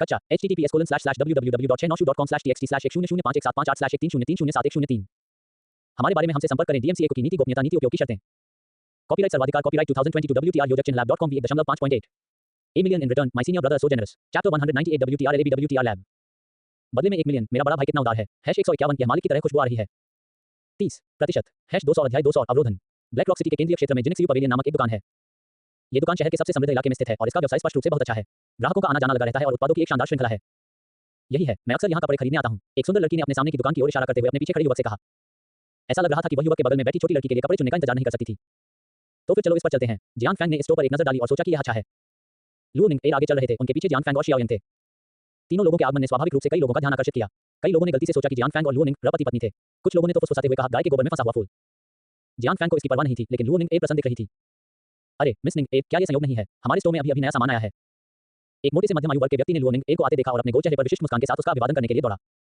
यह मध्यम आयु वर्ग का व्यक्ति कोई और नहीं बल्कि जिन शिव मंडप का मालिक झाओ फुगुई है लू निंग स्टोर की नियमित ग्राहक थी इसलिए झाओ फुगुई स्वाभाविक रूप से उससे बहुत प्रभावित थी और हमेशा विशिष्ट अतिथि का व्यक्तिगत रूप से स्वागत करती थी लू निंग ने सीधे मुद्दे पर कहा बॉस झाओ मैं छोटी लड़की के लिए कपड़े खरीदने आई हूं क्या आपके पास यहां उपयुक्त कपड़े हैं बेशक झाओ फुगुई ने लू निंग एयर के बगल में जियान फैंग और शियाओ यंग को देखा था लेकिन वह उनकी पहचान के बारे में निश्चित नहीं था मिस निंग एयर ये दोनों कौन हैं यह मेरा दोस्त और उसकी बेटी है लू निंग ने जियान फैंग को आंख मारी जिससे वह मामले में कुछ समय के लिए चुप हो गया और जियान फैंग ने स्वाभाविक रूप से उसके प्रदर्शन में सहयोग किया वैसे भी उसके पास होने के लिए कुछ भी नहीं था ऐसा लगता है कि वह मिस निंग एयर का दोस्त है कृपया यहां आइए झाओ फुगुई के नेतृत्व में कई लोग सीधे दूसरी मंजिल पर चले गए यहाँ के कपड़े पहली मंजिल के कपड़ों से स्पष्ट रूप से अधिक परिष्कृत हैं और वे पैसों से भरे हुए हैं जल्द ही लू निंग एयर ने दुकान के मालिक के व्यक्तिगत मार्गदर्शन में शियाओ यंग के लिए उपयुक्त कपड़े ढूंढ लिए उसने अपने हाथ में एक नीली छोटी स्कर्ट पकड़ी और जियाओ यंग को कपड़े ट्राई करने के लिए ले जाने की तैयारी कर रही थी जिनिक्स व्यू मंडप में एक अलग कमरा है जहां आप कपड़े ट्राई कर सकते हैं जियाओ यंग बहन चलो तुम्हें कपड़े पहनकर दिखाने ले चलते हैं लू निंग एयर ने जियाओ यंग का हाथ पकड़ लिया लेकिन वह उसे हिला नहीं सकी छोटी लोली ने जियान फैंग को देखा और पूछा मास्टर आप इस पोशाक के बारे में क्या सोचते हैं कर सकना किनारे पर खड़ा दुकानदार झाओ फुगुई दंग रह गया जब उसने इतने छोटे बच्चे को जियान फैंग को मास्टर कहते सुना लेकिन उसने जियान फैंग को लापरवाही से अपमानित करने की हिम्मत नहीं की मैं अपने दिल में चुपके से केवल ये कह सकता हूं कि लोगों के दिल पहले जैसे बुरे नहीं रहे कुछ ही देर बाद लू निंग एयर शियाओ यंग के साथ बाहर आई जो तैयार थी जियान फैंग की आंखें चमक उठी नीली स्कर्ट पहने हुए जियाओ यंग के चेहरे पर अभी भी कोई भाव नहीं था लेकिन वह एक योगिनी की तरह प्यारी लग रही थी जिससे लोगों को देखभाल की चाहत का एहसास हो रहा था सुंदर है ना लू निंग एयर ने जियान फैंग के सामने अपने हाथों को अपने कूल्हों पर रखा और श्रेय लेने की पहल की ये सचमुच बहुत सुंदर है आपकी पसंद बहुत अच्छी है बिल्कुल इसके तुरंत बाद जियान फैंग ने दुकान के मालिक झाओ फुगुई से कहा बस इस आकार का मुझे विभिन्न रंगों में एक दे दो और इसे अच्छी तरह से पैक करो कोई बात नहीं कृपया एक क्षण प्रतीक्षा करें अतिथि झाओ फुगुई ने तुरंत क्लर्क को विभिन्न रंगों के कपड़े पैक करने का निर्देश दिया ऐसे उदार अतिथि देखना दुर्लभ है जियान फैंग ने लू निंग से फिर कहा आप कोई भी कपड़ा चुन सकते हैं कीमत की चिंता मत करो बस इसे मेरी तरफ से एक धन्यवाद उपहार के रूप में सोचो आप इस महिला के प्रति इतने दयालु हैं क्या आपके पास कोई साजिश है लू निंग उस समय को नहीं भूली है जब आखिरी बार जियान फैंग ने उसे रुलाया था एक जोड़ी चतुर आंखें संदेह से भरी थी उसने नहीं सोचा था कि जियान फैंग इतना दयालु होगा जियान फैंग ने कंधे उचकाते हुए कहा यदि आप चुनना नहीं चाहते हैं तो भूल जाइए जब लू निंग ने ये सुना तो उसने तुरंत अपना विचार बदल दिया उसने अपनी गुलाबी मुठ्ठियां भींच लीं और अहंकारी स्वर में बोली मैं देखना चाहती हूं कि क्या तुम पैसे देने को तैयार हो वह सबसे महंगा वाला खरीदना चाहती है उसे इस आदमी पर बहुत दया आती है बॉस झाओ आपके स्टोर में सबसे महंगे कपड़े कहाँ हैं लू निंग ने झाओ फुगुई से पूछा जो हैरान होकर खड़ा था मैं इसे अभी आजमाना चाहता हूं मिस निंग एक मिनट रुकिए मैं इसे अभी लेकर आता हूं झाओ फुगुई लगभग टेढ़ी मुस्कान के साथ मुस्कुराया उनके स्टोर में कपड़ों का एक महंगा टुकड़ा था और उन्हें इसके भुगतान के लिए आध्यात्मिक पत्थरों का उपयोग करना पड़ा और कपड़े डिजाइन करने वाले मास्टर की आवश्यकताओं के अनुसार कीमत 100,000 आध्यात्मिक पत्थरों से कम नहीं होनी चाहिए इस बार झाओ फुगुई को कपड़े लेने गया वे तीनों वहां कुछ देर तक इंतजार करते रहे और शियाओ यंग की कई स्कर्ट पैक कर दी गई वे सभी छोटी स्कर्ट थी जो लड़ाई के लिए सुविधाजनक थी और विभिन्न रंगों में उपलब्ध थी केवल 15 मिनट बाद झाओ फुगुई एक बड़ा बक्सा पकड़े हुए वापस आया ये बक्सा वास्तव में मूल्यवान आध्यात्मिक लकड़ी से बना था जियान फैंग के साधारण व्यवहार से थोड़ा हैरान था ऐसा लग रहा था जैसे इसमें कुछ है सचमुच जैसे ही बक्सा खोला गया जिस चीज ने सबका ध्यान आकर्षित किया वह थी हल्के नीले रंग की लंबी पोशाक जिसमें सुनहरे रेशमी धागे और जैद के आभूषण जड़े हुए थे लेकिन भव्य दिखने के बावजूद यह अश्लील नहीं लग रही थी ये पोशाक एक मास्टर द्वारा बनाई गई थी इसे रेड गोल्ड इमोर्टल ड्रेस कहा जाता है इस्तेमाल किया गया कपड़ा बिल्कुल बेहतरीन है लेकिन इसकी कीमत 1 लाख स्पिरिट स्टोन है झाओ फुगुई ने लू निंग से परिचय कराया 1 लाख आत्मा पत्थर भाड़ में जाओ तुम जाकर इसे क्यों नहीं पकड़ लेते जियान फैंग ने अपना मुंह खोला लेकिन लू निंग की आंखों में स्नेह भरी नजर देखी और उसे वापस रोक लिया क्या ये सस्ता हो सकता है इस ग्राहक इस पोशाक को डिजाइन करने वाले मास्टर ने कहा कि 1 लाख स्पिरिट स्टोन सबसे कम कीमत है अगर मैं कीमत कम कर दूं तो वह निश्चित रूप से हमें दोषी ठहराएगी झाओ फुगुई ने बड़ी शर्मिंदगी के साथ कहा यह देखकर कि कीमत कम नहीं हो सकती जियान फैंग ने अपने भाग्य को स्वीकार करना चाहा वैसे भी उसे लू निंग से बहुत सारे लाभ मिले और उसने हमेशा उसे जो वादा किया था उसे निभाया अप्रत्याशित रूप से लू निंग ने कीमत सुनकर हिचकिचाहट महसूस की हालांकि उसे यह पोशाक बहुत पसंद थी लेकिन वह नहीं चाहती थी कि जियान फैंग इतना पैसा खर्च करे जियान शियाओफेंग ये पोशाक बहुत महंगी है हम इसे क्यों नहीं भूल जाते मैं कोई दूसरा सस्ता वाला ढूंढ लूंगा जैसे ही जियान फैंग कुछ कहने वाला था अचानक एक व्यंग्यात्मक आवाज सुनाई दी अगर आप इसे खरीदने में सक्षम नहीं है तो इसे न खरीदें मैंने जूनियर ने ये लाल सोने की बड़ी पोशाक स्वीकार कर ली है जैसे ही उसने बोलना समाप्त किया एक हॉट फिगर और खूबसूरत दिखने वाली महिला सबके सामने आई और उसने इसका खरीदने के लिए अपना मुंह खोला जिसे जियान फैंग और अन्य ने पहले ले लिया था जियान फैंग ने उस पर नजर डाली और तुरंत महिला के बोल्ड पहनावे से आकर्षित हो गया वह बहुत बड़ी है लहरें बहुत ऊंची हैं और पहाड़ियां लहरा रही हैं जियान फैंग को तो ये भी चिंता थी कि हिंसक झटकों से गलती से कपड़ों की पतली परत फट जाएगी लू निंग जो पास ही खड़ी थी ने जियान फैंग की निगाहें महिला की छाती पर घूरते हुए देखी और किसी कारण से थोड़ा सहज महसूस किया मिस जू जरूर जिस क्षण उसने जूनियर को देखा बॉस झाओ ने तुरंत जियान फैंग की राय पूछे बिना ही उसे लाल सोने की परिस्कर बेचने का फैसला कर लिया जू माय कौन है उसकी पहचान ब्लैक रॉक सिटी के स्वामी जू तियानबा की बेटी है ऐसा कहा जाता है कि जू तियानबा की साधना पहले ही डोंगत्सु के दायरे तक पहुंच चुकी है और लगभग कोई भी उसे उकसाने की हिम्मत नहीं करता है कच्चा https://www.696.com/txt/1051758/1300306 हमारे बारे में हमसे संपर्क करें DMCA की नीति गोपनीयता नीति उपयोग की शर्तें कॉपीराइट सर्वाधिकार कॉपीराइट 2022 WTR योजक चिन्ह lab.com V 1.5 8 A million in return my senior brother so generous chapter 199 WTR LAB